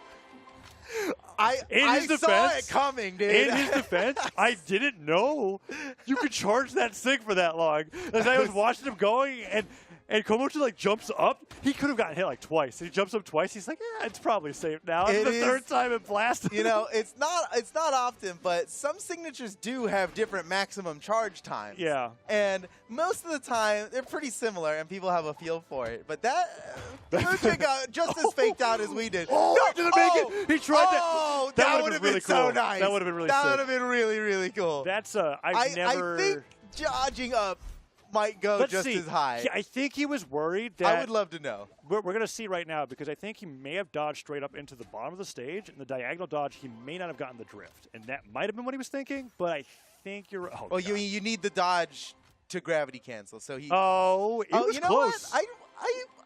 I'm going to believe that Komuchin did his homework there. And a gravity cancel down sig on Queen Knight's spear must go farther up, must go higher than a dodge up. Because where he gravity canceled there, I don't know for sure. Where he gravity canceled there, I feel like we could go in training mode and find out. I agree with you. It's by a little. I mean, because where he gravity canceled, I was like, I don't think a regular dodge would have made the distance. And neither did the down really sig, close. but Yeah. What a creative play. And even if it's only 1 pixel more, that's what's up. Yeah. That's tournament gameplay. You do those kinds of optimal things. I mean, that was sick. Yeah. Oh, is KSTime going to get another one of these? see Compton trying to fade away and everything. KSTime went for the read on falling off the wall, but Komochin held on. Oh, uh-oh. Oh, that ground pound was sweating. Was Yeah, scary. at least he touched the floor there. The down light caught him off of the spear side light, and he can't dive kick back. Oh, man. Dude, the low speed is starting to hurt Komochin. Yes. KSTime's taking great advantage of it off the side of the stage. And Komochin's just, like, if he could just get back to the stage and get back to the fight, he'd be doing great. But he spends all his time just trying to get back to the stage. KSTime's so good at edge guarding him. Queen Nine's so slow, he's, like, having a field day with it. Ooh, the recovery luckily cuts through the falling attack from KSTime there. Weapon spawns in, and he dodges right over the side stick. Gets some damage, but man, Komochin, he's got to get the stock here. No He does! way! No way! I wonder. How did he land that? I wonder if he thought it wasn't neutral sig, because I thought he slide charged the side sig. No way. And then it was like, he jumps up high with the neutral sig, catches him. Whatever the case is, Komochin with the amazing read there on that neutral sig, catches KSTime recovering high, and evens up the game, and is now working on taking the lead unless, stops that edge guard from even happening. That's what Komochin's going to have to do to be able to bring this game out in his favor, I think. It's just not get so far off the stage to begin with. Ooh, this is good. Yeah, it's like just one down air from the Scythe sends him off the stage in a way where he might not be able to make it back. Oh, I love that weapon throw. Neutral air into recovery. That's beautiful. That was so sick. That is awesome, dude. Look, a pivoted true it. Queen Nine main is always looking for the next Qatar neutral sig. You know? I mean, That's, yes. That is the life of a Queen But Nine like main. to highlight why that was so sick, if you're perfectly stacked, you will catch your opponent and it will ride it with Take you. him the whole way up. He slide charge Huge pivot damage. aimed at from the platform and caught him, and he rode all the way to the top. That was he amazing. Was completely stacked by the time he released that signature. Yeah. And that's perfect. That's perfect. What a nice play by hard to Compton. do. I can't believe he slide charged that too. The whole way from the top platform. He's done it from the right platform and the top platform. We just got to do the left now. Let's The go full all around. trifecta. You'll unlock a secret level if you, If you can slide charge neutral sig on all 3 platforms in one game. Yep. Wow. Well, let's see if you can unlock it. Side light comes through. Dash jump nair. Fades back. Komochin really likes to mix up his Look at that. opponents. What was that? When he's last stock in the lead, he'll bring out more of that unarmed. And it's really unorthodox, and it can be unnerving to be like, I don't know what he's you're going right. to do. Here he goes, unarmed. Oh, and the downer comes through, and he hits him with the recovery. He's going to go back in again. There it is. The nair comes through. He gets Sair, Nice dodges dodge. the weapon. I didn't think he would get it in time, but he does. And this damage lead is just so great. KSTime's, in real trouble. Even if he gets the knockout here, there's still so much more to go. And Compton. Look at that. Queen I never die, right? There's a reason we say truth. that. It's truth. Look at this. Is it going to be on our side light? Okay. No other legend would survive that particular knockout.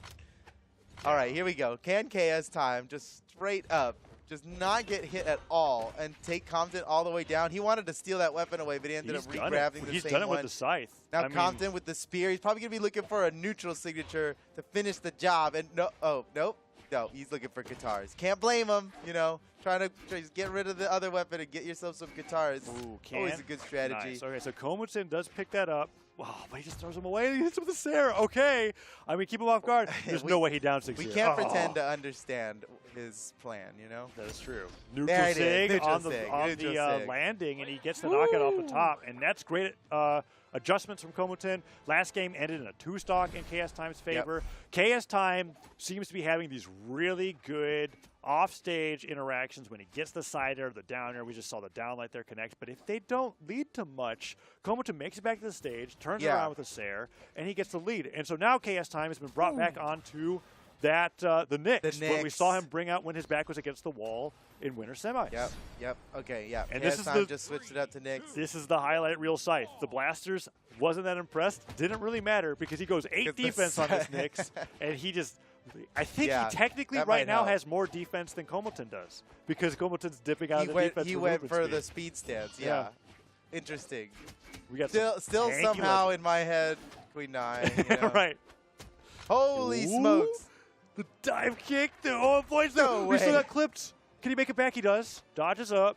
New weapon. Denied, but he downlight recoveries him. I think the blasters are coming up next, so really KSTime has to go through 2 weapons here.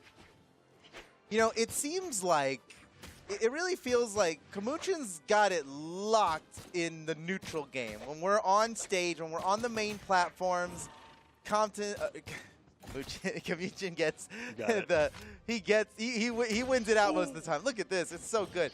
But once things start to go in KSTime's favor, as soon as he's got any bit of momentum, his follow-up game is far superior. Yes, yeah, KSTime's been fantastic. That offstage punish game in particular, so amazing. And now he's got an opportunity for it because he's going to need it. Because as you were talking about that, Kamuchin was winning every on-stage neutral exchange, not going too far off stage, poking him back off, racking up that damage until you get that knockout. And then one more D-Light recovery like that. Woo. Okay, 2 more. He went so that was That would risky. have been the dirtiest reversal. Oh, the down 6, expecting him to chase dodge forward, and KSTime didn't do it. I like that idea. Well, though. yeah, we know since KSTime's got the Scythe, that downlight that KSTime's doing will reach farther than the Queen Knight Qatar down sig, and that'll always be a safe option for him to go for in that situation. That neutral sig came so close to taking KSTime off the gotta top. Watch out. Oh, pivot nairs coming out from KSTime. I like that. They're both in knockout Oh, range. and now they both have the scrap on arms.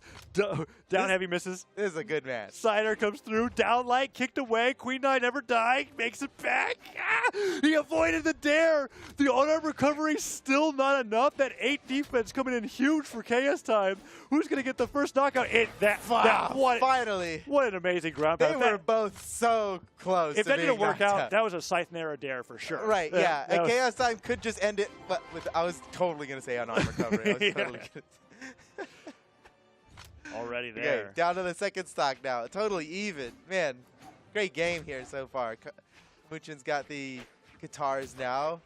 This is where he's been doing great work on stage, but if KSTime... He's been building the most damage The with condition guitars, for sure. KSTime is 2 Scythe hits off stage. If he only gets 1, it's fine. That's Oh, one. is this That's the second one? Watch out. Oh, he jumped too high. Okay. I think Kamuchin's lucky to be he's lucky to have gotten back to the stage in this case. Oh, that's a downer stand. Oh, it's so rough now. Nice dodge. Kamuchin gets past him. And KSTime has to get that edge guard again. Here it is.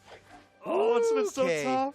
You know what I'm noticing a lot here that KSTime could easily be taking advantage of, and actually has been, is that Kamuchin often dodges as the first option out of, oh no, bonked his head. Dodge right into the corner. Ah, man.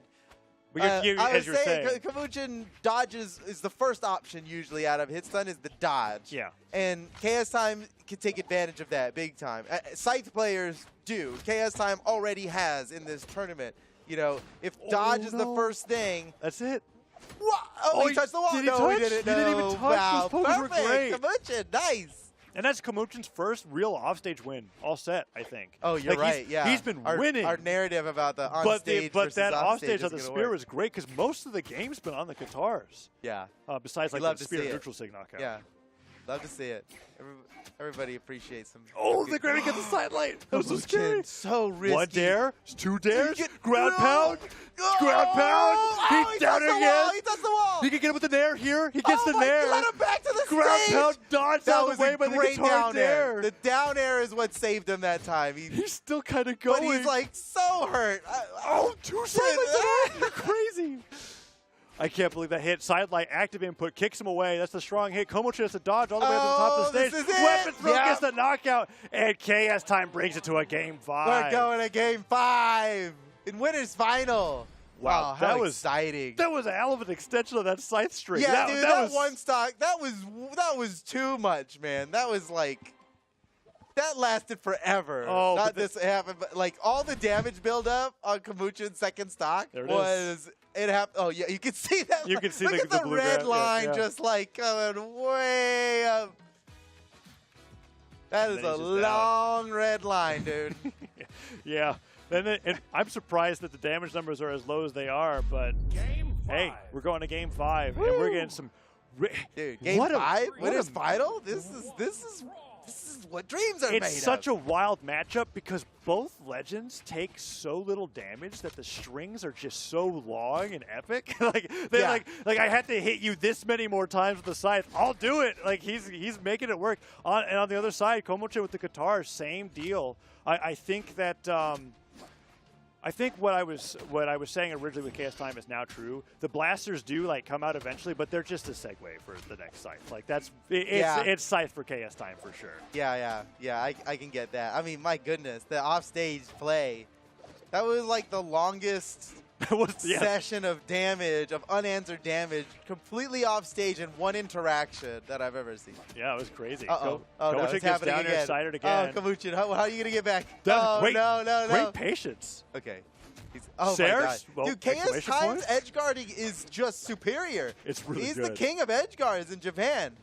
Oh, down there. Nice, He gets him in the getting there, though. catching the Komoche can bottom. turn around. Whoa. There. Ground pound.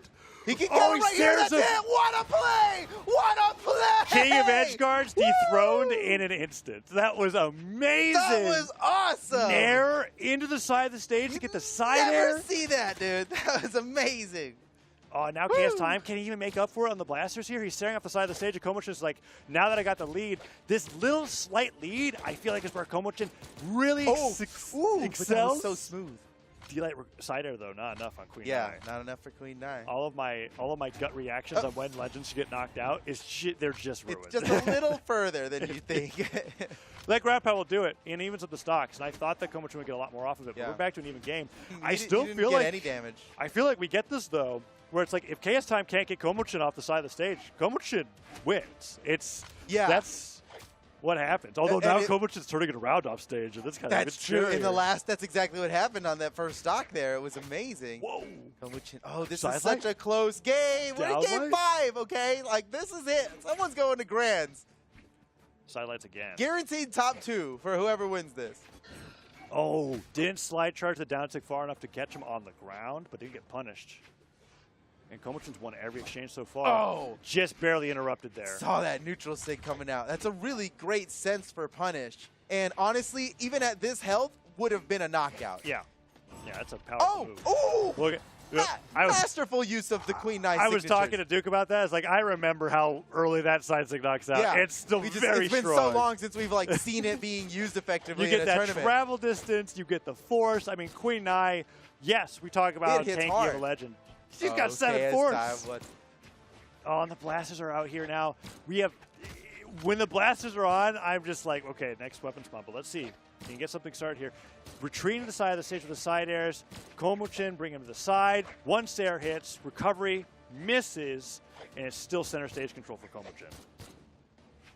Yeah, Komochin taking it slow here. He's looking to poke some damage in it. Oh, here it is. Nice. Okay, look, he's not falling for the pitfalls here. You know, Yeah. just it happens so often against a Scythe player. You dodge in, you overextend yourself just enough for them to let loose, and Komochin's keeping it in check here, not making any of those mistakes. Now a full stock ahead. This is looking like it'll be Komochin. Okay, okay. Jumped extra around that neutral sig there from KSTime. Yeah. That was, the side air hits. Nice. Is that enough? Can he just go, okay, it is. That was good. You It saw is- how Komochin used his side air there at the very beginning of that? It's just Yeah. a little extra distance, a little That's extra movement horizontally. A good point. But we are it in a wasn't enough, situation and he where Komochin absolutely has advantage. But if KSTime Yeah, gets... he's a neutral sig away. Oh, that's it! That's it! GG! The Queen 9 wins! Yeah, the recovery hits, and that's Queen Nai on winner's side of Grands. That's what's happening. That's level 100 welcome to Queen Japan. Nai, winner's side of Konnichiwa. Grands. We are, this is it. Oh, Queen 9. oh, is this a Nair Sair right This is afterwards off beautiful. the chase dodge? This is beautiful. Here it Dodge comes. up. Boom. He'd have made it. Sair. He'd have made it back from that Oh, too. a Sair Oh, and it Nair. doesn't get any better than that. Okay. A Sair to knock him down, jump neutral to catch him on the bottom of that circular hitbox to Ouch. spike. Bravo, man. And then we get the recovery right there. And, oh, yeah, well, look at the damage there towards the end. 3-2 for Komochin. And, yeah, that's amazing. Close match. Down to game 5. Look at that down first to the last stock. and how back and forth that first stock was. Yeah. That Wow. was, yeah.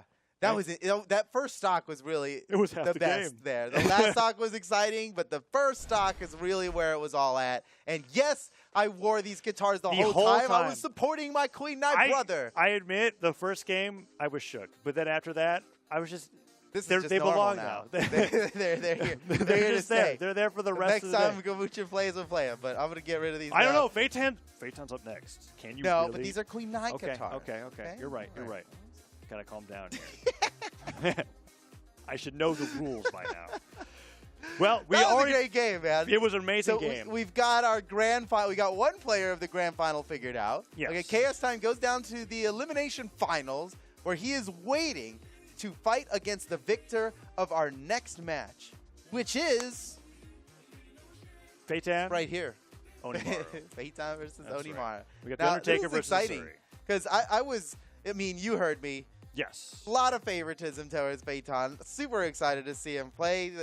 I see myself in his Asuri. I really love the way that he's playing. Not to say that I'm anywhere near as good as him, but he's doing it. He's doing just like I'm dreaming. He's doing it. But Onimaru, the same. Even though I don't have a personal connection to the weapons that he's using or anything, Onimaru has stolen my heart with how well he's been playing, how creative his moves are, and how he's never competed in a tournament before. This is the first tournament he's ever been in. Yeah. And he's in top 4? Right. That's pretty good. That's exciting. That's a great start to your tournament career for sure. And while Phaeton opened up with a really strong opening there, Onimaru did respawn with some great damage down to get it with, look at that. Dodge the Great weapon throw, use of the dodge cancels part of it that into gravity D-line shift. cider. Dare edge guard. Could Phaeton get the stock with a recovery here?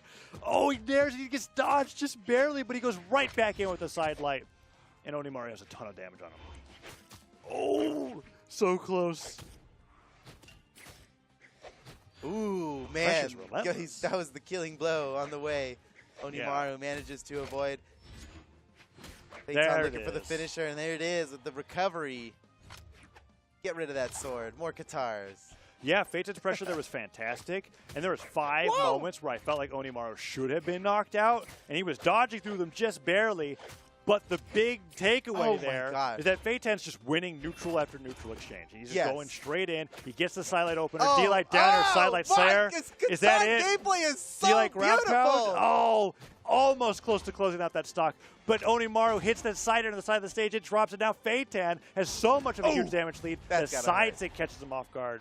Yeah, that was perfect. The spot dodge is not nearly active enough to avoid Yeah. all of that side sig. There's a benefit to moves that last long. That's for sure. Yep. The downside on moves that need a hit to get the second property of that, Thor does not have on that side. So the recovery cleans that up very quickly. Just under 2 minutes, 2 stocks are gone. Onimaru has 1 stock left to play with against Man, Phaeton what a in game high 1. octane match this is. I mean, You Phaeton, know? and it's They all are just- Phaeton guitars as well. He's going in, man. I am just loving this, Taza. Can I this is 7 years of esports, man. This is what I've been waiting for. Phaeton on the guitars, heck yeah. I mean, it looks great. This is beautiful. Sweating both sides. Oh, no dodge. That's a neutral light recovery for sure. Falls off. He pivoted that nair so far. He got a great air on that. Side light dodge out of the way. Amazing nair. Oh. Ground pound on the reversal there, but Phaeton was really getting creative with the edge guards there. And he's a recovery away from taking Onimaru off the top. Yeah, that was a perfectly executed ground pound there from Onimaru, though, taking out Phaeton. He might be able to bring it back from this, but Phaeton has just been so solid. He's got the sword in hand now. And you know, the only reason an Asuri player like this would be holding onto that sword is to land a down light recovery, or just recovery. Here it comes. Ah! Oh, you got him. You got GG. See that recovery off the top. And that's like when you've got sword in hand and you see your opponent in that amount of It's res, your like, confirm. Katars have no KO confirm, you Yep. know? So he uses the sword for that specific purpose. Everything else, all about the Katars. And man, his follow-ups, the way he breaks neutral, his edge guarding, it's all so unique. yeah. So cool. I am just loving seeing it. Yeah, let's see what Onimaru has to respond to that, because if he wants to stay into the bracket, he's got to deal with the fact that he was getting cut up by those guitars the entire match. I Right. mean, he was getting knockouts in return, while Phaeton was like comboing the crap out of him off the sides of the stage, right? And that was the rough part. He had the answers, but he took too much damage making it happen. Yeah, So the side sig was really good. He can on do the edge same guard. thing, tighten it up, and it'll work out better. Now on Miami Dome, everything could just go differently. So yeah, there's a lot to be said about the fact that like seeing how Onimaru had so far Phaeton's been going crazy with the guitars at the beginning of this match, but Onimaru had a lot of success off of his signatures on the orb, and having the platforms to slide charge or position on could be a huge deal there. We saw him just now punishing with that downer and the neutral sig on the landing there. Onimaru having a lot better center stage control now as he tries to go in for that haymaker, but Phaeton continues to deny the weapons from him. Yeah. That recovery was so good. Oh, man, Phaeton just maintaining weapon control this entire time, but actually look who's ahead in damage. Onimaru, maybe he doesn't even need a weapon. Maybe that's the play. Well, here's a really good opportunity for that side stick. He has hit 2 on the orb, which is like, out of all the Thor that I watched, Phaeton's so good with that snipe. Caught Onimaru drifting, but not fast falling fast enough. And he was like, okay, if this recovery doesn't knock you out, this one will. And he takes the lead from Onimaru, because you were just finishing saying how he had a damage lead. Yeah. But it went away just like that. It went away. Oh, but here we go. Miami Dome, one side air, especially from a hammer. Okay, he had the opportunity to use either weapon. They both had about the same amount of health on it and everything, and he chose the orb. Let's see if that turns out to be the right answer. I like that Looking pretty good so far. Orb recovery, pivot nair, connecting all of that. Gravity cancel side light. Oh, he doesn't get the side air after that, but it was a great pickup. He tries the GC side light again. That neutral light will catch Phaeton over, reaching the down sig. If he held it a little bit, maybe it would have worked, but nah, Phaeton was ready there for that punish. Nice dash jump down air. And Phaeton is taking the brunt of the damage here on the second stock. Yeah, everything was flowing so easily for him in the last one, and this one's proving to be much more difficult here. Wait a second. You were looking for some here flow. Here comes the flow. Yeah, it's back. The funky flow. Oh! That down sig. A little too close. It's got a gap, yeah, which is only fair. It reaches very far. Weapon through stuff the recovery, but he didn't touch the stage. Unarmed recovery connects. He's got the orb now. These platforms are... Ooh! I promise you, I was saying these platforms are perfect height for orb and sig. I was in the middle of saying I believe you, yeah. But what was surprising to me is that it connected. Because even though that's true, I do think that Thor orb neutral sig... Oh, is this going to be the side air? Edge guard? Oh, he misses the down air, and the gravity cancel neutral sig comes through. Onimaru getting mileage off of that attack. Yeah, he gets so much mileage off of using the gravity cancel neutral signature for distance, for mileage. it's actually just one of the best mileage signatures in the game. For sure, it is, yeah. You get a lot of distance from it, great angle. Guarantees you're going to touch the stage or get punished. Woo! He uses the gravity cancel side light at the most appropriate times. And could come out here. Oh, he recovers instead. I like the choice. Neutral recovery again. He was so close to continuing that damage. Onimaru now breaking it up, but no, he's off the side of the stage again. No dodge. Photo. Look for the dunk. Look for the dunk. I can see it in his eyes. He wants to dunk. Yes! There it is. You saw it in his eyes. It was inevitable. It was inevitable. Soul connection. I was talking to Duke before. Our souls are connected now. We and Phaeton. That was awesome, man. GG. You were talking about before, Onimaru needs to find the answers, right? And in Onimaru's last match, I thought he was finding some great answers. Like, to bring it back like he did already was incredible. But he had some awesome responses out of hit stun in what looks like, he's about to get comboed like crazy. And he would do stuff we've never seen before to, like, reverse the situation. And instead of getting comboed on, he's doing that. So I would expect that Onimaru, I get the feeling, he's great at finding the right answers. And that game I think he much can bring closer. Yeah, it was closer. I think he can make it through this. And it just depends on if Phaeton chooses to hit 5 more N6. Oh, you see his eyes? I'm not the stream mate here. Yeah, here it goes. Oh, no, Phaeton. Oh, no! Whoa! Did he touch? No!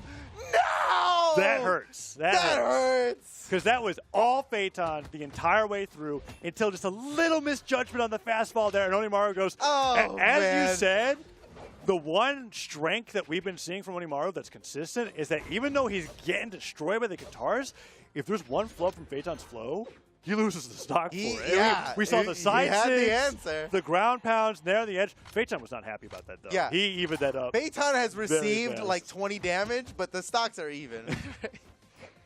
He made quick work of that stock. He's like, I'll finish what I Holy started. cow.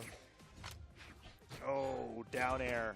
Side air. Oh, I like that down air mixer from Onimaru, but the side sig easily punished. Phaeton is on the side of the stage. Not enough damage for the dunk. I mean, maybe you could do like I don't even know if you could do a triple.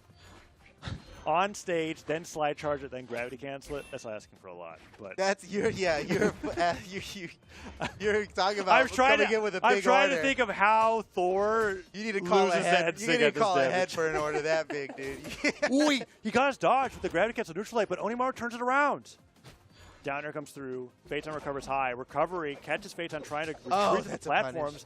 And this could be an edge guard. Yes. Dashed up side air. Onimaru uses the early gravity He's cancel getting neutral everything he sig. can. Nice, Onimaru, man, just maximizing on his recovery options. That was beautiful. Yeah, in addition to the neutral sig, beautiful knockout by Phaeton.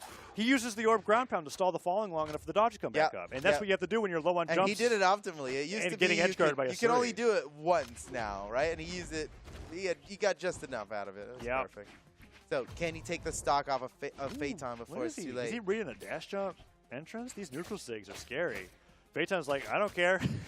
Goes in, hits him a bunch. At side sig. Okay. Catches Phaeton standing. All right, look at the stock count. All right, Onimaru could take this right now. Whoa. Okay. Whoa. D-Light. Nair. Recovery. Tons of damage. Yeah, Phaeton burned his dodge to do that gravity cancel side signature, and whoa, that would have just been it. That would have just been it. That was terrifying. Pixels away. 2 nairs. Side light, gravity cancel. Have to wake up again him by the enemy side light there. Oh, that hits! It catches him with the Larry end of the splash. He's got the side weapon air. advantage. Oh, he side sig. Outspaced by Phaeton. Yeah, perfect spacing. Oh, and he catches the spot dodge. Yes. Neutral sig. Do you see it? Oh, stuck recovery. I'm asking too much. For that. We haven't seen him do it gravity canceled yet. True. He likes it on the corner, which I get because that's how it goes.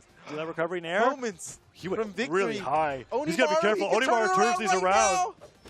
Neutral light hits, side air, dash jumps all the way up, down air dodge, gravity cancel side light, punished. Oh, this is so close. Onimaru. Oh no, that one Phaeton's mistake is gonna gonna run. cost him. GG. Are you laughing at how Phaeton was stuffing himself It's into the corner? amazing because that was like, it looks so silly, but that is the smartest thing that he was could do. just getting out of the way. Don't he give was him a like- chase dodge. Don't get hit by anything else. It's just because, like, we often talk about how the column underneath the stage changes how people have to go underneath the stage. Yeah. That absolutely affected Phaeton there. And he Yeah, still did the right thing. Look at him. He's like, give me He's out. just like, no. And then he gets the knockout because the blast zone, when he went off the bottom of the stage, the KO effect was right underneath Phaeton because he was like, please get close enough for me to get anything off of you. And he just didn't give it to him. And Phaeton takes that 3-0 over Onimaru. How exciting, man. 3-0 for Phaeton over Onimaru. Now, I know the first 2 games were like, okay, Phaeton's going to win. But that last game, Onimaru was bringing it back. And I feel like good thing Phaeton took him out then because if he didn't, Onimaru might have been on the way back. Yeah. And we just seen a game 5. Yeah, it was pretty close. Phaeton shut it down before it could get going, and now he's on his way to the Elimination Finals. He's made it to the podium. We're in top 3 now. Where we have 2 Qatar mains and KSTime on Fate. It's going to be this is a dream team top 3 for you, Foda. And This I'm really excited is. for, This and I'm is excited for very it because exciting. we're watching some really unique character mains here that we just don't really get to see in any of the regions. And This next match is going to be so epic. This is serious. Phaeton hasn't fought either of these players in this bracket yet because of how early he went down. In that it was such a crazy early setup, or a crazy early upset that we haven't seen him fight against these players that until they met each other, KSTime, they were just undefeated. So yeah, honestly, when Phaeton lost so early, I was like, whoa, like that's not same. how this is. I thought he was going to win this. I was like, this is the guy to watch. He just needed to make that epic elimination bracket run, right? I think From we the know very for start. sure now, considering how all the matches gone so far, and considering that KSTime only lost in a Game 5, super close Game 5. This is anyone's tournament. The remaining 3 players we have now any one of them can win, and it's just going to come down to what happens next. But Taza, let me ask you, who do you think's going to win this game? That's a great question. Totally I'm giving it in favor of Phaeton. And I know that's who your pick is. No, we don't. Ooh, Yeah, maybe I don't know who to pick. Let me explain why I think this is. Okay, tell me. It's because KSTime's leading with the Knicks, and I think it's too big of a vulnerability that the Blasters are clearly like not ready. And whereas on the other side, Phaeton has sword pretty gets it good done. mastery on both He weapons. gets it done with the This- sword. He this is clearly a- prefers the This is in a Katars, but- Surrey main versus a Scythe main right now. And that's where I'm giving that. Because like right now, Okay. you're already like at disadvantage because we picked these up. I'm waiting KSTime, but I haven't seen you do anything with those blasters that make me think that you my can. gosh. Oh, and Phaeton's just, oh, Look at that. is this it? Oh, he was a slide kick ground pound away from the Yes, nastiest 0 to death. You only went from white to orange in 10 seconds. Yeah, bummer. So, yes, this is exactly what I'm talking about, Foda. You're right. When I was looking Yeah, at this, you're I right, was like, you're if you right. pick up blasters first, you might just get caught up by the Well, guitars. look, I think KSTime's determined to prove to you that he's got some blasters. Oh, no. All right. Well, look, on the bright side, there's a Scythe coming up next. Yeah, that's exactly right. It's like, I get to play now. But now Phaeton's got his signature branded guitars here. Yeah, he's been terrifying with them. But this is where it's like, well, I mean, does it balance out with the fact that we've seen more 0 to deaths from KSTime on the Scythe on Nyx today than any other player on screen? Yeah, like that's. I think he has the only 0 to death of this tournament. And multiples, right? And He it got- was he got more, another yeah, one. and more than one. at And that. so we'll have to see how this plays out here, because if he gets him off stage with Downer, we have yet to see a player really be like, I'm comfortable in this offstage situation. Right. Is Phaeton going to be the one? Let's find out, because he's got him off stage right now against the Sair. Goes in for the neutral. That was so close. Downer off stage. Side air could end it this here. is the edge guard situation we were talking about. And KSTime, he's just so good at getting him back off and perfectly placed neutral signature. Takes Phaeton down to his second stock, but not before taking a good bit of damage here. KSTime's already in orange, starting out this stock. Phaeton can make quick work of this. In Oh, he red, disarms him too. he's in And knockout range. luckily, KSTime had the foresight to prepare a Scythe, even though that one got damaged out of his hands. And the recovery's not going to connect because the neutralite, he dashed before he did it, so he slides off, falls too far, can't get that follow-up. Sidelight comes through, and KSTime repositions. I can see KSTime really trying to get like a nair or a dare, put him off the side of the stage. There, he went for it, but Phaeton dodged the important move. Yes, he got hit by the side air, but he's not going to get hit by the one that has the active input to put him into a sticky situation. And now he's here 2-1. So good. And the blasters are in KSTime's hands. I mean, last time we saw this, Phaeton just destroyed him with both sword and guitars. Ground pound comes through there, but Phaeton continues to tack on more damage. KSTime is holding on to the blasters more than I'd expect for someone who favors the other weapons so much. Maybe our theories are incorrect. Yeah. Except for all the evidence that Except we for have. all of the evidence. It's like, well, All right, here we go. I don't know how many knockouts he's got on it, So but the Scythe's out he's here holding now. he's holding on to the blasters until a Scythe shows up. Yeah. But what he may not realize If he lets go of them and just runs for a bit. a new one spawns sooner. When you are without a weapon and only one weapon exists in look the at battle, a Look new how- one will spawn sooner than if you held on to the Look how weapon good he is with the entire time. Scythe. Look at him. Oh, yeah. He just, the second he got it, no more damage taken, stock wiped off the field. And he's, okay, so he's got a Scythe now, and he brought out those blasters, but I don't think he primed it. I think he just got a new one. So he would have to switch over to it. Phaeton's got him off the side of the stage. These aren't the guitars, but he's been great on the sword off stage. But neutralite, nair, side he's air. bringing it back. He got the nair. Phaeton's got such a huge lead here. You can see he's got the sword There ready for again. his Another knockout nair. blow, but KSTime is Another nair. he's just catching up. Neutralite, No, nair he's again. taking the lead. Downlight. Oh my gosh, the momentum Side is on light. KSTime. Oh, he slide no charged way, into the no thing. It got way. so close. I think line of sight got on the way there. But KSTime's now taking the lead in damage. He's got him off stage. If he get the downlight here, D-Light recovery, that's not not enough enough, just not yet. enough. I think he's got enough health on the weapon that it won't get knocked out of his hands from the next one. Cider No, hits. it Is did that get the knocked start? out of his hands. This is for ground KSTime pound to gets take. it. What a game! KSTime stealing it at the last second. GG, and you can see it on the final screen here. He's wiping the sweat off. Surely- he's tired, and he must be after a game like that. Woo. Even if it cuts into the game production, please, I need to see the damage numbers of between Scythe and Blasters because KSTime won that game, and there was I felt like half that game he wasn't even damaging Phaeton, and he almost had 600 damage towards the end. Are we gonna get it? You're No. not getting your Oh, there's a numbers. match. There's a match. We're not getting. It's okay. It's okay. I have confidence that Mega I think bummer. you and I have our eyeballs recognized No, our theories are correct. that he's done a lot with the Scythe. And That's that was for so sure. unreal because he was in deep orange on Phaeton's fresh stock there. Yes. He hit like 4 nairs in a row. Now Phaeton knows that he can't be comfortable with a lead, and that is a very uncomfortable feeling. Oh, man. Here we go. On to Apocalypse now with Phaeton having lost that game number 1. And KSTime is still putting the time into the blasters here. He got some more hits on those Putting than the I was KS expecting. time in. But Phaeton, that's good. Yeah, on the guitars here is still getting the damage through. Recovery comes through, and sidelight nair. No, KSTime turns it around. Is he going to get his first blasters knockout? Down air again. Can he get it? Oh, he doesn't get that one. And he grabbed it because of neutral sig. He wants the spike.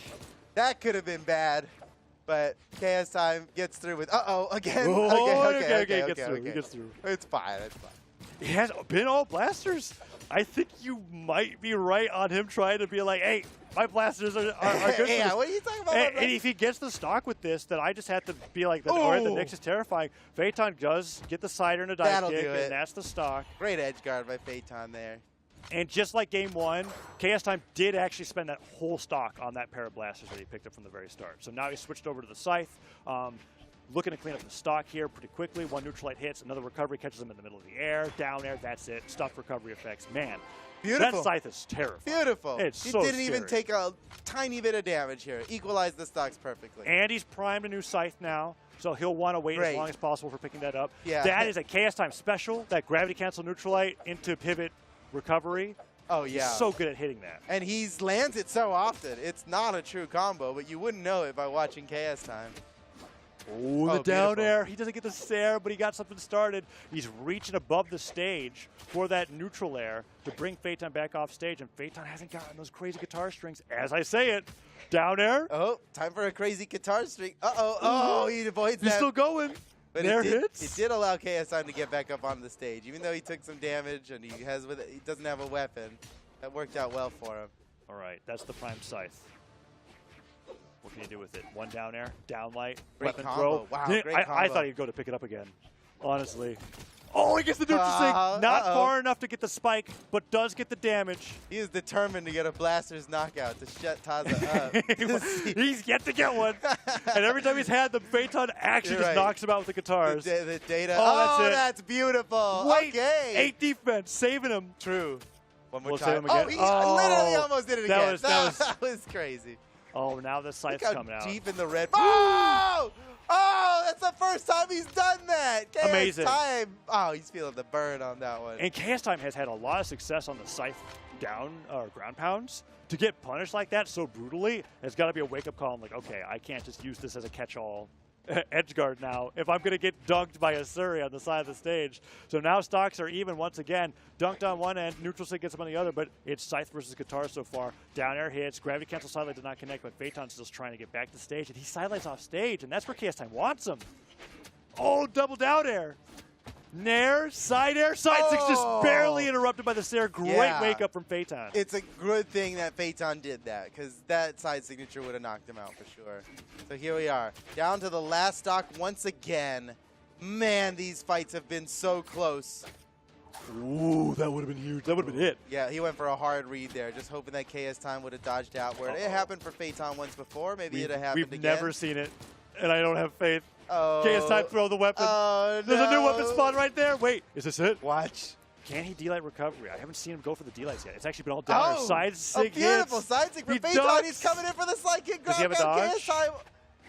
Okay, he threw the weapon. But There's a is chance. it too late? Is Now it- he just has no weapon. Phaeton steals it away to Ah! grab the sword. KSTime burns his spot What? dodge. Oh, no. No Great dodge. punish from It's back up now. Okay. Phaeton stealing the weapons away. Oh, no. ooh, Oh, ooh. no. I think he misinput. Oh, He no. wanted to steal the weapon before he did that. Oh, no, Phaeton. I can't believe he went for that. He tried to switch to the side. He keeps trying, but he keeps hitting with the weapon throws. Okay, side's picked up. It was actually the smartest weapon start I've ever seen. Oh, he lands the neutral light. That was great coverage by Phaeton. Weapon throw covers his head. Gravity cancel neutral means no dodge, but Phaeton Dude, doesn't want to he- risk going off stage. That's it. Oh, what a game, man. Down to the last hit. That was so close. Wow. I mean, the damage was literally a difference of 4. That is how close it was. Oh, man. We got to see that downer edge guard. Crazy What game, a game, too. dude. These are that was beautiful. What these an are awesome some good and games. it was off Straight the up. back of some This like is- really risky punishes. It's such a close match like that. So it's 1-1 now. Yes. So that counts 1-1. Both of the games have come down to the last hit. This is exciting. What?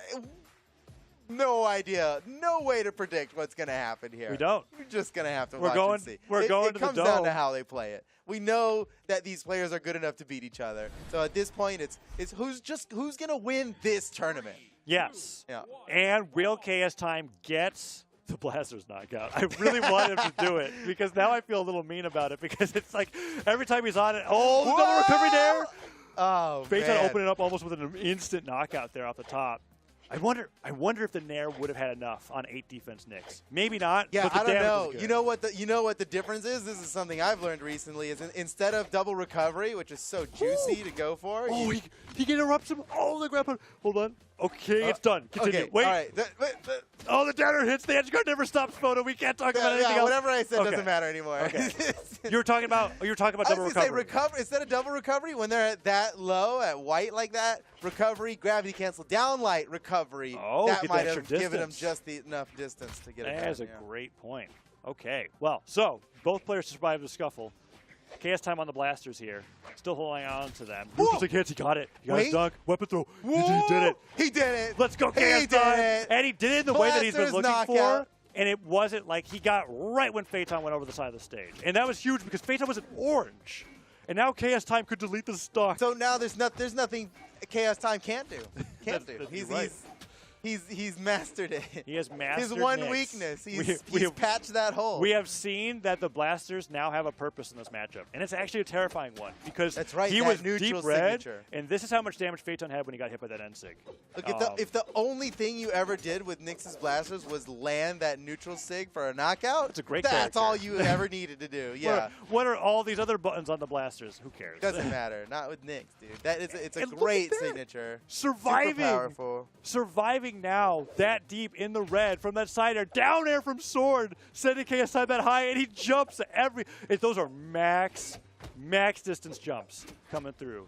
That side light comes through, and look at all the damage coming down. Ground pound, side air, spiked him into the side of the stage, but Phaeton. He took a lot of damage before equalizing the stocks there. So Quite now a he's bit. got to play a really incredible stock just to catch up. Well, and here so it far, is. so good. He's Dunk, double N-sig. Whoa! Ground pound, baits him out. I was dreaming of the double N-sig as well. That's Yeah, it's a great double start. dunk, dude. You know? Oh, and the Blasters are out. Dash jump down light. Oh, it almost happened again. That would have actually just knocked out on its own if that neutral sig hits. Stair comes through. KSTime goes in for another side air.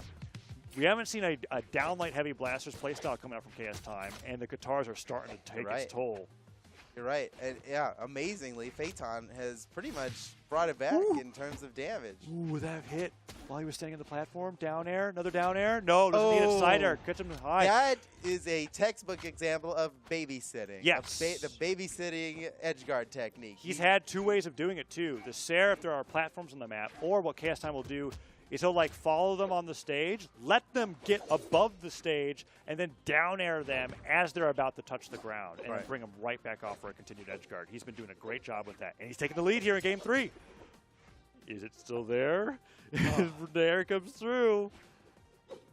Oh, it's close. He has the opportunity to equalize perfectly here. If he could just get this knockout, he's looking for the downlight. I understand the but- trepidation, though, because it is KSTime Scythe. And that's what I'm talking about. Whoa! That's so close. Recovery instead of Nair means he gets punished, but he's not out yet. That will do it. Okay. And not before it got out of hand, he managed to equalize here. Yeah. And he's got a second pair of guitars loaded up. Any Nair or down air from KSTime off stage, no matter the damage, is worrying for his opponents.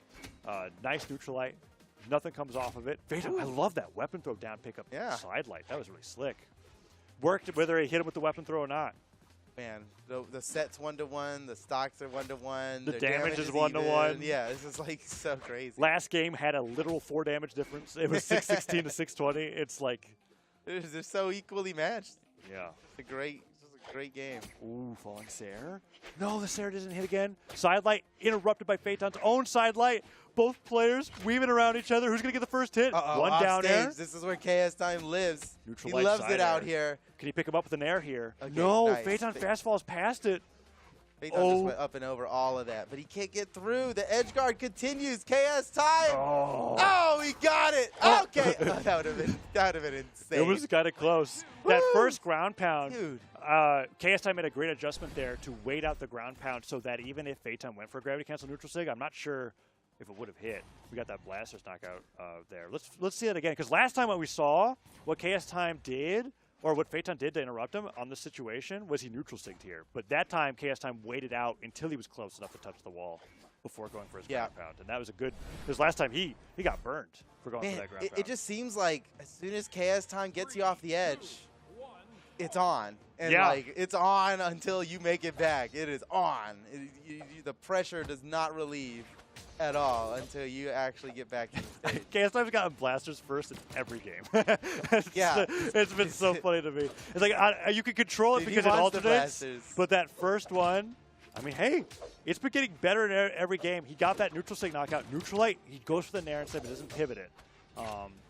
And he has been staying on these Blasters for the first stock for a while, and this time he's kept the damage pretty even. Phaeton, though, with the guitars. Double dare, neutral light, there! Okay, KSTime, that's 5-6 hits. Okay. You're a Blasters main now. D-Light recovery, he has it. It's in the books. It's there. That would have sealed the deal. I think that's the first D-Light that I saw him really try to go for, but he's got that D-Light recovery ready to go. So I am now very happily corrected. That was a whole stock on Blasters. And now KSTime is a fearsome opponent to me. That is just terrifying.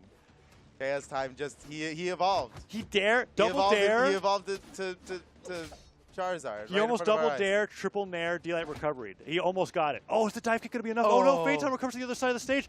He's off stage against Scythe. He dodges through the ground pound. He used his movement very well to get around the side there and get up and touch the ledge before KSTime could ground pound him. That was optimal. Side light, off stage, ground pound hits, there. Ground pound again, recovery interrupts that string, but Phaeton's in orange now. Just glad to be back on the stage. Blasters are coming up now. Oh no, Scythe primed, okay. I didn't catch that, D-Light recovery? Okay, well now Blasters are coming up because Phaeton evens that up on stocks. And he's got it, Phaeton's got to get it done right now. KSTime's ahead by 2 in the set, or not ahead by 2, but he has 2.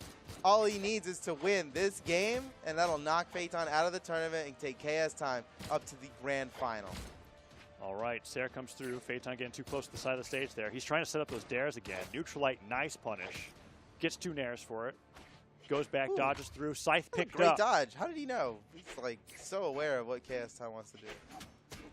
Oh, man. This is looking rough for Phaeton. He is in red. He's in knockout range. KSTime's got him off the corner. This is what he likes. Yeah. And that platform was not on the right side of the stage for Phaeton to be able to go to instead. Stuck recoveries. Perfect. Oh, my gosh. That was a perfect tournament stock for Phaeton, Foda. You're Can right. he get through This is it. He's got to just clutch up and get it done right now. And I believe. I have the faith. Oh, but the downer puts him off stage. Okay, KSTime missed that downer. Neutral sig. Okay, gravity catches the neutral light.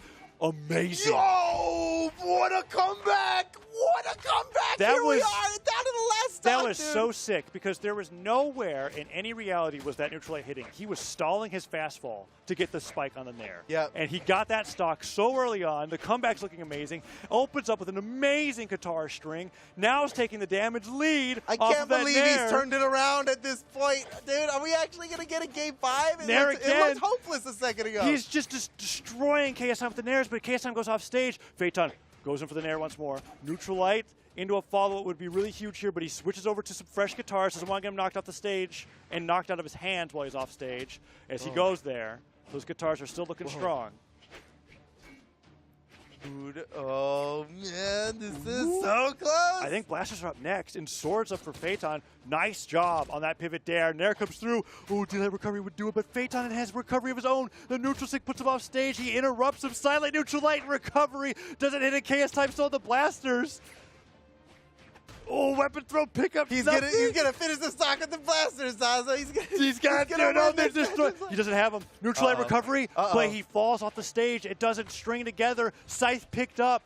He's not a very signature heavy Scythe player though. The recovery, Oh that's the my last gosh. bit of damage he could take. Phaeton's got to be shaking his head right now. That was so defense. close to being the knockout. Oh, you Whoa. avoid the D-Light. What? D-Light recovery could do it. Neutral light off the side of the stage. His edge guard. He He's doesn't got want to to risk do it with his edge guard. You're right. He's afraid to go off the side against Neutral lights KSTime. under the weapon. KSTime gets neutral light one more time. He is taking the survivability to the limit, and he avoids getting hit by the Sarah. He touches There's 2 weapons on the ground. the blasters. That's the stock, and We're Phaeton going to brings it game 5. Woo! Oh my gosh! What a match! Dude, I can't believe Phaeton brought it back. It was that all. gift. Look at this play. Look at the Look damage at this right now. Look at that play. The neutral GG. light just completely threw KSTime for a loop. Bro. And then he falls to the nair, and the so spike is enough. clutch. Oh, man. Whew. That was so clutch. Wow, that was it's game 5, Photo. Look how close the damage is. It is a 3 damage It's a difference. 3-point It's a difference. 3. So we've gone from 4 This is just to so 3. appropriate. That's how close it is between these 2 players. Unbelievable. And we get to see that last stock, that mountain of damage where he brings it back. Yeah. Look how much. Look how long. That was Oh a my scrap. gosh. I mean, half the game's damage happened there towards the end, with KSTime just to lose it out on the very end. And I cannot believe my eyes. There's a very surprising thing that just happened off screen Yes. here. KSTime has swapped his legend. He's changing to Mordex now in the most important game of the tournament for him. It's game 5. This is a battle to make it into grand finals. If he loses this, he's out of the tournament. And for the first time in the tournament, he's playing Mordex out of Yeah. nowhere. I mean, It's got the Scythe. I guess it makes sense. so but with he with hasn't- the narrative of KSTime as a Scythe main Yes. and not another character main, it makes sense. You're right on But target, we yeah. have no data on these gauntlets, at least on yeah, stream. we've never seen his gauntlets, and maybe Phaeton hasn't either. Oh, grab out hits, recovery hits as well. His gauntlets are looking pretty good. They're looking good. Better Sidelight than his comes through. blasters, I would say. Down air comes Wait a through. second. And now I think he's a Mordex down sig away from getting dunked, but he throws those You're, gauntlets to the yeah, side. you're always a Mordex downsig away from getting Oh, yeah, that's true. That's just the fact of life. The we have to deal duality with. of Mordex Asuri is neutral sig versus down sig, isn't it? Right? It's just who's gonna dunk who. Dude, cats and dogs. You know, Oh. since the beginning of time, always neutral sigging and down sigging each other. Oh, and here, weapon throw maybe? No, he goes for a down sig. That's interesting. Ooh, Dealer off recovery, the that's weapon it. throw. What a combo. Nicely done by Phaeton, taking the first stock in this game. Once again, I must remind you all that this is game 5 in the elimination final. It comes down to this for these guys. This battle is worth several hundreds of dollars. Yeah. There's a $5,000 prize pool here. This is a battle to get into grand finals. grand A shot finals. at first. This is huge. Oh, man. And so far, dead even, as it's been the entire set. Dares and Nares coming through. Weapon throw off the right side of the stage. Gets a little bit of a pummel. KSTime refreshes the gauntlets. Neutral light connects, and now there's a Scythe waiting for him. He wants it. Phaeton just picks up the guitars. But it's been mostly gauntlets here off of the switch up. D-Light doesn't lead into anything. Recovery dodge out of the way, and Phaeton gets some good damage on the guitars. It's a lead for Phaeton, but how long can he hold it? Oh, neutral light recovery dodges diagonally down through it. Scythe picked up. This yeah. is where KSTime shines, but Sarah's him right back to the stage. Phaeton has no fear. D-Light recovery, No that's way. the stock. Oh, that was beautiful. Tournament that was stock. like maximum range to land that gravity cancel down line. And you're right. This is tournament stock. It really just comes down to this right now. For Phaeton, he's got the stock lead.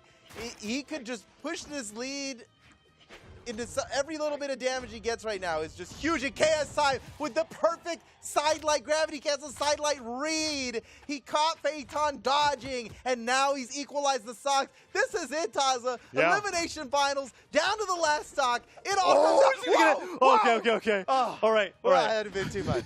That had been too much. It's like we were setting up for the. It was. I don't blame you. It was one stock, the one they were both in white, and he almost died Yeah, on it the was. top. Ooh. Okay, we're still in it. Woo. KSTime at a deficit, but he's on the gauntlets. Phaeton on the sword gets pummeled all the way. Downer catches Whoa. him. He dodges down. Dash forward, dash back. Refreshes the gauntlets. Now Scythe's coming up next. Sidelight, D-Light, side air. He's so close to getting knocked out. Can Phaeton get the knockout? Neutral sig with Spike. He goes all the way up for the nair, and he gets caught. Side light. Doesn't He's go for so anything else. close. He's got Weapon. such a big lead. This is Phaeton's game. Down sig, D-light, side air. That's not the stock. Dodge is gone. He has to go all the way to the bottom of the stage. Phaeton gets a fresh pair of guitars. Does he end up with the dunk? He goes down for the recovery instead. Gravity cancels D-light. He's gone. He had no dodge, but he falls too far because of the in-light. And the ground pound hits. wait. Oh no. Oh no, the double ground pound. Recovery hits. That was almost That could have just been it. That KSTime could have pushed that for the victory. Pickup recovery would do it. He doesn't even doesn't have a he weapon. doesn't Oh, even this need is the a bad down time light. for I KSTime think now. Sword Neutralite would do it. KSTime You're runs right. away. The dare dodge just barely. Perfect KSTime dodge. tried to fish for it. That's it. Phaeton wins. GG. Oh, wow. What a match. Unbelievable. What a match. Holy cow. Yeah, Phaeton drops to the elimination bracket before top 12 and makes the entire run through the It's a huge lower bracket run. That is dude. definitely a massive run. Look for at how the little Invitational. Scythe KSTime played on that. How one. do these two manage to have the craziest last stock graph every single time? Oh, That is dude. just It's spicy. Their matchup is spicy. It's one for the ages. yeah, and both in that global breakout, right? So they've clearly played with each other plenty. I mean, that's what I'm assuming. But it's like if you're both in this repping the same tag, right? Yeah, I imagine that you have played Oh, in the same places. Probably. So Dude, am I dreaming? Is this a Queen Nai versus a Surrey Grand Final? What? I feel like that's a meme. Like, oh yeah, Photo wants a we set it up. That's like if I'm going in and ordering exactly what I wanted out of a tournament, it's this. It's Queen Nai versus a Surrey in Grand Finals. That's what we've got. Yeah. That is awesome. Wait, Yeah. what's that production? What do you want us to check? Oh. Check. Where's the There's a Queen Nai. Oh, look who it's from. It's Kamuchin. Komuchin. It's Kamuchin. Kamuchin says Queen Nai wins. Queen Nai wins. Oh, look, I got my Queen Nai pin on. Oh. Oh, I'm ready. Like, Taza, here, you can have this. You don't want to have like instead. Queen Nai and a Surrey on either side. That way I can't lose. I mean, you've already won for this being the matchup. I've already grands. This is going to be the most like novel grand finals that you've ever casted like in a while, right? When it comes I to would this never dream of this. This is amazing. And that's just a Surrey or a Queen Nai in a grand final is already like I'm eating good. oh no, You know? Komuchin, how can you do this to us? What? He's locked in Black Knight. Oh, I'm taking Take it off, I'm take it taking off, off the take it Queen off. Nai. I'm taking off the Queen We Nai. take it off, throw it away. I'm taking it off. He tweets just- Queen Nai he's like- wins, and and then you he lock locks in the in Black with Knight for Black Knight? game number 1. Dude, GG. this is gonna stay right here. Let's until go, he Fatehead. switches- Yeah, let's go, Fatehead. The elimination bracket. Let's get that double reset. You know what The I bet grand he's finals. doing? I bet he's testing them because he's got a Yeah. whole. You know, this is something we got to explain every grand finals, We right? do. Is that this is a double elimination tournament? Yep. So you need to lose twice to Yes. be eliminated from the tournament. And Komuchin has definitely done the tactic of, I'm up 2-0, now I'm going to ditto you. Don't lose. So Kamuchin now he doesn't. He has a little bit of room to play with. He can lose a whole set. So I mean, he might lose the set really fast. Oh, maybe you want to get back on that Queen Nai. I don't know. Oh, no, he got hit by he got hit by the Okay. recovery, so he got the Okay, chase okay. dodge, and is he gone? He's still in this. Phaeton has not let up on this edge guard. He's This still has been going. one long edge guard. Oh, dodges the down. Dude, Continue. it still counts. He's, Go for the he's neutral not light. coming back. Oh, and there's the weapon spawn. You gotta switch back to the Queen Nai, man. This I mean, he's got the spear. It's like, no, it's not the same. He just throws it to the side. Okay, Komuchin, great job surviving through all of that offstage. He's so damaged. It is amazing that he's alive on this stock. Like, you'd think that I saw it end a couple times, but it never quite ended. All right, there we go. Woo! There goes up the That left was a side of the stage. 10-second stock that turned into a minute-long stock. That was. All right, Phaeton starting off strong, and it was on these guitars. And I'm telling you, yeah, this is looking so great for Phaeton so far. Let's see what the adjustments come through. The Lance really was just a big, bulky recovery tool in that first stock. It was not a combat tool, which other people might be using it for. So we're over there in the spear. 2 down sigs, avoided. Second one punished. Phaeton continues to put on the damage while he's yet to lose this first stock as that neutral sig just barely dodged out of the way. Oh, Oh look at man, this. Compton's little research project here isn't working great. I feel like He has been unarmed for most of the game. I just know so much that this was like I'm not giving him my best yet. You know, like he's gonna use this extra set that he's got to its max. Now personally, I would never do that. Don't give him an inch. You've seen what Peyton's been doing to these other guys. You know? And what happened to Komochin when he did the Bryn Ditto is that he almost lost the game 4 when he went back to the Queen Nai because the opponent was getting that used to the playstyle, right? So there's a huge risk to doing that competitively. And Peyton, well, we've seen how hard he's been working on that elimination bracket. Yeah. He's going to be taking this to the right. limit. Yeah, and if you give Peyton some wins, that'll just boost his like power. That'll boost his outlook on everything. D-Light recovery comes through, and Komochin, it's looking dire for this game 1. Yeah, now we've seen worse, you know. Yeah, he's kind of got, if he keeps this up. Yeah, those Sayers are connecting. Went for the neutral sig again. Peyton cuts right through it. Down sig avoided. Weapon throw, nice job. Dashes in. Double inline recovery. Peyton's so great at those. Yeah, his grounded Qatar's game is like just beautiful. Dash forward back, avoids that side air. Gets a little bit more damage, and Komochin's going to be seeing those exclamation points sooner and sooner if he keeps that up. Let's see. Falls through the nair, side light nair, no recovery. Side light comes through again. Second side light, neutral light, recovery, dodge through, but damage already done. Komochin is very close to losing that stock to a D-Light side air on sword, which Peyton's definitely And here it for. comes. Here's just what you ordered. Oh, side light. Oh, there's the D-Light. That's, didn't go all the way, but the recovery connects. Goes all the way up for that knockout because even a pickup recovery will do it. I mean, yeah, he's in a very winning position here, and he has room to make a lot of mistakes. He's got a whole extra stock. He might not even need the extra stock, but it's there. Oh, never mind. He's gonna need that extra stock. All right, but Komochin. now what if Komochin? What if? Well, that would mean the experiment that would be is a success. exciting. Let's see. Peyton's willing to go off stage against it. Goes inside, sigs the other way. Neutral light, no dodge, recovery takes off the top. That's it. JV2 for game All right. 1. Will Komochin get back to his senses and pick Queen Nai? I think the Black Knight was a pretty high level. Well, we won't be able to see it here as we're going through this replays. We'll find out. We can see the stage striking on our screen. He might not switch back to Queen Nai until he gets 3-0'd. Until like the set is lost. Well, Peyton. Peyton's going to take that. He'll take. Yeah. Well, you know how to play your main. This is how I win then. Yeah, the damage taken, 695 to 398. That's quite an advantage for Peyton. And the Bryn, which he did lock in earlier on in the bracket, is coming out for game 2 as we're going into Small Fortress Alliance. Okay, let's see how the Axe plays out here. I do like what Axe has against Katars in the sense that I feel like Axe Neutral Light does pretty well. A lot of side lights are being used at catching that, interrupting it, and breaking your opponent's flow state. But that neutral state. That'll break your flow state. Oh, nice. Yeah. Komochin makes it back. One quick hit allows him to get back to the stage, but Peyton's got so much damage in it. But Side Light in air, that's a good chunk of damage himself. In the recovery, catches Peyton in the air, falling ground pound. Oh, that down sig, though. Not quite coming through, and Peyton's on the verge of an edge guard. No, stuff recovery as well. Nair's on the way back, doesn't get spiked, and the recovery sends Komochin up towards the top of the stage, but the slide charge down heavy gives him the lead here in game 2. Oh, man. Uh-oh.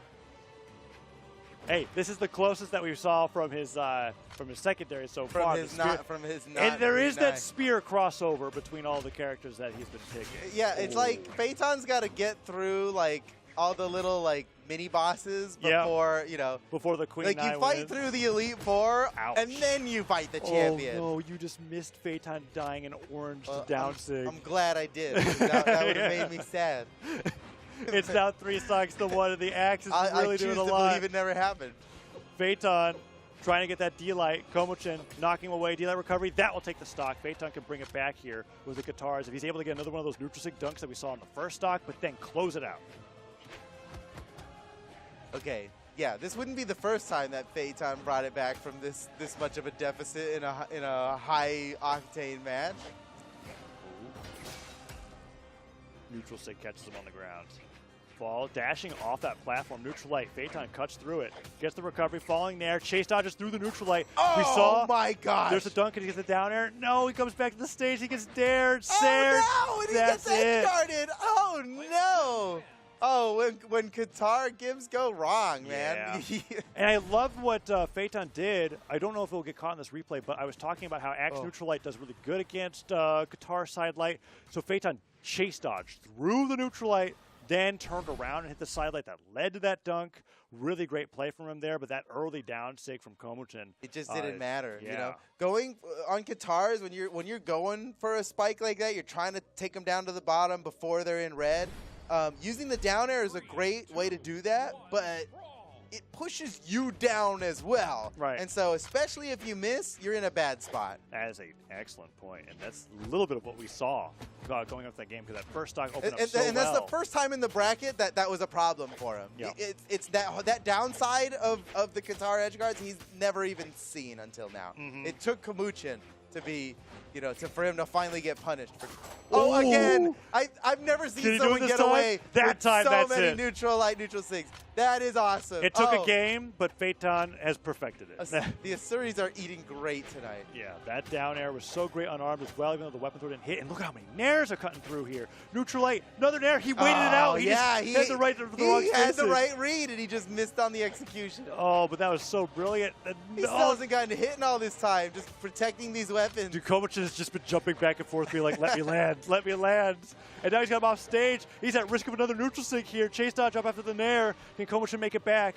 Phaeton goes to the ground pound and it just hits. Can he get the edge guard off the weapon throw? Oh, the nair dodge! That was so perfectly positioned. Very nice time dodge by Komuchin there. Neutral light. We went for the double neutral light. I love that patience. He lands that a lot. I have never landed that before. It's crazy that he's landing that, especially on a player like Komuchin. That'll do it. Recovery, and we have a complete flip-flop. This is a big lead, dude. Yeah, this 3-1. I think the Queen Nine might be coming after this Ooh, one. you think he's worked through the mini bosses after this? And he's like, okay, it's finally time. I don't know. It Well, might take the set. It might not happen until the set is done. Down to comes through, and Phaeton continues to do more and more damage. Komuchin doesn't want to switch off that spear. Punishes the neutral light side light coming in there, and that side air will catch him jumping. And we have a 2-stock to 1 scenario.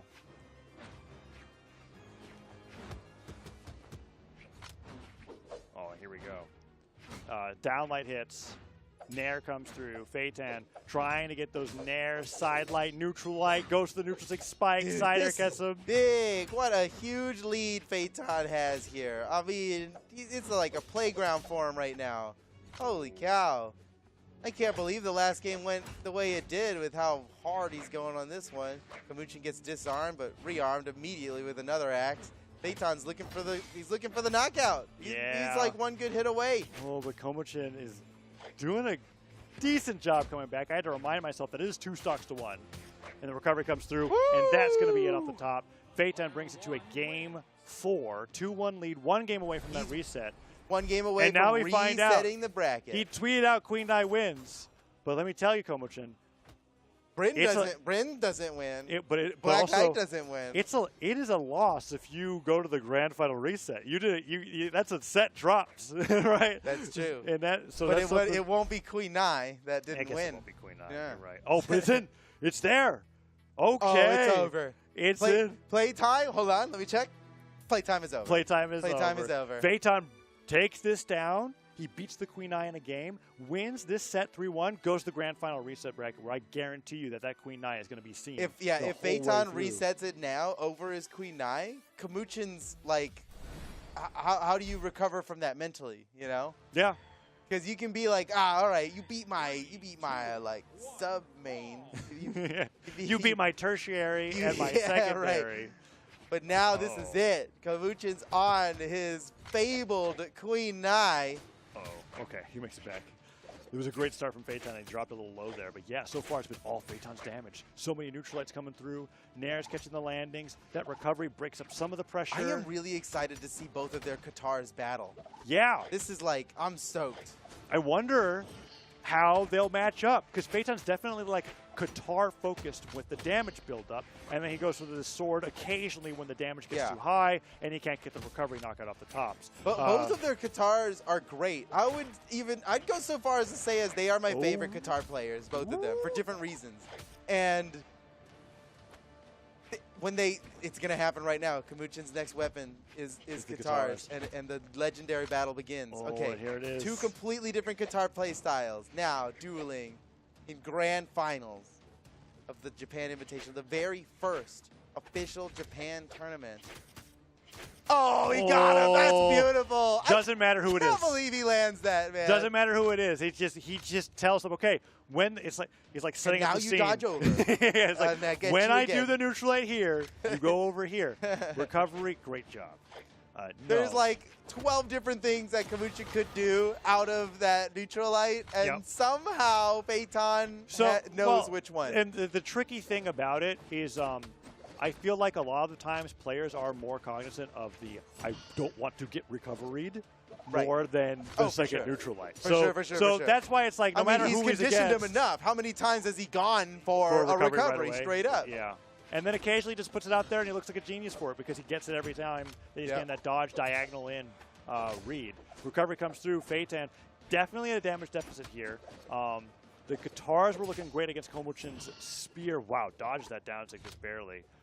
And the Katars are back up. This is what I wanted to see. Recovery comes through. We're not getting that legendary Qatar versus Qatar battle. No, it's almost like they're intentionally avoiding it. Well, I wonder if it's because Komuchin knows Phaeton's Katars have the upper hand. But I don't know. Kamuchin does seem to be favoring the spear in an unusual way because he was almost all Katars before. I mean, he would finish stocks with the spear.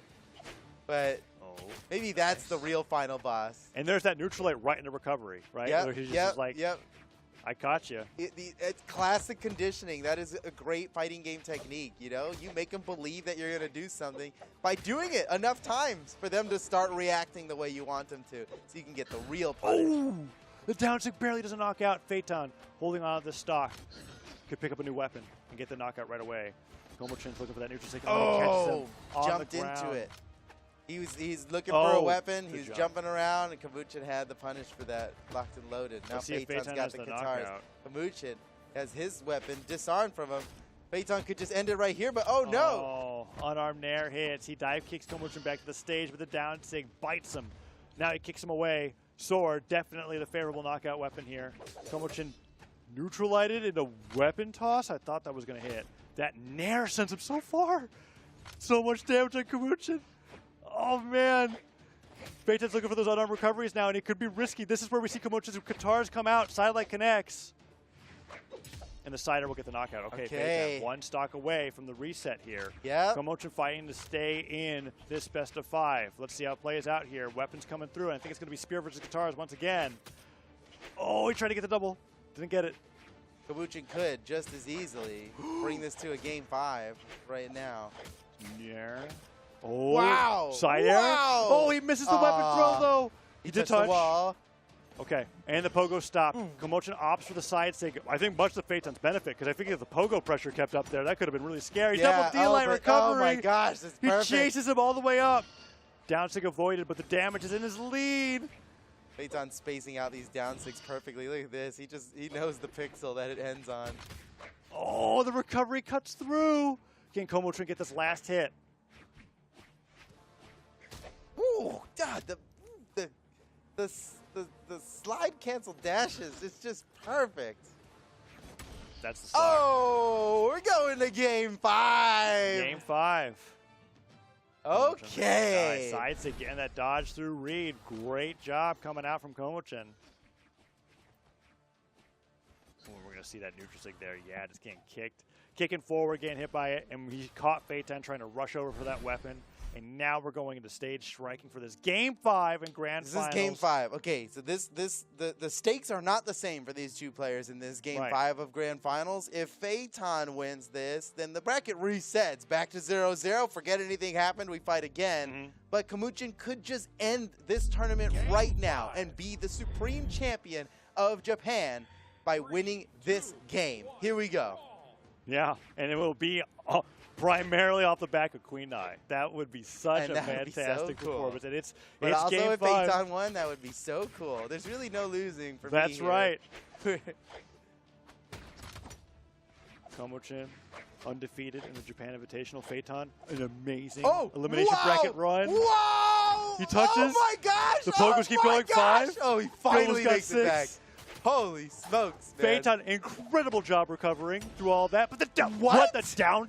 No! Oh, He the did it platform to as him. it moves. He did it to him, dude. That was too much. He hits gravity cancel. Down We gotta sig censor that. off the nearly off the top of the stage, sends Phaeton off the side of the stage, lands from the down sig, slide charge neutral sig, catches him with the full charge off the top to the left. Phaeton now fighting back, but that was an amazing spear highlight coming up from Komo-chan. What a crazy gravity cancel spear down sig from that far up in the sky. He just actually used it as like a spike diagonal. At the very least, we now know for sure he's got the height that the distance that Queen Nai jumps from the down sig down Oh pat. yeah, Because he tried to use it to recover no that one surprise time. that he was trying to use it as a recovery.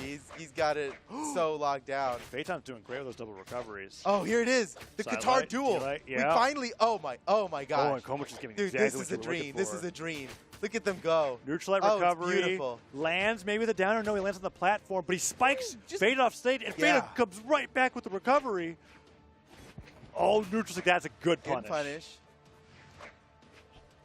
I think Komo-chan's going to look for that slide charge again. No, he sidelights instead, and he gets punished for it. All right, off the back foot It's so there. close. Look at the stocks Ooh, and damage. He just backed on. He He backdashes. felt the breeze from the claws, dude.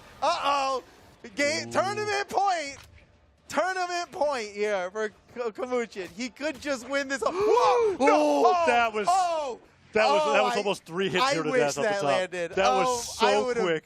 I would have freaked out. And he's really putting the Holy. pressure on these guitars here. Did that recovery? Not even enough yet. Side air chasing him off the left side of the stage. Komo-chan avoids the downer, gets the recovery on the way back to the stage. No dodge for Phaeton. No side light comes out. Sair instead. So Komo-chan doesn't get more off of that. But look at the platform movement from Komo-chan there. He's playing so solid right now. He's not losing any. If he doesn't lose this stock, he just cannot lose. Phaeton's desperately trying to take this last stock away from Kamuchin. Down sig. He gets bit. Let's see if he can go forward. Side light, side air. Beautiful. Evens up Beautiful, the beautiful. stocks. But look how damaged Phaeton is. It'd take a miracle for him to bring it back. Kamuchin could very well be moments away from ultimate glory, winning the first Japan tournament ever. Oh, and he's so Oh, close. that The could've side just been almost it. got it. Oh, let's see. Sider gets it. It's edge guard here. Oh, what a perfectly timed neutral air. Oh, and the recovery hits. Weapon throw forward. Komo-chan gets the recovery. That's it. The tournament is over. Can you believe it? Queen Nai wins. Kamuchin, the master, Look at the this king replay. of Japan. Oh, I can't believe that neutral sig it's landed. so sick. Down sig into slide charge, neutral sig. Komo-chan doing amazing. Then level 100. Queen Nai going through the winner's bracket, never dropping a set, all the way in the grand finals. GG. And being the champion of Japan. Kamuchin is the Japan Invitational champion. Bravo. This was an awesome tournament. You got the Queen Nai into a Surrey Qatar ditto. I couldn't have asked for. You're satisfied. I couldn't have asked for a better tournament. This was like, did they gather up as a group and decide to like give me my most favorite tournament? No. It just turns out that this worked out great. Yeah, you don't exactly I'm happy. grind I'm a just level happy. 100 Queen Nai over the weekend. Yeah. It's a silly thought. That has definitely but, just been. I mean, I like the coincidences are incredible. I main Queen Nai Hey. when I first started playing this game 7 years ago, and I played Asuri since Asuri came out. I'm dedicated on the Asuri mate. Seeing these two fight, so good. Plus, they're both so good at their respective legends in a very unique way. And it was so fun to watch. I am personally a huge fan of our new competitive region, Japan. I can't wait to see what else develops in here, what else might be in store for Japan in 2023. And this is just an incredible. Any final thoughts, Tom? Yeah, we wanted to study what the meta was like in Japan, and I feel like we came out of this with you being like, "This is the best region." That's so fun. We got the guitar meta. It's not just because they play legends I like. I swear, it's not just because. It's because the way that they play the legends that they play. This was exciting. Is something the that whole we way don't through. see anywhere else. See KSTime on the Scythe, seeing the Asuri, seeing the Queen Eye. It's fantastic. We've got the lineup of how crazy close all of the matches were in top 3. What a top 4 this was. Yeah. Oh, my goodness. And Onimaru, let's put an asterisk on that Onimaru set. It was close, though. Yeah. It was close, though. Thor was great. I loved it. Oh, man. What an awesome tournament. Yes. It could not be Truly more it satisfied was. with how awesome it was. Yeah, Truly great. it was. Me as well. And I hope all of you, too. Thank you so much for joining us here for the first official tournament for Japan. So exciting. And congratulations to Komuchin for winning the very first one. He holds the title until the next one. Guys, Right. we appreciate you being here. That's it for us today. You can catch the rerun tomorrow. We'll see you later. Thank you.